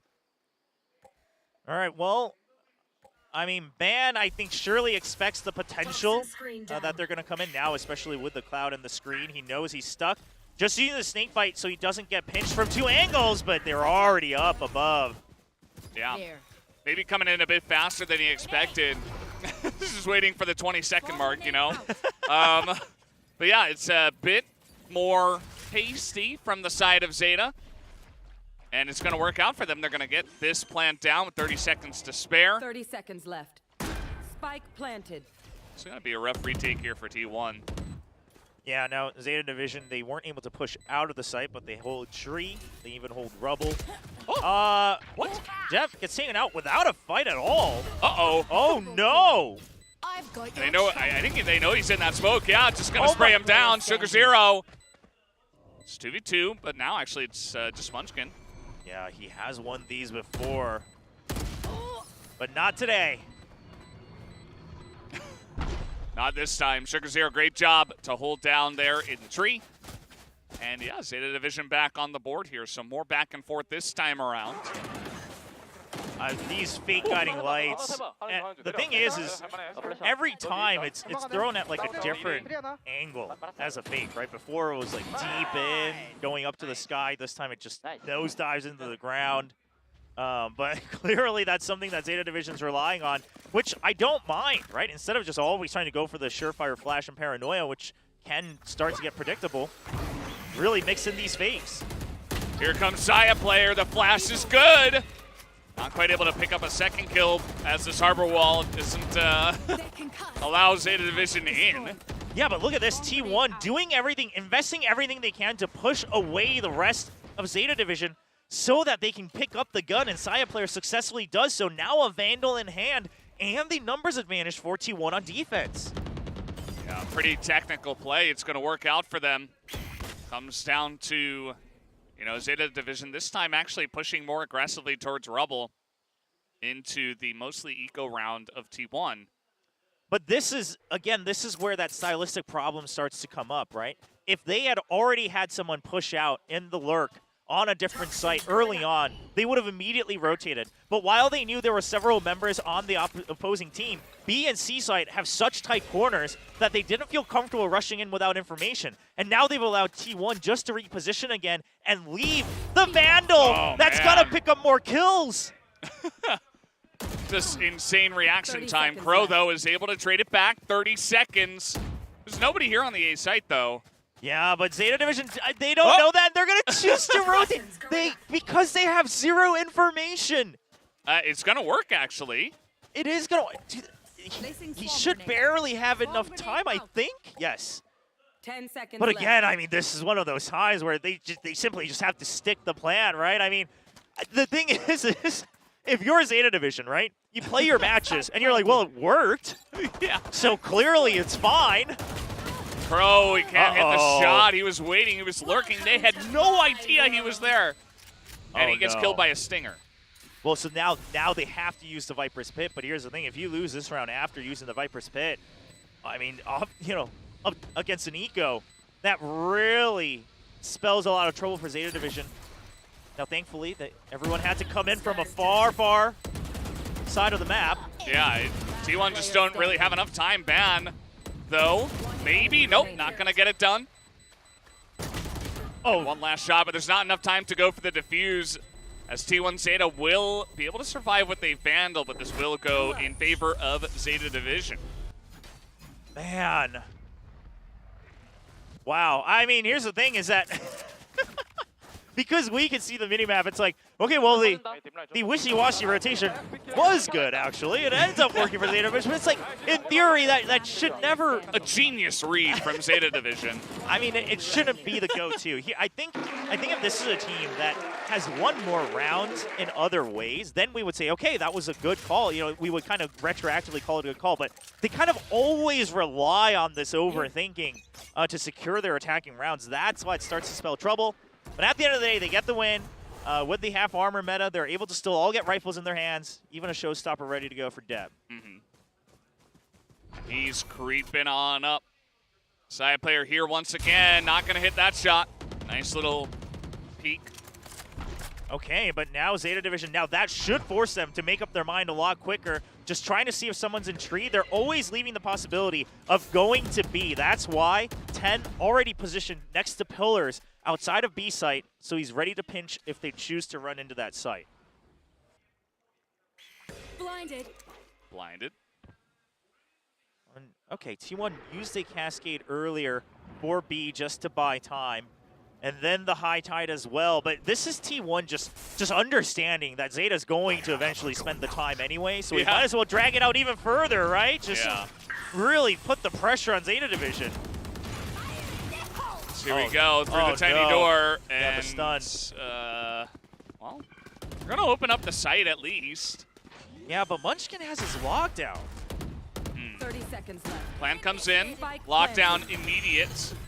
Yeah, Paint shows he's trying to angle it to make sure that it can do all the damage it can, and he does take out the lockdown. Okay, they've got a pretty good chance. Oh! Saya with the collat through the door. He picks up 3. The one wild card that T1 was holding on to, the operator. And it does everything and more that you could have hoped for. That's just ridiculous. How did he... Oh my god. I mean, they lined up for him. He hits the shot. And, you know, it starts off with this. They clear the site, and everybody's just trying to get position, but the door is opening, and Saya is just too much. Oh, man. Oh, that... Oh, man. I heard Bam saying, what a collat. Yeah. I mean, yeah, what a collat. If that hadn't happened, who knows how much longer the skirmish would have went on for. I mean, you still have the lockdown going on as well. My goodness.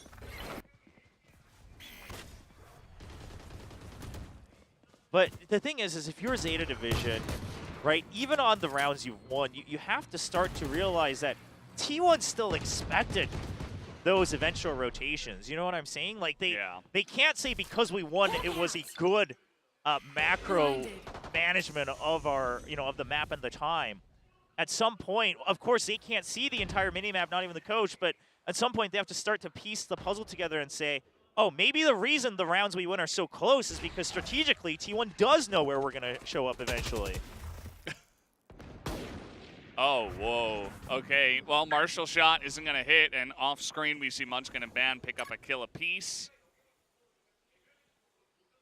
Okay, well, Killjoy set up on A. You've got the Viper in tree. The operator was, I believe, hidden from that Trailblazer earlier. Oh, my. Down A. Yeah, indeed. Yeah, that about wraps up that round. That's the end of that. Flawless. No eco hope for the side of Zeta Division as they get totally wiped up. I gotta say, I think Ban's probably playing the best series he's had in VCT Pacific, by the way. I mean, yes, he's had some decent ones here and there, but today is just across both maps. Yeah, absolutely. He's been slowly ramping up, and I say slowly, it was more like really slow and then exponential growth all of a sudden. So the acceleration is incredibly quick. Yeah, I mean, something finally unlocked, right? And perhaps it was kind of the confidence, Ban being, a lot of pressure put on him to play on, the big stage at a tier 1 level here at the top level of VCT. Now he's used to it. Now he's used to the stage. The teams come together. And now an early Viper's pit just to buy space. And look at the way T1 positions, right? They have the operator on A. If it gets the kill, great. But if it doesn't, we can retake because we have Reckoning. We have Seekers on Carpe. I mean, and then the pit is already locking down C site. Ban is in a position where you won't get spammed as easily. Oh, you're even pushing out B. I mean, I think they barely catch sight of at least Sugar Zero there on the push. Toxin screen down. I mean, T1 just knows. They know it's the main force is coming to A. And at the same time, they're keeping the Viper's pit up because they know that ZETA Division could still rotate at 30 seconds. Still a lot of time for them. Here comes a Reckoning as, Laz going to get hit by that. Seekers to both sides, actually, and Saya's going to get a kill as he peeks out here. But T1's done this before. They've used Reckonings to force the enemy to go into B site in the past.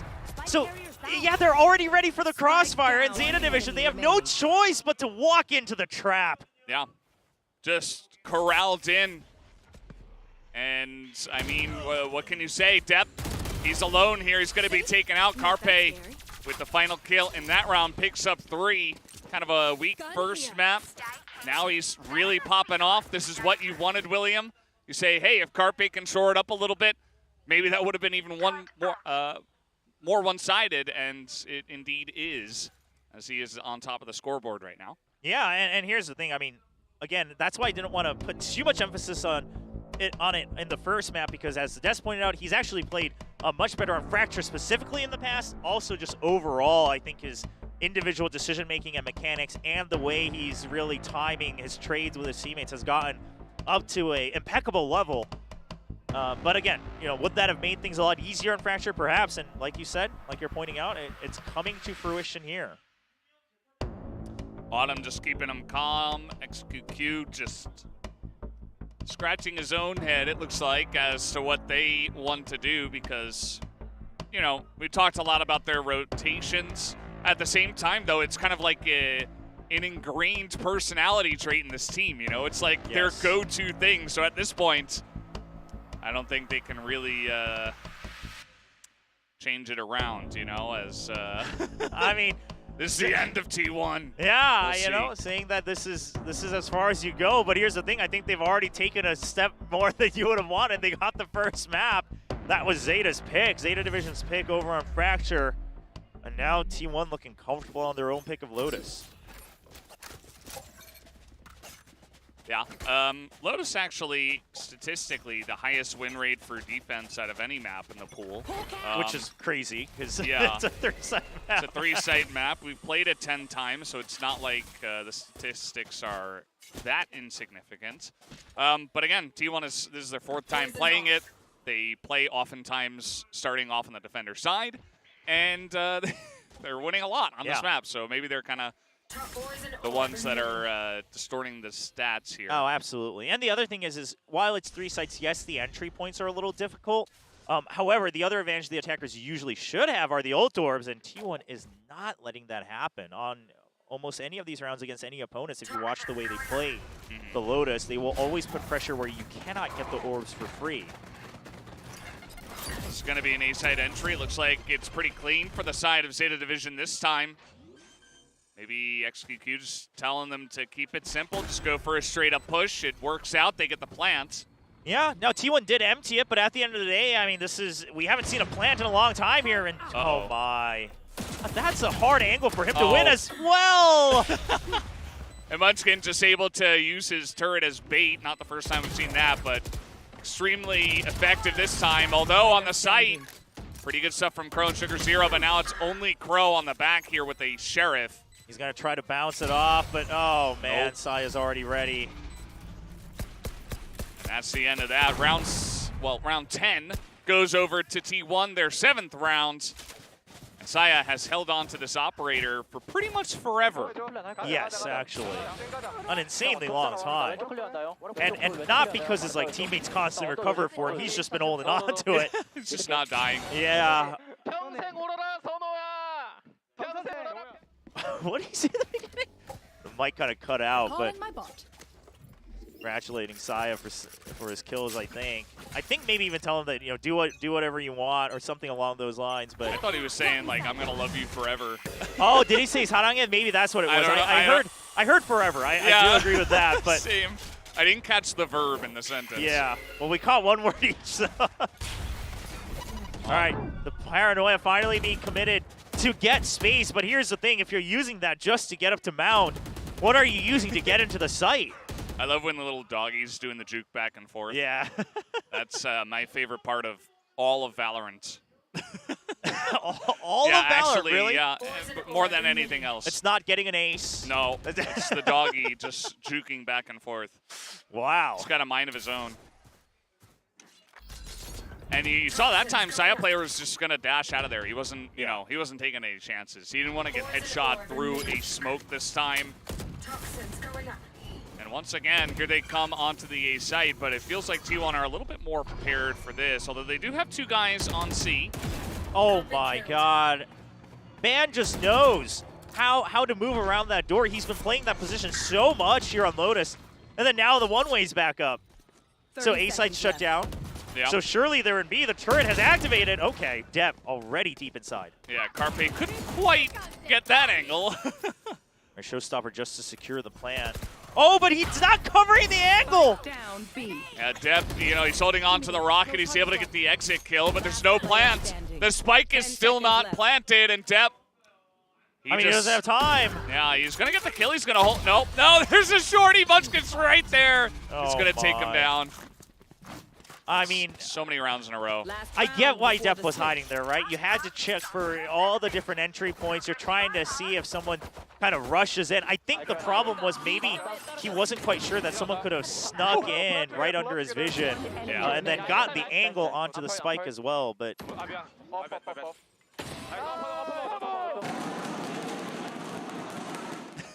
that guy in the middle is looking pretty tired. Yeah, He's like, I mean, oh, can't you guys win faster? Like, he expended all his energy in the first 5 rounds of he had the Fracture. biggest smile after they won the anti-eco on Fracture. And after that, it's been all downhill for him. But not for T1. Oh. All right, well, spotted the op, but that does make crossing one way or the other very difficult. I don't know why they're trying to force that. Yeah, well, I mean, you know, you use the snake bite, but here's the thing. Now you've wasted the snake bite, right? You were using it to just secure your cross. And I think the reason they do that is they're trying to fake themselves going to A, but now they've shown their hand, used, you know, a snake bite, and they're now 2 men down. Yeah. They take a risk, and Saya player is he's not having any of that. You should run. Well. Right there. Yeah, they're just going to slowly back out, one of them keeping an eye on the potential entry, see if they can get a free kill. Eventually, they will have to time their retreat. Oh, yeah. Carpe not able to make it out in time, looks like. It's a very last second to get out of there, but there you go. Plant is down, 3v5 for ZETA division, but still a chance with the spike down. Paranoia not able, okay, he's able to get one, but only the one for Crow. Yeah, couldn't get the kill fast enough, and now that allows the lockdown to go down, and what? How did he, what? Again? Yeah, well, that's going to be a 9-3 for T1 here on defensive Lotus. They are just once again putting on a clinic. Turns out the only team that matters in the equation is the fact that it's T1 playing Lotus again. Yeah, they look so confident right now, and I want to see the shot from Saya. Oh, no, he just gets one each, but how does he? Oh, no. What? Oh, he's refound his energy. He's back. The T1 fan, all he wanted to watch was more Saya op play. Now we know. But listen, on Fracture we talked about, okay, well in the aim department at least, ZETA Division also bouncing back, some heroics on both sides. Here on Lotus, it's kind of a repeat of our first match where now you're getting outclassed individually. T1 is riding the momentum all the way towards victory at the moment, and ZETA Division cannot pump the brakes at all. Yeah, I don't really know what you do from here. Just hope that you have a better defensive side, but as we've seen, T1 very well practiced, very well drilled. Some of these entries are going to be extremely difficult for ZETA Division to handle. I think if they don't get this pistol round, this map is done for, and T1 are going to run away with it. I mean, easy to say, especially the rounds the way they are, but I think T1 have already proven themselves time and time again on this map, and if you don't get yourself back in right now, it's not much hope. I mean, ZETA Division has lost every pistol today. They are 0-3 on pistols. So in terms of the pistol strategy, in terms of the aim, just hasn't been working out. Curious to see how their defense plays out, because here's the thing, I mean, it's not a single Omen, but Omen and Viper still at the end of the day, the goal for Omen will be to set up these one-ways, really create space. You know, maybe invest the paranoia early and then go for the one-ways, but you don't have that leisure in a pistol round. You cannot invest everything on top of getting a better pistol. So curious to see what the choice is going to be here for ZETA Division.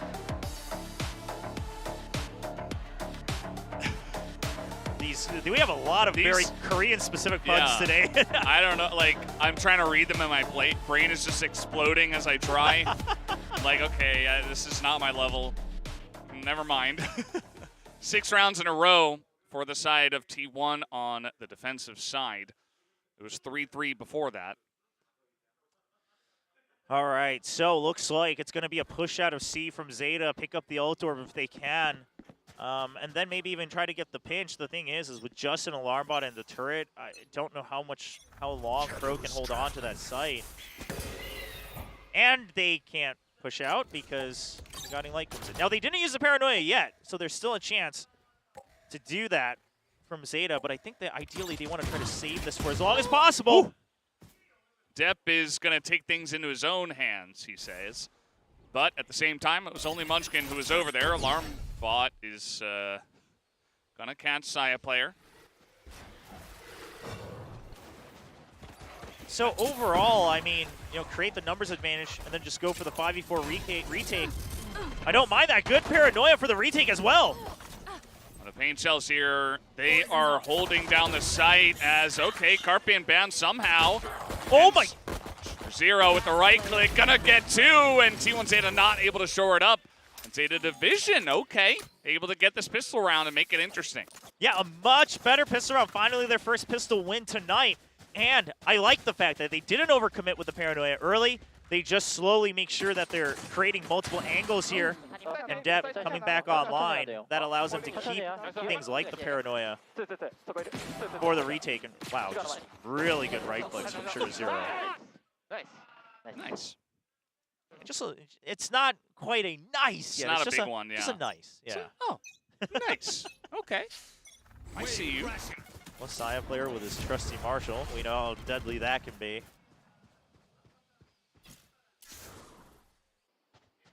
So T1, now ZETA Division this time with their weapon advantage, they're forcing everyone out of A. They basically want everyone to come in to be into the Killjoy trap.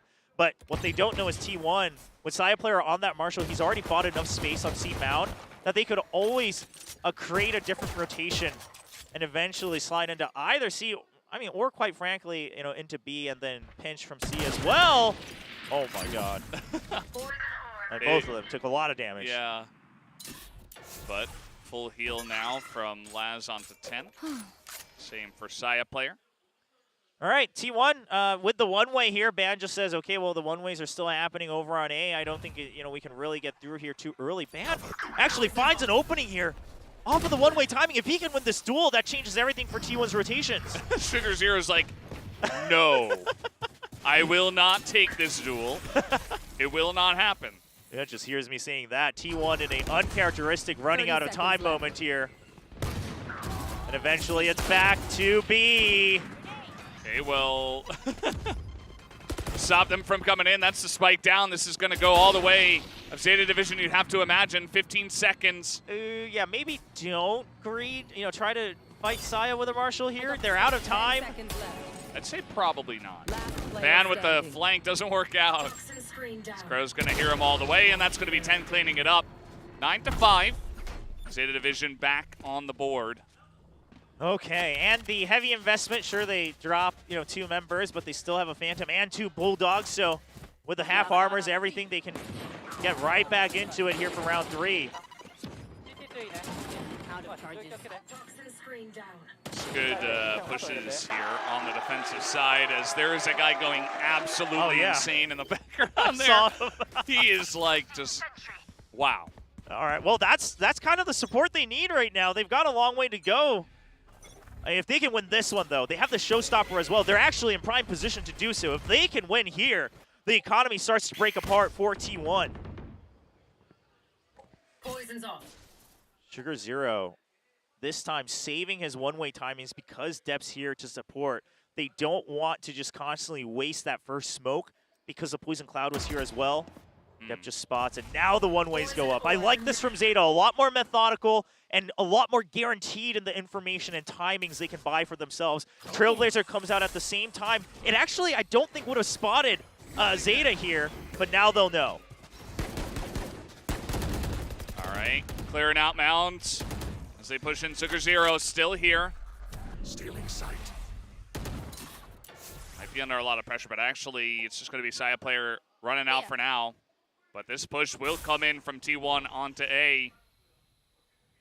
So, looks like right now the call from Zeta Division might be to just hold, and if it's A, just use the showstopper, right? You might maybe even use it at about 25 seconds just to buy time if T1 isn't spotted anywhere else. Left.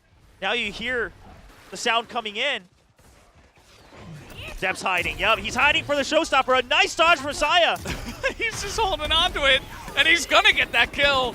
On a Saya player, Sugar Zero is there to help out, but this flank from Munchkin, he comes on as 10 will rotate in and take him down. Dep gonna clean them up, and they take the bonus round as well. Zeta Division are really coming out to play here on the defensive side. Yeah, and the way they played that round, like every single member, it was actually so beautiful, right? I mean, we see Sugar Zero saving that one way initially so that Dep can spot for him, and then he uses the paranoia and just kind of fakes out Saya player, trusting that his paranoia would have hit if anyone had entered. It actually forces Saya player to bounce out as he would have lost vision and audio. And then they back off, trusting in the showstopper to just block the plant. And now they're economically ahead, only 3 rounds apart. This is going to be, I think, a challenge from Zeta Division out here on Rubble against Aniko. Pretty common as Sugar Zero, though, is not able to make it happen. No. Oh, it's all falling apart. It really is. The Seekers as well getting value. Zeta with a stinger kill. And all of a sudden, this round is getting more and more interesting. But they don't have any extra ultimates. Now Rifles over on Carpe and Saya player as well. Zeta Division. Thankfully, they're all 3 members here, so they can try to defend, but they cannot lose a single duel. And they're losing duels to Sheriffs here. Ban's going to pick up another. Oh, the spray is so good from 10, though. But they do know exactly where 10 is. Yeah, no way out for him. Yeah. They pick up a Vandal, too. Ban just going to hold on to this angle. T1 Zeta just there with the Stinger. Oh, he's actually going to peek him. Not sure about that. It's going to be Crow! Crow! And he picks it up. 4th round in a row now for Zeta Division. A massive swing now in favor of them. Crow just telling T1 Zeta, get that X out of that hashtag. It's Zeta with a Z on Zeta win. Bringing it back 7-9. And oh boy, I mean, this was T1 really just throwing everything in the kitchen sink on that rush, right? All their flashes going out just to be able to push through like a bulldozer and pick up some free weapon upgrades. It works, but Crow, listen, we've actually praised him for really improving across this season of Pacific. Looked a little shaky on Fracture, but gets a really solid round here for Zeta Division. So T1 had full armor, and actually they all went down to the half armor. So a team call. Oh. In this case, they have a couple of ultimate abilities here. They have Reckoning and Pit at this moment in time, but Let's see. Also, no timeouts called just yet, even with 4 rounds in a row for ZETA Division. So I'm expecting if they lose this one that T1 will pull the brakes. Could be. I wonder if also, now that they're also going for the half armors for that extra buy round, maybe you just call it on that extra one that you get. Trailblazers crossing paths. Lots of vision here for ZETA Division. There's the Reckoning. Gonna try to get them space on this side as 10. Uh-oh. Velaz is able to shore it up. Crow's there as well, and they are just cleaning them up. Only Munchkin gets one, but it's basically a flawless as everybody from ZETA Division was there and ready to accept the push. Yeah, a really preemptive setup here just to defend from ZETA Division, and also being positioned in a way where, you know, other members can dodge these stuns coming up from the Reckoning. Someone will always be free to fight, and that gives 10 enough time to survive even while being stunned. And I mean, the ZETA Division fans, they want to see this. They want to see it go to a map 3. Let's choke them. It's looking pretty likely at this point. I mean, 6 rounds in a row one way, 5 the other way. Still no timeout from T1. Laz's Guiding Lights have been really good this map. Just now as well, he actually forces it to U-turn, pretending like it's a fake, and then pops it. I mean, he's clearly been practicing even more and more with the tech that you can have there. Ooh, Depp trying to peek that one, but actually it was 2 members of T1. Get that going, but Sugar Zero from Tree is able to at least trade one back. All right, Trailblazer being used in answer from ZETA Division just to see if anyone's entered into Tree. Now, no one's spotted just yet, but the lockdown will force out everybody from ZETA Division. They have their own lockdown for the retake. Now, the question is what position does Crow take on the retake? Because he doesn't have full control over that connection, over A link coming from B, so he's just going to regroup with his team. Yeah, they are all in the back there with the pit coming down. This is not an easy position for ZETA Division to push into. Yeah, but Laz already having that was so crucial for a potential lockdown, but now they just have to push through if they're going to go for it. Okay, couple of swings, it's working out. Ban is alone, 1v2. And now there's a lockdown. One, not two. Crow with another clutch in this 1v1. And there you go, he's going to get that defuse off. I mean, now it's tied. Yeah, and Ban, right with the lockdown there, your only choice was to swing out. He even gets the first, he even wins the first duel. Can't really fault him at that point, but now comes that timeout that you mentioned, Valdez, and is it too late? We'll find out once the entire map is over, but the momentum has entirely gone over to ZETA Division as he wins 6 rounds in a row. Yep. The loud, nice cheers have returned. Crow is, this is just another day at work. No overreactions from him. He's like, yep, just doing my job. I did find it interesting when we found out that, you know, he's been working on really just trying to control his emotions, not get overly excited about anything, not get overly sad about anything, just so he can stay focused. And I'll say the stats prove that it's been working out for him, right? He's been getting better and better numbers on the board, more and more impact in every single kill he does.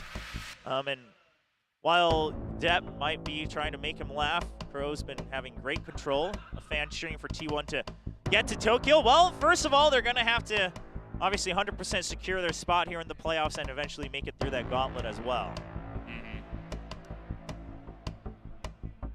Very similar signs, actually. The Korean one for T1 just saying, let's go to Tokyo. Not sure what the Japanese on the other sign was, but just a full sign with all the names of all the players.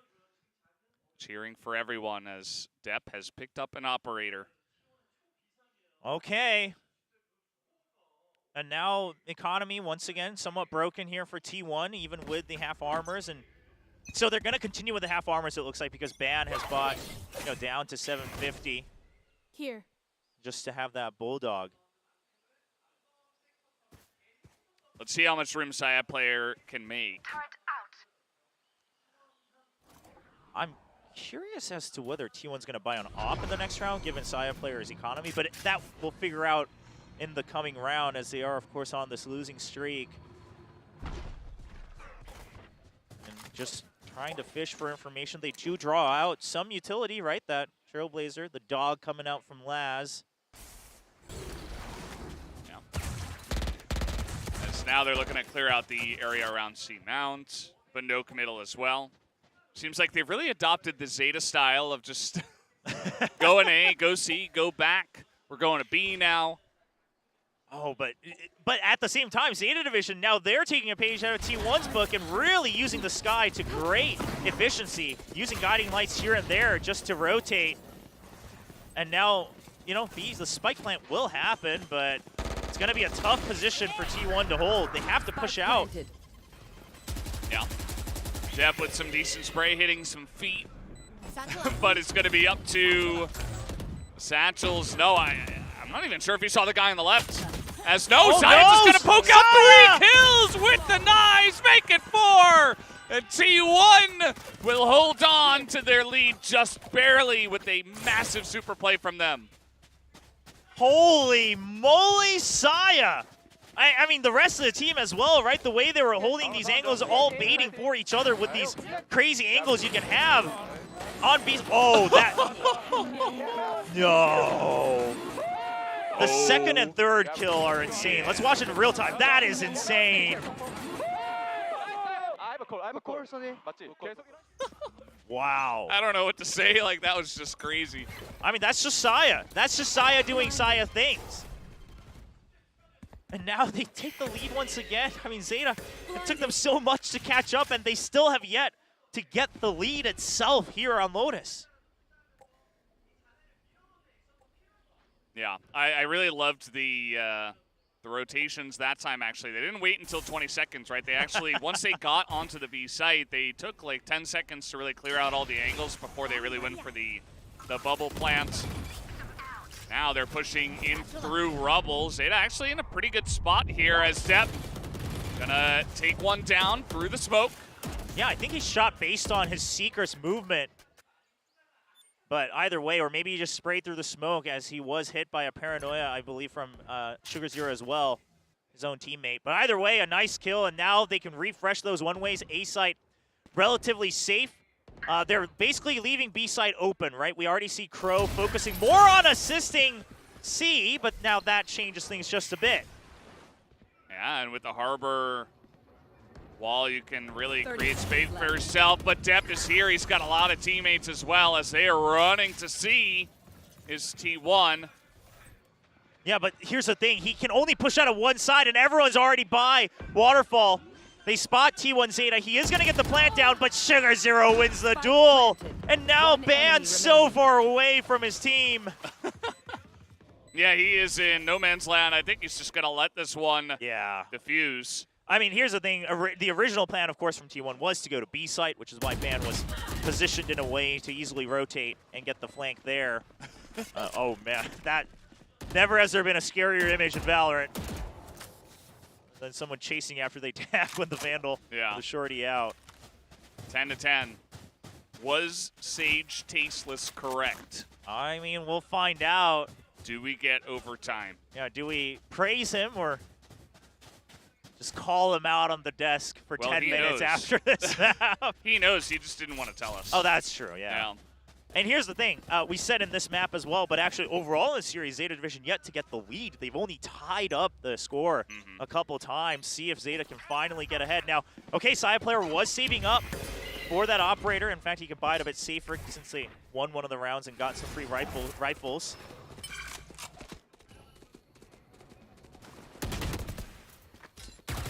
All right, kind of faking that they're going to go on to B here. It's drawing a lot of members of Zeta Division over to B. Depp right now on the site, but that is not what T1 are doing. They're actually playing it pretty passively.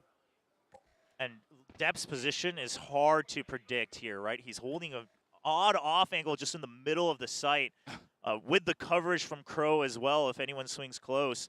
Uh-oh. Crow's curious, but here's the thing. You have Depp there. There is no reason to get overly curious here on the site. Oh, and what? Carpe? Why does he keep doing that? Carpe is just like a master at checking B and getting the kill. Apparently. Now, that's forced out the pit. And now, I mean, Zeta Division, you have the Trailblazers coming to A, but it's going to be too late. They're already way up close to the site. The Reckoning as well. Yeah, they are spending everything, but they don't Oh, no! check. Blaz is here. Oh, three! He springs down 3. And Sugar's gonna get another. Zero. T1. Zeta's like, well, I guess I'll just plant. Spike planted. Oh, no. Okay. It's still doable. He is low on health, but it is doable. The Cove will go down. Staying in a very weird angle here, but it's still going to be 10 who takes him down. And finally, Zeta Division takes the lead for the first time. So they will move to 11-10. Yeah, and an incredible decision by Laz. Here's the thing. T1 doesn't check it because of the Reckoning plus the Nano Swarm. So I think they're expecting, yeah, that no one's going to push out of here. They'll get stunned and killed. And Laz just says, well, I have nowhere else to go anyway. So might as well swing out on a timing. And he gets 3. I mean, yes, could T1 have been more thorough? Absolutely. But the thing is they had every, reason to assume that it's somewhat safe. Yeah. It was really just Laz's super play to just push through and make that possible. You could see that even after the first kill, the second guy was like, well, I don't know where he got killed from. Yeah. It's definitely not from Link, but it was. It was on the stairs there. And, it's going to be a nice win for the side of Zeta Division. Oh, and a close Trailblazer. Oh, and Munchkin just knows. Yeah, he knows his fate. Because he heard the Trailblazer activate close. But, again, very new looks from Zeta Division. And here's the thing. The matches and the maps they've won in commanding fashion were when they were able to play this confidently, right? Invest utility early to gain control, to get a numbers advantage. And they're finding their stride once again against T1 on T1's pick of Lotus. Here. Yeah, this is getting very interesting now as we do have Saya player lurking alone over on A. Meanwhile, the rest of the team is looking to push into B. Looks like he wants to enter through tiny door here. Laz, yeah, he has to pick and choose here because someone could enter at any point through the door behind him. Line comes through. When is he going to break it down? Saya player gets killed at Oh! tiny door. Yeah, Sugar Zero covers for Laz. Laz doesn't pick up the kill, but Depp already ready. Up above on Heaven. Man is so low in there as, Zeta can't get the kills. Depp. Fans all 3, alone. and he is dead. Classic right click from Reigns. Gets Depp the 4K. This is all Zeta Division now. T1 have gotten 1 round on attack. Yeah. 1. I mean, both teams really just piling on to the defensive stats here on Lotus. But here's the thing. I think as Lotus gets played more and more, maybe we will change our thoughts about, does 3-side necessarily mean that the attackers have the advantage because of kind of how those entry points are and the agent picks that certain teams have. People are starting to figure out how they want to play. And the interesting part is, I think a lot of teams are starting to figure out on Lotus that you eventually just kind of have to ditch one of the sites somewhat, right? You have to prepare for that retake and focus on the other two. Meanwhile, in Haven, we still have certain teams that just play a 2-1-2 default all through and through, and they keep getting pushed over on the defensive side, but Lotus is evolving much quicker. Yeah. And better time than any, I guess, to call your second timeout. Might as well use it. Zeta is in full control of this map. It's, tons of fans always coming out here for Zeta Division. Yeah. Well, I mean, a packed crowd here for Zeta Division, even on the second floor, which we don't get to catch on the camera, but it's been a pretty full house across match 1 and 2. Yeah. Now, match point. Reckoning available for T1 Zeta. But, Zeta Division surely aware of this. They've seen how T1 likes to use this. And T1, they're going to change it up. They're just going to go for a fast push. Maybe even really commit the Reckoning here. Yeah, well, you talked about leaving sites open. Zeta are packed on rubble right now. And they're going to actually push out of A main. They haven't gone for a full flank on this defensive half. T1, are they ready for this? Saya's in a... he's able to stop! Okay, well, Saya creates a crossfire. This does make things a little bit trickier for Zeta Division. but now it's up to 10. Can he win this duel? He does! Well, there you go, ZETA Division. They want to win it now, no overtime for them. 2 members already in the site. They know that Saya's up in heaven. The guiding light's gonna come out, he's full flash! Hey, he survives, but he's got basically a sliver, and the spray is enough, and that's gonna do it. ZETA Division will be forcing bind for map 3 with a 13-10 victory here on Lotus.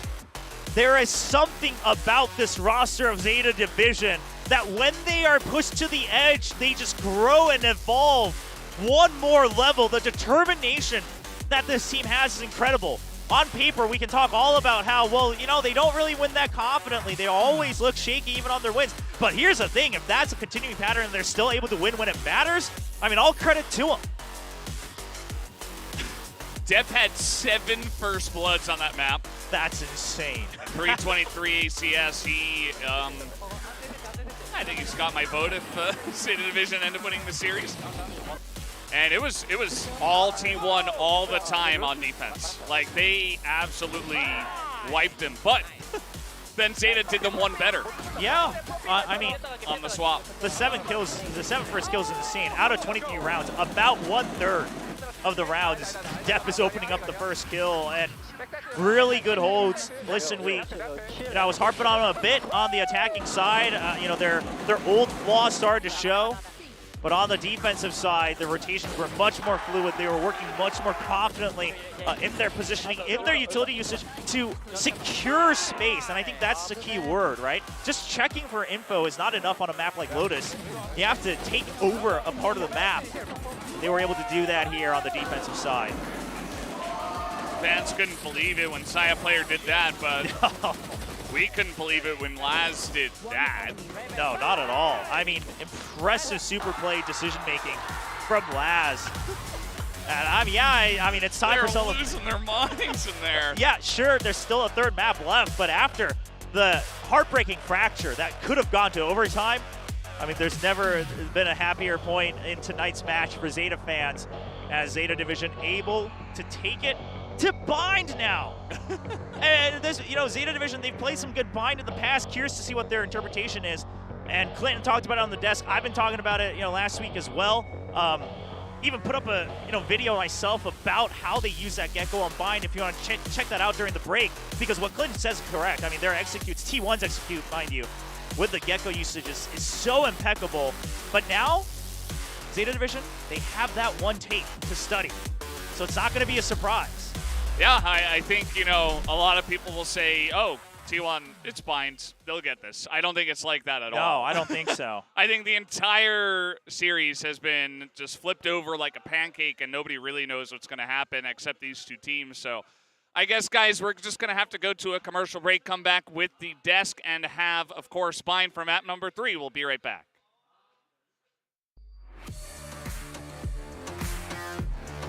Themselves. Woo. It's either A or here into Tiny Door. Oh boy, Carpe just here with the Spectre. It's perfect. Oh, not able to hit those shots actually. Whoa! Oh, they haven't stopped the plan. Yeah, they out of fight at all. Uh-oh. And leave the man. Everyone had to come in from though. Maybe. Nope. The lockdown. And they've got a pretty good chance. Oh, with the collat. Oh, gonna try to bounce it off, but he's on C. Oh my, he doesn't have time. Yeah, he's gonna get the kill. He's gonna hold. No. Difficult. And eventually it's back to B. Bro's gonna hear him all the way, and he's just holding on to it. Van's gonna pick up another. Oh. ZETA just there with the Singer. Oh, he's actually gonna peek him. Not sure about that. It's gonna be 2. Yeah, but Lazar. Oh, you can really create space for yourself, but they're spending everything. But they don't. Oh no! Laz is here.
Welcome back to VCT Pacific. We just finished map 2, and honestly, I thought we were gonna go home, and then ZETA was like, hold up, I got something for you, and showed up, caught up, and then won the round on Lotus. It was really an incredible comeback. I mean, there was a point where the score was 9-3 with T1 in the lead, and it ends with 13-10. ZETA takes it. So in a moment that looked like it was going to be a pretty uneventful match that T1 would close out, turns out it's one of the greatest comeback stories we've seen so far at VCT Pacific. Absolutely. I mean, it is really interesting here because ZETA just looked out of sorts on the, or not ZETA, ZETA the team, not the player, looked out of sorts on the first half, and like the map was being really read really well by T1. They were controlling the pace, they were controlling the tempo, doing all the things you wanted to see, using that harbor utility to push space, to get information, all these great things. But then on the other side of the coin, it really felt like they weren't able to kind of push and pull the map. Like ZETA, as much as we kind of dog on them for taking their time to get, there were so many times, right, where they took forever to plant, at least like they were making the rounds close because of that, because they were moving all over, trying to find what they could, trying to figure out where the weak side of T1 was on their attacker side, whereas I don't feel like T1 was really doing that as much. It seemed like they were trying to brute force their way through sites, and that's against a team like ZETA and against players like Laz and Depp. When they're playing like that, you can't do it. Yeah, I mean, clearly not. Now, there was a round that kind of represented very much this whole game, this push and pull at one point in the first half of round 7. Yeah, I want to look at the map specifically on this one because they start out, they kind of contest over A. Now, Saya player has the blades, and there's some utility traded to get that kill, and then they grab the gun. So this is huge for T1. They're on an eco, by the way. T1's on an eco here. And so this is where I thought, okay, this is pretty interesting. They're still spending some time, committing some utility, using that Sky utility from Laz to keep kind of T1 in place as best as they can. And then, you can see that there's so much space gained here that T1 knows that, there's a likelihood that they're switching over to the other side, that they're switching to C or B. So they're watching that. But then Saya gets another one here, and then they're like, oh, okay, now we have to rotate quick over to A, but this is really smart from ZETA. They kind of understand that T1's going to be forced to rotate here. They switch all the way back over to the other side. This is just brilliant calling on both sides. I mean, T1, to their credit, did the best they could, but it's literally a last-second plant. And, of course, at the end of all of this, ZETA is able to catch the Lurking Crow. It's so hard to talk about these two teams when you have a player who's the same name as the opposing team. Good God. And then the Viper's Pit has to be committed here. And it gets, it comes right down to the wire. Ban able to sneak in on the backside here. And then ZETA able to find that final kill, but there isn't enough time on the clock. But still, a huge eco round here. It is a win for ZETA. But I just got to compliment both teams in this particular round on the way that they're pushing and pulling each other, the way that they're committing utility to kind of bait out space, to kind of get information. That's a beautiful example of it. Yeah, definitely. And there was another reason why we thought T1 was going to close this out, and a large part of it was thanks to the performance of Ban. Saya player. Well, I mean, Ban also had his great moments as well, but this was the one we wanted to catch, was this double collat. It was crazy, and then getting a third over here. And just seeing Saya play that well, we were talking about this like, okay, if he could just keep doing that, this should be pretty straightforward. I do wonder if some of this this loss here from T1 was them maybe kind of thinking they've crossed the finish line before they have. They were failing at every peak they had at some point in time.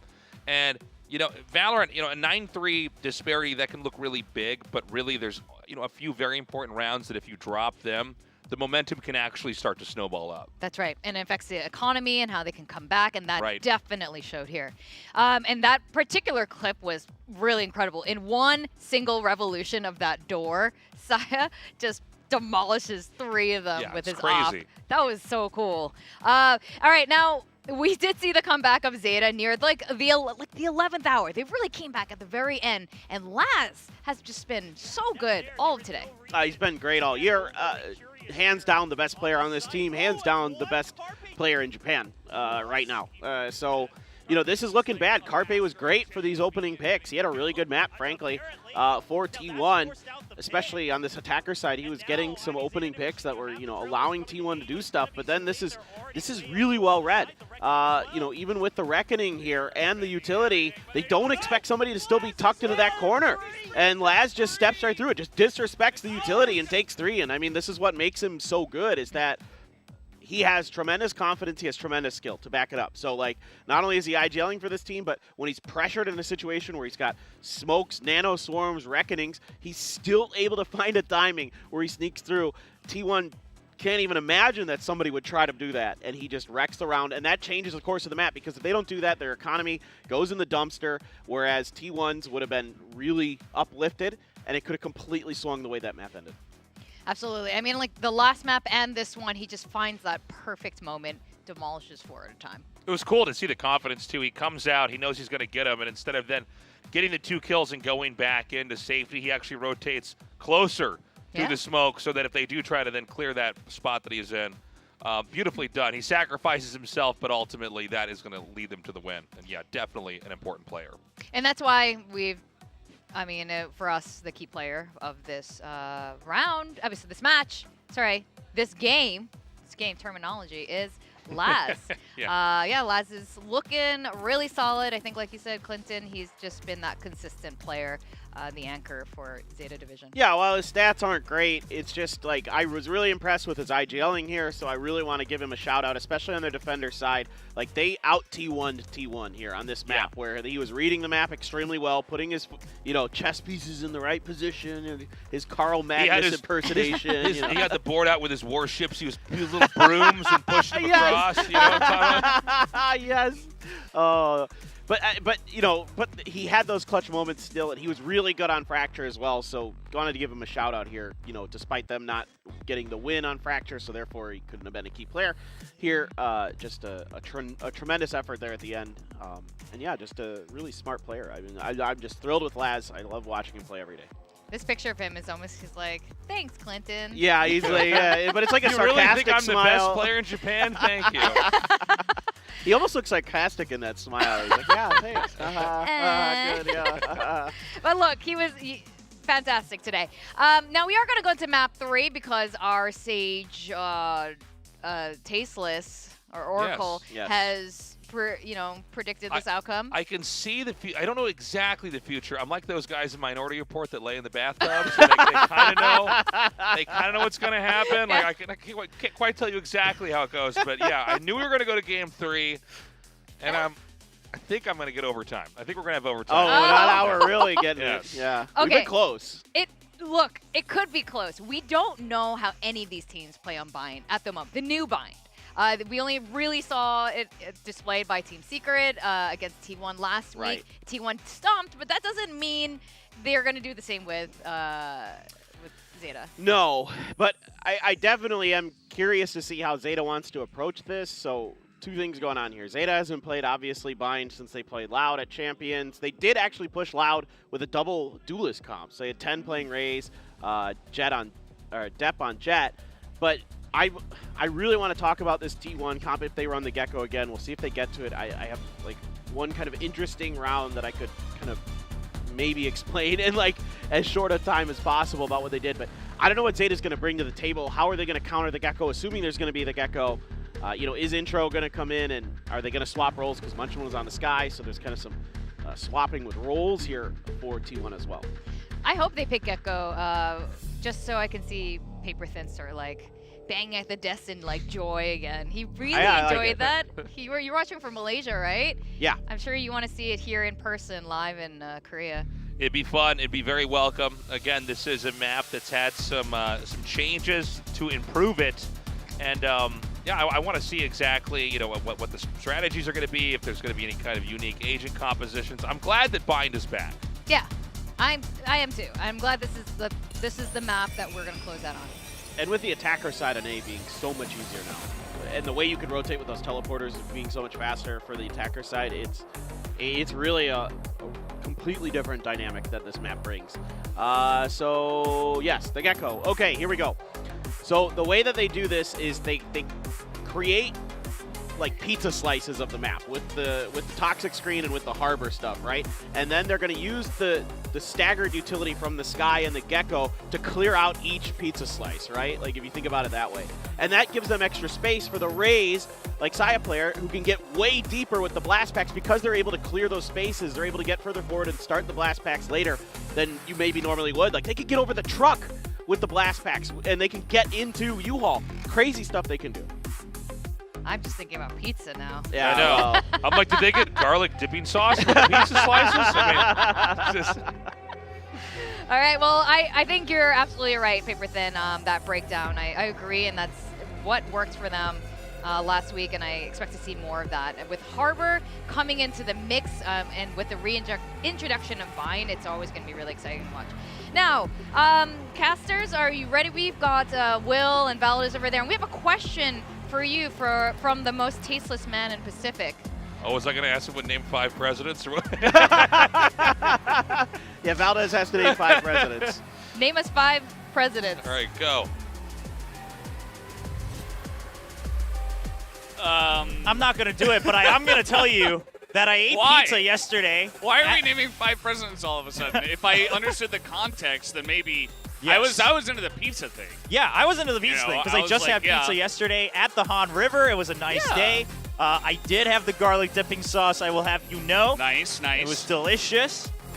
And now, with that pizza, still digesting throughout my body. Well, it probably should be digested by now, but Maybe. we are It's getting pizza, you know, it could last a while in those arteries. Anyway, we are getting ready for map number 3. This is Bind, and it is T1 versus Zeta Division. Zeta Division starting off on the attack.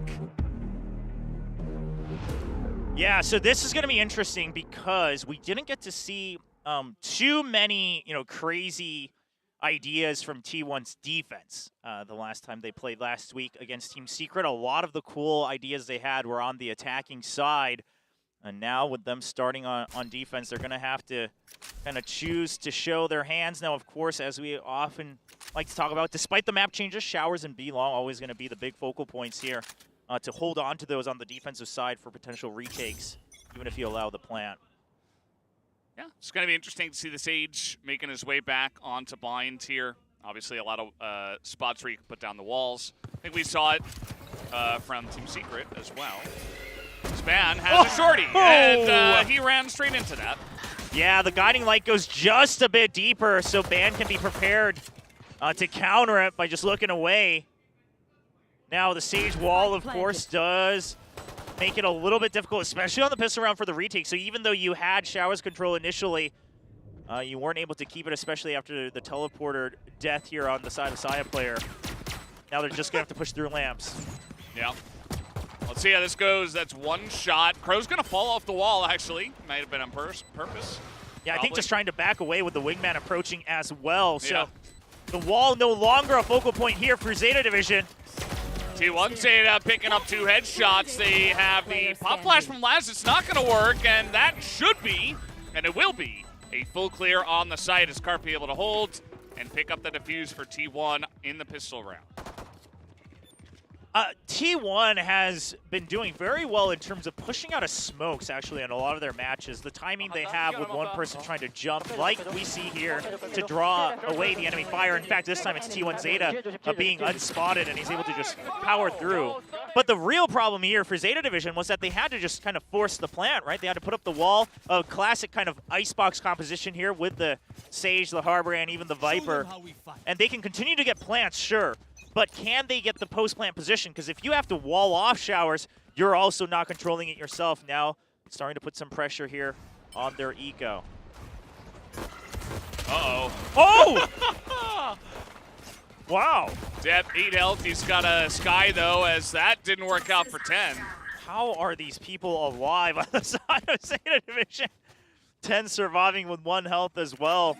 But meanwhile, T1 has pushed all the way out, right? Munchkins pushed all the way out of B. No one's coming through that middle part of the map, so they know. We just have to wait to see if it's eventually an A execute.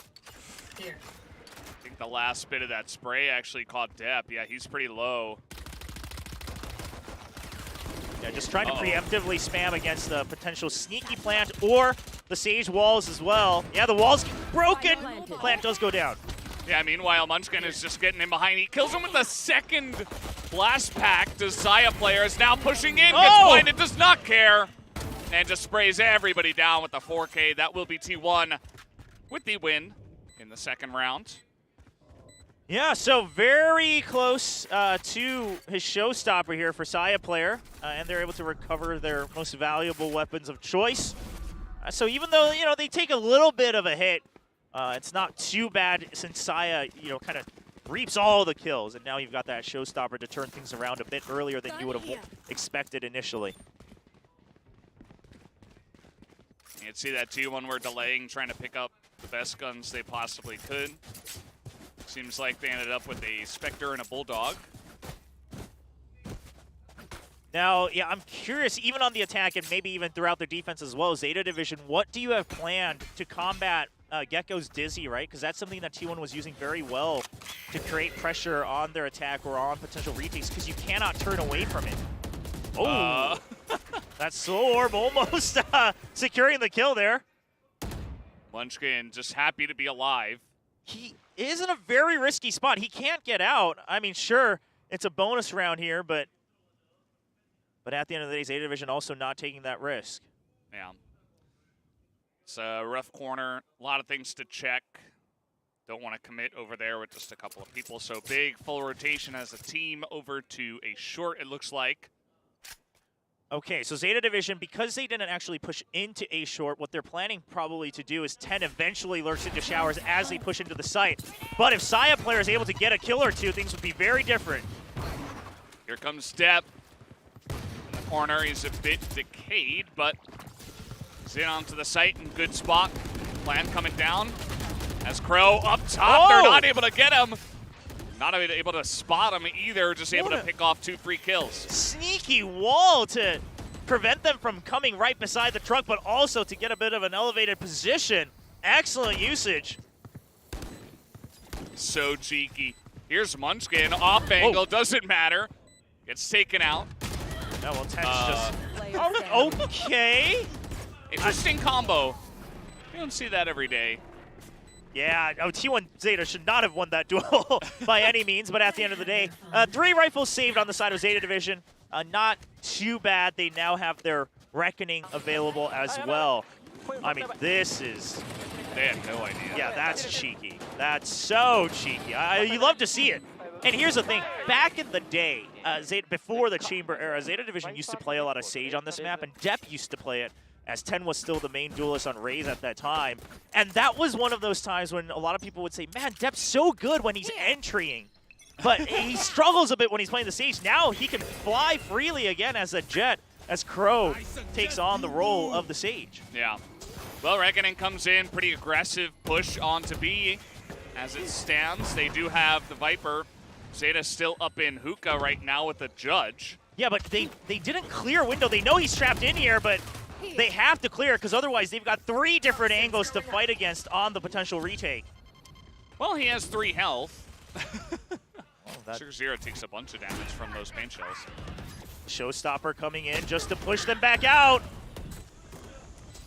A lot happening. Saya able to get 1 with the Showstopper. It's a 3v2 on the retake for T1. Okay, Mosh Pit just to buy space. Oh, and the high tide swing out. Laz all alone. The Cove's there as well. Oh, Little Bro stands right outside of it, though. No, Little Bro, why are you there? The Cove, you have to break it. You got to know that. Oh! It's got a half. But the flash. Oh, Laz! With the triple kill clutch. Laz is just too good. They didn't clear out the window. You mentioned that could be a problem for Zeta. That actually ends up being a problem for T1 as they were trying to get this defused, and even 3v1, they couldn't get it done. Yeah. I mean, wow, the swing out off of the high tide, things like that, those are the things that T1's so good at. But Laz, amazing concentration, does not panic. I mean, even he's laughing because it's like, that was such a difficult position for him to be in, and yet he is the super playmaker for Japan, for Zeta Division. Yeah. He has had so many clutches in these last 3 maps so far. And no doubt he'll have even more to come. Here's Saya player, extremely aggressive. He's going to take a head off with the Marshall. So that's going to be a weapon upgrade as well for Saya player. Now that does allow Zeta Division to know that they can just push into the site here. But yeah, they're going to have to use the Seekers just to be sure if there was anyone window. Now they know that someone was there, so they have to push into elbow just so they have an extra chance against this retake. Oh man, Saya player. Now they're stuck in elbow. Yeah, making it interesting. There's got to be a lot of movement, but Depp is pushing as Ban spots him. Depp using his own Cloudburst just to sneak into the site. Uh-oh. Oh, he gets spotted, gets hit by the sun right there. They're all blind, and Crow, he actually took out 2 there against 4 people who were looking at him, or maybe 5. At the end of the day, T1 will take it down in a thrifty win. All starts with Saya player pushing out of showers with the Marshall, getting the upgrade, getting the headshot, 2nd kill, and getting the advantage for the team. Yeah, and everyone gets a free upgrade at the end of the round as well. T1, a great eco round.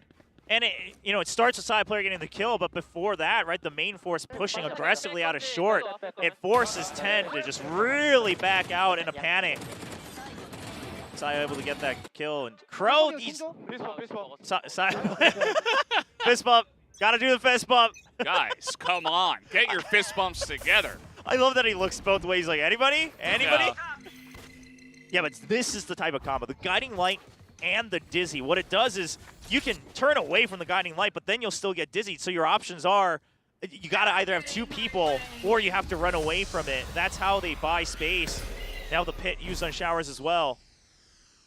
Uh-oh. Oh, no.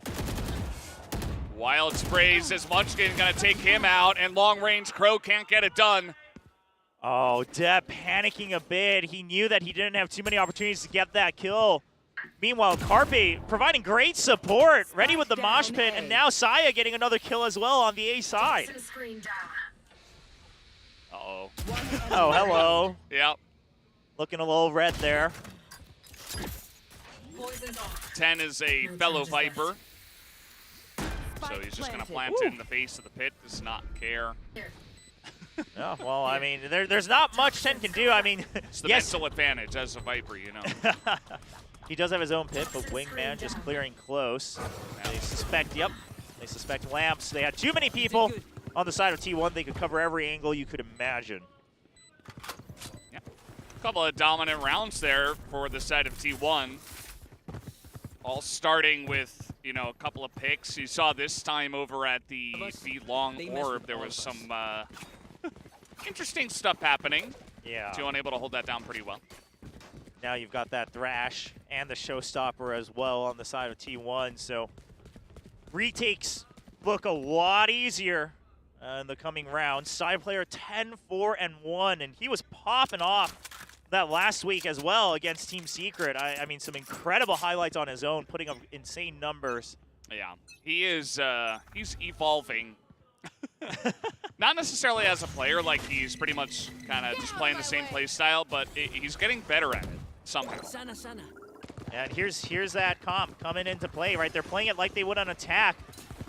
Just cutting up the map with the Harbor utility and then throwing out both the Dizzy and the Guiding Lights to guarantee a flash, to guarantee an unfair fight in their advantage. Now the pit goes up, but Zeta Division all stuck here. Uh-oh. Next to the spike. Oh, no. Here comes the Thrash. He's detained. 2 of them detained. Yeah, they're just able to kind of get in there into the pit, and even the Blade Storm not able to get any value as Crow and 10. Okay, making it interesting, but at the end of the day, it's just up to 10.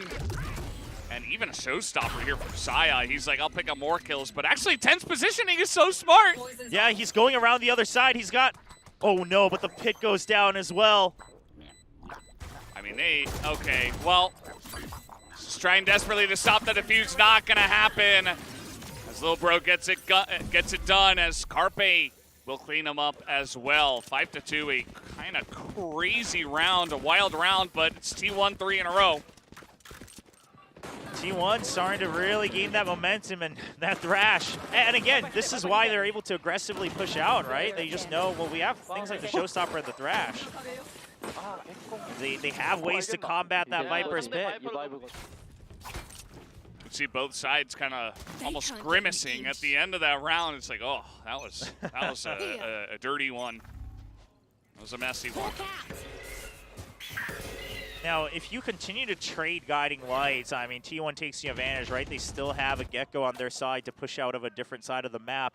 While ZETA, they simply just have to rely on, you know, pushing out slowly, piece by piece with their smokes. But compositionally, I think T1 will oftentimes have the advantage because the Sage, I mean, on defense, yes, it can do other things. But on the attack, you're not going to find much use for the Sage until you actually get the plant. Here. Yeah, he's definitely been struggling just a bit. And look at this map control. I mean, side players planted way deep away from the teleporter as well. And now backup already arrived here on B site. Yeah, Arbor comes up, Depp is in onto the site. They got multiple members already in position. Munchkin, though, kind of unfortunate, just trying to spray. Ban is able to get one and stop this plant. Oh! Man gets two! And another! The timing on that res! Oh boy, 10 now, trying to save it, but the Seekers coming out. Oh, and now they're all locked in, and Saya player, he's been biding for his time to come. There's one. Man. Oh, well. Oh, the wall. Oh, he's so dead. He is like the most dead. He was dead before they shot him. 6-2. And as you mentioned, Saya with the, I don't know if that was 5-head or was it 6-head. Like, he was there behind the team for so long, and he eventually gets in there essentially to save the day. It all starts with Ban, though, with a big cleanup. I mean, the jump into the cove, and then the perfect timing against that res as well. Ban is really showing, you know, why he deserves a spot on this team here in VCT Pacific. A lot of people have question marks. Isn't it too early? Does he have the experience? Yes, it took a couple weeks, but now with the compositions and the roles they've figured out and the weeks that have passed, Ban is looking like an absolute masterpiece part of T1. Yeah, I mean, clearly, you know, Intro's not getting subbed in anymore. I mean, he might in the future. Yeah, I'm just saying, like, after the last couple of weeks, I think T1 have made a decision for now. Speaking of which, that is the change that I don't know if they talked about it on the desk. Maybe I missed it, but yeah, Intro was playing last week on that Harbor, and he did fine. Yeah. But as you mentioned, Valdez, this time it's just Ban picks up the same role. And I think that's reasonable. Maybe it's because it's map 3, right? You're already warmed up. You don't want to take that risk. He's been practicing it together, I'm sure, with the team, and he's doing just fine. Yeah, he's hanging in there. Doing really well, had an amazing fracture. And now just behind Saya player, who is on top of the scoreboard. T1, you know, once again in great position here on the defender's side. And their bind attack certainly looked better last week than we just saw their Lotus attack looked. So here comes Death. Yeah, but they realize the orb's already been taken. T1 has escaped scot-free. Just a couple scratches on the A side, actually. They're really trying to fake here for Saya player. Now, ZETA Division, they don't want any of it. They don't have certainty, but do they know that he's going to push out, though? Oh, no, the timing. Sugar Zero was prepping his utility. But Saya player takes out the paint shells at the worst time. Didn't expect the second player to be there. So Depp at least is able to trade it back here for ZETA Division. And T1 ZETA actually doing a really good job of combating the potential lurk into A short, so that hasn't been providing much value for ZETA Division either. I mean, Munchkin's just going to jiggle peek. He'll send it out at right about 40 seconds. He knows that there's still members here. They still hold A short. Carpe's watching showers. I mean, ZETA Division, while T1 doesn't know for sure, they also don't have to. I mean, they're holding all the crucial areas. The Toxins, T1 is just matching the Toxin meter here against ZETA Division. Yeah. Oh, and the mosh pit. Yeah, here we go. The push comes in as the defensive reckoning is forcing them into positions they did not want to be in. Oh. The Dizzy as well, and Ban and Carpe just clean up the A site. No hope for ZETA Division. I mean, just the way that T1 plays on this map with this composition. I mean, the Reckoning just makes it all the worse, but you have the mosh pit. So now you have to just dive into the site. You cannot wait, because otherwise you'll run out of time. But then the Reckoning forces you to constantly be on the move, and then a super high Dizzy being thrown. So now you have to be stationary to shoot it down. You're getting hit by one of these things, you know? There's no way to fight in a fair 1v1. Yeah.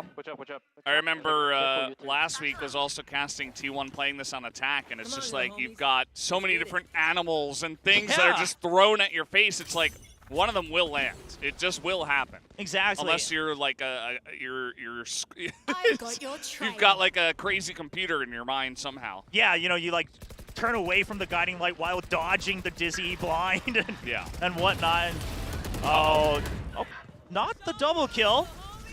That does give an option here for Zeta Division, but Thrash is just going to clear out past the cove, allows Ban to jump forward. Yeah, he's in there, he's detained, but Crow's up here in the same spot. Will they catch him this time? Ban potentially spots him, so Crow going to have to give up that position. Waiting for a potential combo here with Munchkin, but he's out of utility. Guiding Light returns. Dizzy and then the Guiding Light again! Yeah, I mean, you just got so many things to throw out, but T1 in a rough spot. They're going to take down Sugar in Lamps. They have to push Crow now against the wall. They take him out. And you got to know that he's got to be short. Now one person has to stick it, and Munchkin gets the kill. And that should be just enough time for Carpe to hold. More than enough. Yep. More than enough. They get it done. 8-2. T1. Their defender side. Doesn't matter. The map has just been pretty insane. As we'll take another look here. Depp, he's in good positions. Everybody's like up on the rafters somewhere against T1, and they are able to root them out. Oh, man. And here's the thing is that, yes, the chaining itself is good for T1 as well, but because it's Gecko and Sky, they can use this early to create space, to secure space, and then they can still use it on the retake or the execute on the attacking side. And to combat this, you really just have to kind of power through another part of the map, it looks like. Well, Depp has had some struggles over there on V-Long. Yeah, it's been rough. Doesn't look like he wants to push there ever again. This defense is, I mean, there's not a single gap being shown. And here's the thing, this toxic screen coming out from 10, it is serving no value for Zeta Division. You've never successfully lurked into Lamps. You've never used a different toxic screen to create another fake. It's just there to eventually, potentially try to get, you know, force a plant with the Harbor and the Seed. Oh, and Saya's trying to block the truck. Well, it's a one-shot kill if you're in close range, so good luck to you, buddy. Sugar Zero is at least able to get one. But oh, the spikes dropped. Oh, hello. Oh, hello. And, oh, man. The fact that even Saya was sitting on the truck, like, that's just salt in the wounds, right? And then you have T1 Zeta waiting for the potential rotate out of A site. I mean, Laz, nothing he can do. Yeah. Pretty clean stuff. Zeta try to make their way in, but Ban is right there with the most annoying judge of all time. Because he just knows they've all got short-range guns. They just run straight into him. Yep. I mean, that's one of the best spots to use the judge in all of Valorant. This is our bind, they say, and yes, it is. They're proving just how well prepped they are on this map. Well, all right, so on Lotus, the 9-3 curse did come true. Yeah. See if T1 can escape that fate, and they're going to try to do so with double operator, and Saya already gets one. It's not looking good, Valdez. No, it is not. No, indeed it is not. And actually, now, I mean, what are you going to do? Double operator, do they even know that at this point? Munch is just holding on B-Long. Saya player just holding a rocket launcher instead. Well, yeah, so now you still can't push through. Now Sugar Zero still has the Reckoning, right? And Crow can res if he gets the plant or a kill. Theoretically, there is a possibility. Yeah, well, the wall has passed Saya. Oh! Excellent double swing, but Crow goes down. Yeah.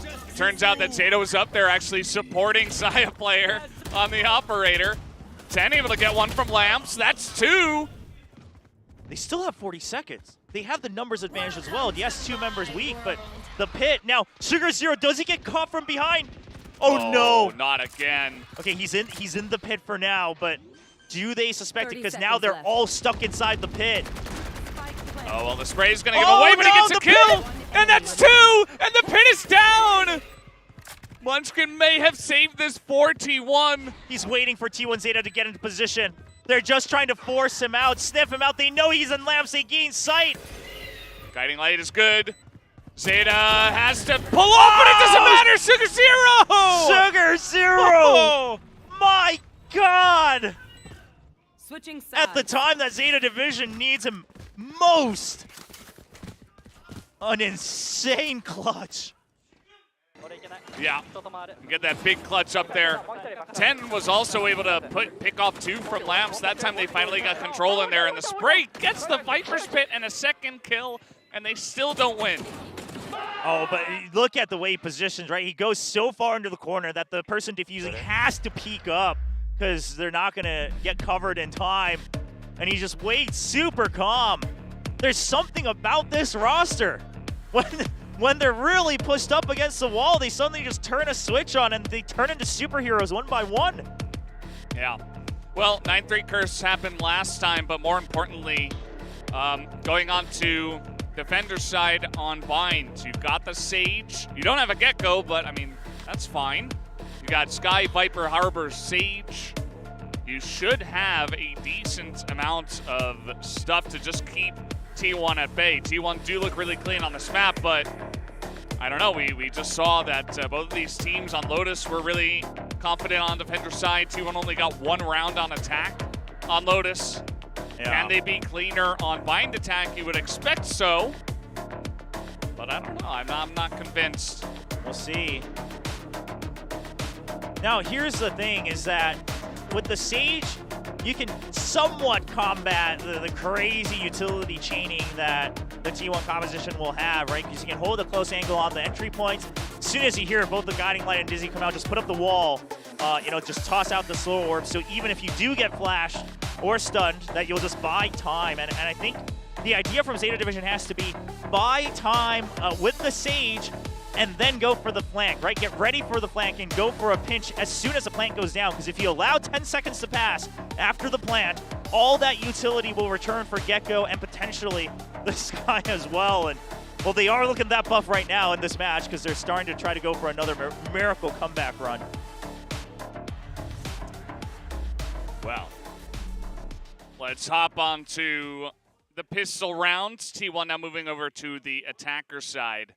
I saw a lot of pings onto that B site. We'll see just how aggressive they want to get in there. Take a look at the utility they have brought. Okay, so yeah, the idea from ZETA is just going to be Crow buy time with the wall. It's a pistol round. They cannot power through it too fast. Now, the difference is T1, they haven't oftentimes done a double-pronged attack onto B, but he's actually just going to put up the wall instantly. Oh, will be broken. I mean, but because they broke it so early, ZETA Division a little hesitant to rotate too quickly. So now ZETA Division's forced back into a 2-3 split. This isn't the ideal scenario for them, but they just have to stay alive and hold on to elbow. See if they'll be able to as Wingman gets the plant down here. Everybody from T1 is just swarming into elbow right now. They're really pressuring ZETA so that ZETA Division only has 1 point of entry, but they're already in. Yeah, Carpio's trying to hold down the site, didn't quite work out. Got Frenzy to the face, but ZETA and Munchkin trying to hold it down. They take out Depth, and that is most important. Crow, the last member alive. Not a lot of time left for him. Yeah, just powers through to see if he can pick off another kill, because otherwise it's a 1v2 crossfire, and he knows that Munchkin's so low. That's why Crow wanted that kill initially, but he doesn't have time. The reload the wall! But he doesn't know. He has no idea where he's coming from. Yeah, and there's just not enough time. A nice try for Crow, but it will be T1 at the end of the day who do pick up the pistol round win. And that is different from what happened on Lotus. T1 in firm control, and Zeta Division now up against the ropes. Yeah, this round, that was the start on Lotus, but some excellent frenzy setups here from T1, and now they can try to start to run away. I mean, Zeta Division, it's not match point, so you don't have to go for any crazy force on the defensive side here, but it doesn't feel great. So they will, it looks like they want to focus on trying to get these orbs. And wow, look at this. Saya making sure there's not a single attempt on this orb on B long. Depp, meanwhile, will get it over at Showers, and here they go again. Yeah. Going pretty quick. At least they're going to secure the orb for now. But here's the thing. They have Dizzy now. They still have another Guiding Light. They can wait 10 seconds for Wingman to come back. Saya player's got a Vandal in full armor. Yeah, that's insane. Yep, he's just pushing through by himself, leading the charge. I mean, they just used all these abilities and they're all back. Now, they're not going to try to grade the refreshes just because they have the better weaponry anyway. T1 making a wise decision here. Not relying on the composition itself too much. Depp heard him. Yeah, Depp did hear him. He's on the flank. Now, I don't think he's going to be able to get there in time to really change the fate of this round. However, oh, he gets spotted. But if they can trap T1 in here with them. Yeah, maybe.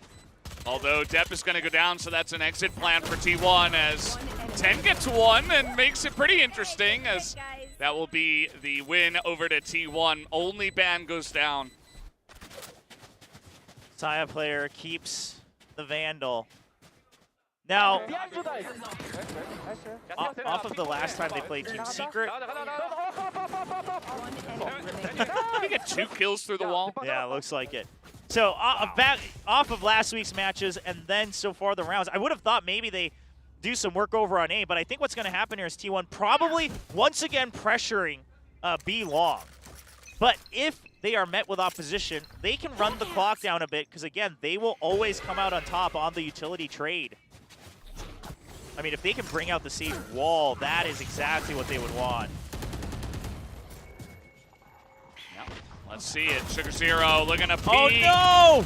And that's not going to be good for them on the start. Saya player just picks off one. Munchkin gets the second. Now they've got a heal to go for the follow-up push. T1 here in the bonus round. Already up 2 members. The spray is good from last, but only picks up 1. Depp saw 1. They're just waiting to get healed up. But do they know Depp's here? Oh, no, he can't get the initial headshot. Just trying to fake out his own position, but he's gambling here. High risk, high reward. T1 have really slowed it down now. Against 2, they don't want to rush anything. Just wait for some abilities, perhaps. Yeah, there's no need. T1 just, baiting to see if there's a rotate happening, and T1 Zeta, and then they're waiting for their cooldowns. The Dizzy Wingman is back. Yeah. Oh my God. Now, while this round most likely goes in favor of T1, I just want to explain that Zeta Division, the reason they try to push out of B long is because if not, I mean, you're just allowing that space to be taken for free, and the Gecko can refresh his... Oh, well, yeah, he gets spotted. No hope for him. 10 is taken out 1v4. Yeah, so just to continue my thought, right? If they just back off because all the utility comes through, they would allow T1 to get B long and Garden Control and refresh Gecko's abilities. So they push out because they threw their own slow orb and they have their own Cascade close. I like that. It's clearly because they studied how T1 plays the attack. But to combat that in return, T1's like, well, no, our entire comp revolves around the cooldowns, so we'll just send another Trailblazer. Because then we can just get Wingman back. We'll still have another stun. And then at that point, I mean, Zeta just caught unawares, gets stunned, and wiped out.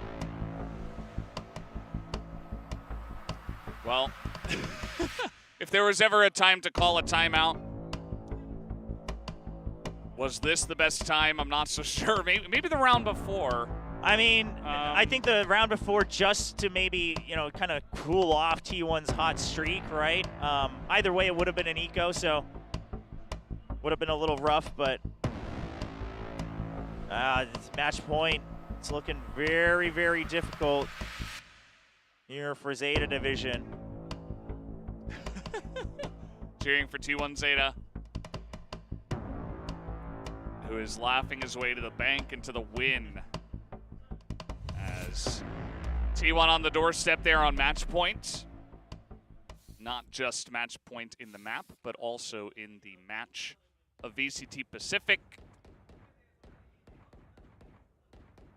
All right, well, Zeta Division, you got to go with this streak. They buy down as much as they can. 10 just going to hold on to one part. And now look at this. T1, they're switching things up, but... He'll only get the one, but he doesn't have his gun out. Depp is going to pick this one up. Okay. Two. I mean, Depp, quite frankly, you got to start considering maybe even running out. No, the teleporter support comes in from Laz. And so T1 says, all right, let's get out of here. We heard the teleport.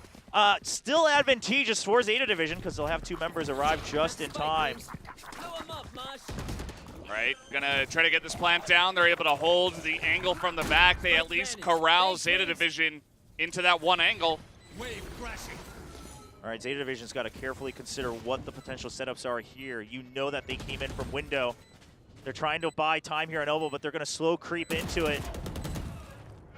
Not able to hit that shot onto Crow. They don't expect Ban to be wrapping all the way around right now because of that slow orb. He's good for 1. Yeah, now they got to cover so many angles, though. That's okay. Deb's going to cover that one. All right, Ko's been taken down. Oh, the spray's good, and they get the win! Carpe and Zeta from T1 pull out. And they get the kills on the defuse. Zeta Division not able to force any more rounds. A 13-3 at the end of it all. An incredible showing. Looking even stronger on today's bind. Despite Zeta Division clearly expecting this composition, clearly they had prepped against it. You could see some of the ideas that Zeta Division had to counteract the timings and chaining that T1 showed off against Team Secret. However, it was not enough. And it all comes down to this. I mean, once again, too many rounds given up in the first half. You had too long of a way to go. And with that, I believe T1, absolutely 100% guaranteed into playoffs. And Zeta Division perhaps still needing to wait for a couple more results, including obviously their last remaining match as well. This one was T1 controlled from the get-go. From the get-go? From the get-go, yeah. And you can see the Zeta fans, happy for the 3 rounds, That was the last we saw from them. Basically, the last clutch was the highlight for them. After that, it was all T1 all the time. I mean, from get-go to Harbor. Yeah. The comp continues to prove its worth. Yeah. And it's not an easy comp to use, right? The timings of how you throw out your utility and how you cycle it, it has to be meticulously done. And there's even another layer to that from T1. The way they swing off of all the utility that they throw is also so well practiced.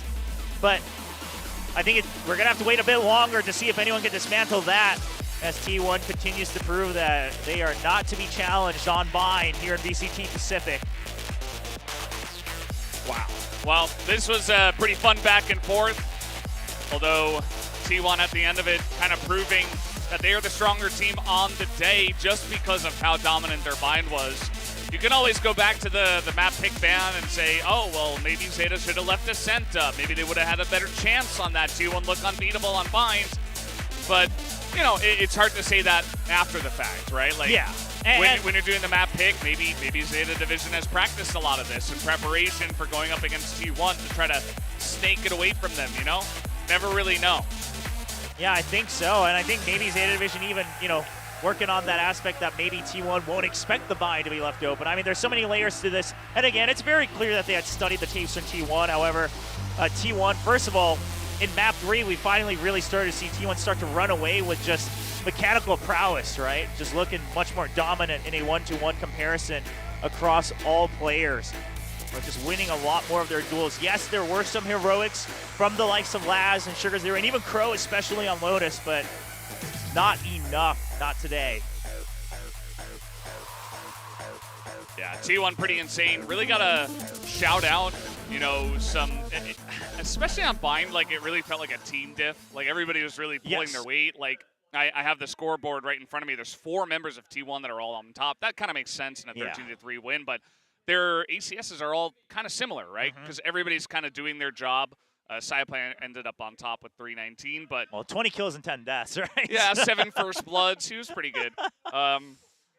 But yeah, across 3 maps, T1 as a team just barely able to get over the line. Remember that the first 2 maps were incredibly close. It was 13 to 11, and then 10 to 13 in terms of T1's perspective. So yeah, really, really close. I think if you were to go back, obviously it's hard to tell in the heat of the moment, but if you were to go back, my gut tells me that maybe they looked that close again because of the heroics from ZETA Division, right? Which is oftentimes what that team has relied on a lot to get to those incredible plays and placings they've had in the past. And I really hope that ZETA Division doesn't look back on this match and say, oh, gosh darn, it was a close one. We'll do better next time. Because I think there are still a couple fundamental things they can upgrade even further to find that consistency they've been searching for this entire season. Yeah, I think one thing is for sure as well, that if ZETA are going to say, okay, we're pretty confident on Bind, we're going to pick it into T1, who already looked great on it, and then we saw this 13-3, I don't think any other team is going to leave it up against this team. Yeah. I think T1 kind of have a monopoly on the binds now. They don't have to ban it themselves. They can say, go ahead and use your ban on that. We'll be totally happy. If you want to play us on it, sure. Go ahead. We'll just do this again.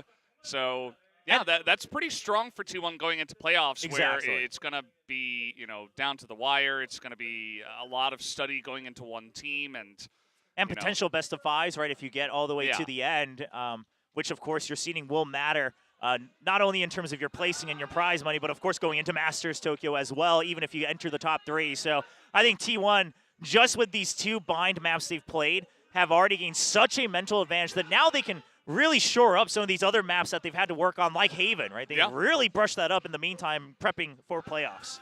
Can't wait to see like T1 versus PRX and DRX potentially in the playoffs. If we do get a bind during one of those best of 3s or best of 5s, it's going to be incredibly hype, because who knows who can take it from there. But guys, we do have the interview ready to go. Let's go down to the stage right now with Cyaplan.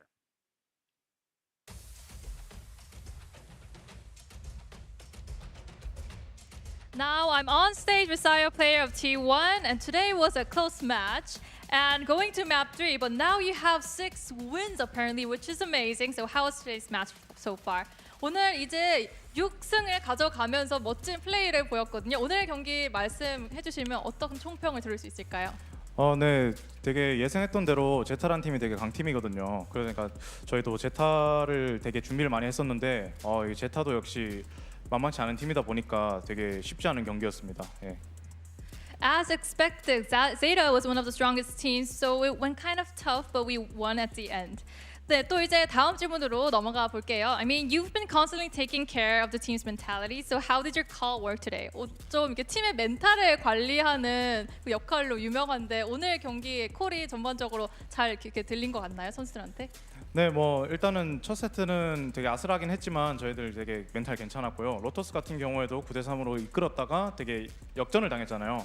그럼에도 불구하고 저희가 이제 항상 중요시하는 게 있어요. 팀원 간의 믿음, 그리고 팀원들 간의 리스펙트를 되게 많이 중요시를 하거든요. 그런 부분에서 되게 이제 흔들리지 말자, 우리는 잘할 수 있다라는 걸 강조해서 다들 멘탈이 이제 돌아와가지고 3세트 잘 풀어나가지 않았나 싶네요. Oh yeah, and especially at map 1 it worked really well, and map 2 it was a little bit shaky, but we have one thing in common in mind, like believing is really the most big factor we have, and we had our teamwork back throughout map 3, so it went really well. Okay, so and you had similar stats with ZETA before today's win. So how was your mindset coming up into today's match? 또 이제 제타와 좀 비슷한 점수들을 갖고 계셨는데 오늘로써 이제 확 차이가 나게 됐습니다. 근데 오늘 경기에 임했던 자세가 조금 궁금합니다. 뭐 저희가 2연패를 하고 나서부터 항상 똑같은 마인드긴 했지만 저희는 이제 다들 베테랑 선수들이긴 하지만 그래도 언더독이라는 그런 마인드를 가지고 진짜 매 경기에 정말 열심히 임하자, 다시 증명을 받자라는 마인드로 되게 임했거든요. 당연히 제타라는 팀이 워낙 강한 팀이다 보니까 이번에도 정말 진짜 제대로 한번 이겨보자, 정말 진지한 마음으로 임했던 것 같습니다. Yeah, we were very serious throughout the game. Like even though we are like really getting highly anticipated for throughout the matches, we think ourselves are underdogs and we constantly try to improve ourselves for every matches.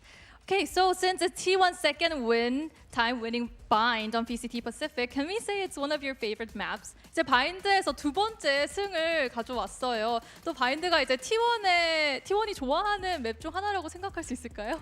네, 뭐 저희들이 이제 또 바인드가 참 또 실력 맵이거든요. 다 이제 바인드가 이제 경험이 많다 보니까 몇몇 선수들이 베테랑이고 이제 그런 부분에서 리딩도 뛰어나고 저희의 되게 좋아하는 맵이라고 할 수 있을 것 같아요. Yes, as some of our players are really experienced and veterans, now we can say that Bind is one of our favorite maps. And your next match is against DRX. Are you ready? 준비되셨나요? DRX와의 매치? 당연히 준비됐고 김고태 딱 기다려라는 좀 그래도 재밌게 아주 재밌게 임할 것 같습니다. 기대가 되네요. 네. Yes, we can say we're completely ready, so wait for you, wait for us guys, and we'll definitely win for the next match. Okay, so thank you, Sarah Player. Thank you so much. And everyone, don't miss T1's fan meeting coming up, so we all be together for that fan meeting, and I'll toss it back to Victoria. Bye-bye.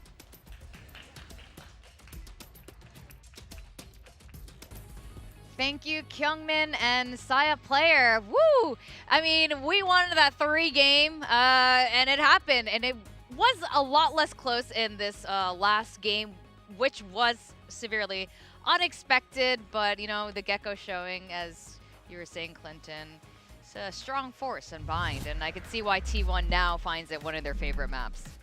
I'm glad we're getting to see a little bit of Gecko play. It's too bad this wasn't a little bit closer, but I think overall we can be pretty delighted with these two teams duking it out. It does seem like T1 really able to tighten those screws there on the map. Bind, an excellent performance from them. And yeah, I thought ZETA was going to take this. I couldn't have been more wrong. It seems like T1, even when ZETA started to come back, they addressed their issues and cleaned up their play in map 3. Yeah. Let's take a look at some of the player stats, the end result. Saya, again, was playing phenomenally.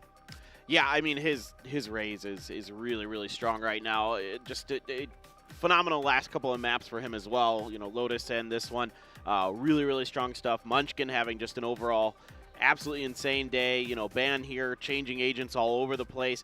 So, like, T1 is really flexible. They're playing really well. They seem to have the best read on Bind, I think, you know, that we've seen so far. Of course, there isn't much to say about that, but right now their read on Bind is looking really, really strong. I mean, 2 of ZETA's wins were on clutches, and they were insane clutches. Like, this is scary how good they are at this map. Yeah, definitely. And I think at this rate, even with their matchup against DRX next week, I mean, they're looking pretty good for playoffs right now, and I'm curious how they're going to play Bind in the playoffs. Now, we're talking about Gecko and his little wingman. We saw a couple of wingman defuse attempts and one successful one. Yeah, there were a few that didn't go so good, but there were some that did, and this is one that went really, really well. So this is a bit of an eco here for ZETA. So, you know, definitely tougher. A good grenade there along with the poison cloud to get that kill onto Sugar Zero. He gets the plant down. The Thrash comes in. This is looking great for T1. It looks like this round is just easy peasy lemon squeezy, and they've got this. But this Viper's Pit does make things pretty challenging, and ZETA makes the most of it. As T1 tries to take space in the pit, they're getting cut down. Now what they're able to do here is kind of isolate this last player, and they force the pit out, and then they can use the wingman to hold the defuse and double hold this angle to really make sure that 10 doesn't have an opportunity. So this is one of these kind of sometimes untalked about benefits of wingman, where yes, he can defuse the spike, but that opens up a gun, an extra gun for you to cover an angle in a situation like this in a 2v1. Yeah, that's right. And on the same site, T1, there was a point where they got the spike down. ZETA got the spike down, and T1 came in and looked like they were going to take that round. And there's only one man left standing, Sugar Zero. Yeah, this was a fun one. So we get into this. It's going to be a 2v2 for a little bit, but you see Munchkin just clutch this, and it looks like, okay, you know, they're going to get this. The spike is way over there by the truck. They got that Sugar Zero. They actually force him back there with the dog and then even try to get a flash to try to buy time. But look at this control. Gets a haircut to the spike diffuser, flips that over, gets the other kill. Really exciting moment. It was the moment we thought, okay, maybe ZETA's going to be able to pull this back. Yeah. It was not. No, I think that was, that clutch brought it to 3-9 at halftime, but obviously they didn't go much further than that. But, ZETA did have some really good reads to counter T1.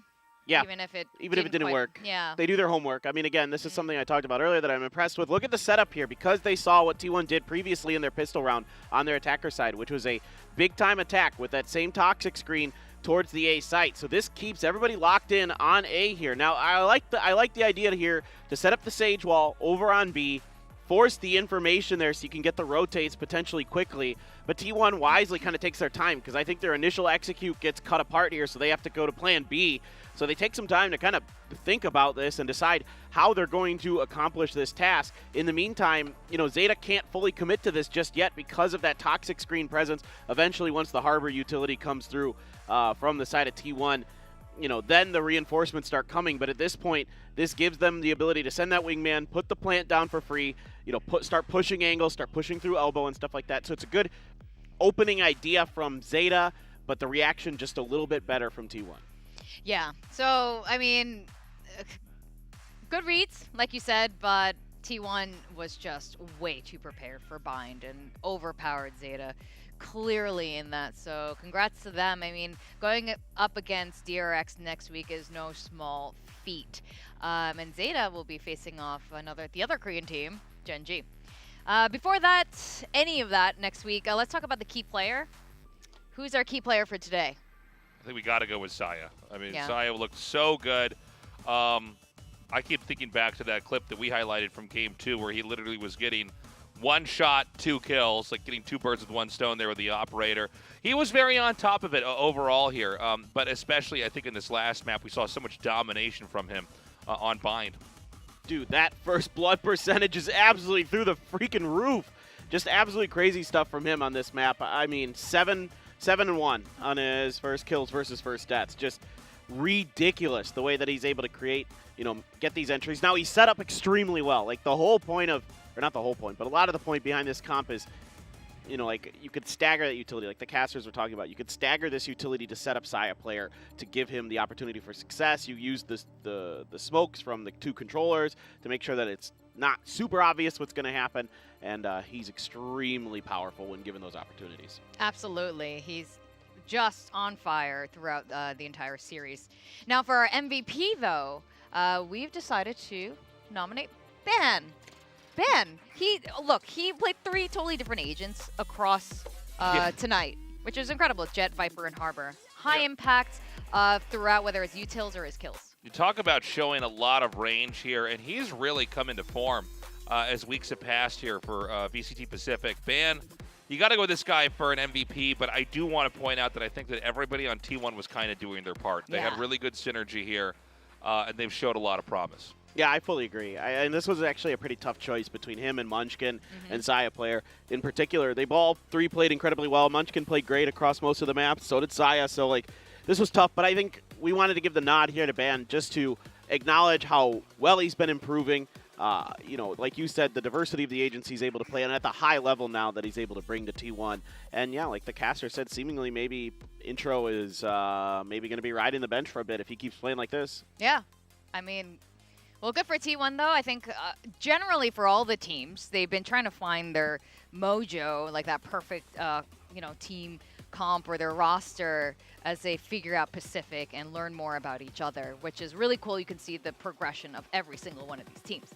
With that, let's look at the standings as it is right now after day 1 of Superweek. Okay, so it's DRX obviously on top, but PaperX, at least for now, up in that second place spot. And T1, with their victory, they're going to scoot up ahead as well. But we got to remember we've got many more games here in Superweek that are going to come before we can really see these positions cement themselves. And it's going to be tough for T1 to take that second place spot. They need to beat DRX, and PaperX has to lose. So that's what has to happen for that to flip. Gen G and ZETA feeling okay. I don't, the statistics here are pretty low for the other teams like RRQ, Team Secret, and maybe even in a very bizarre world, GE to get through. But it's looking pretty good here for Gen G and ZETA. Next week, of course, they got to play each other, so it's kind of weird. But It all just depends on how it shakes out. There's a lot of different possibilities there towards the bottom. That's and I don't want to think about them because that's a lot to calculate. It is a lot to calculate, and the possibilities aren't endless, but there's still a lot of them. All right, so tomorrow's matchup will be another day of exciting matches. We got Team Secret and DRX, and then we got Global Esports versus Detonation Focus Me. I think you'll be back tomorrow, Tasteless, right? I'll be back desking it up, predicting it up, as I always am. Yeah. So be ready for that. Oracle Tasteless will be here. Oracle that's I'm right gonna be like there judging 55% of the time. I'm going to be judging you from the caster booth. You could judge away. Yeah, that's right. That's what I'm used to. So. Yeah. I think it's me and Valdez, our first time casting Valorant together tomorrow. Really? So, yeah, that'll be a good cast. I look forward to that. Wow. I thought we did everything already this Pacific, so I guess there's a first happening tomorrow. So definitely tune in for Mr. Paper Thin and Sir Valdez casting. Sir Valdez. And when Oracle did he get Tasteless. knighted? What did he do to deserve that? All right, guys, thanks so much for hanging with us at VCT Pacific here in Seoul, South Korea. We're going to say goodnight and see you tomorrow for more Valorant action. My name is Victoria. Thank you, Tasteless. Thank you, Paper Thin, for entertaining everyone. You guys are great. Thank you. You're great, too. This is a fun day. Yeah. Good night, everyone. Night-night.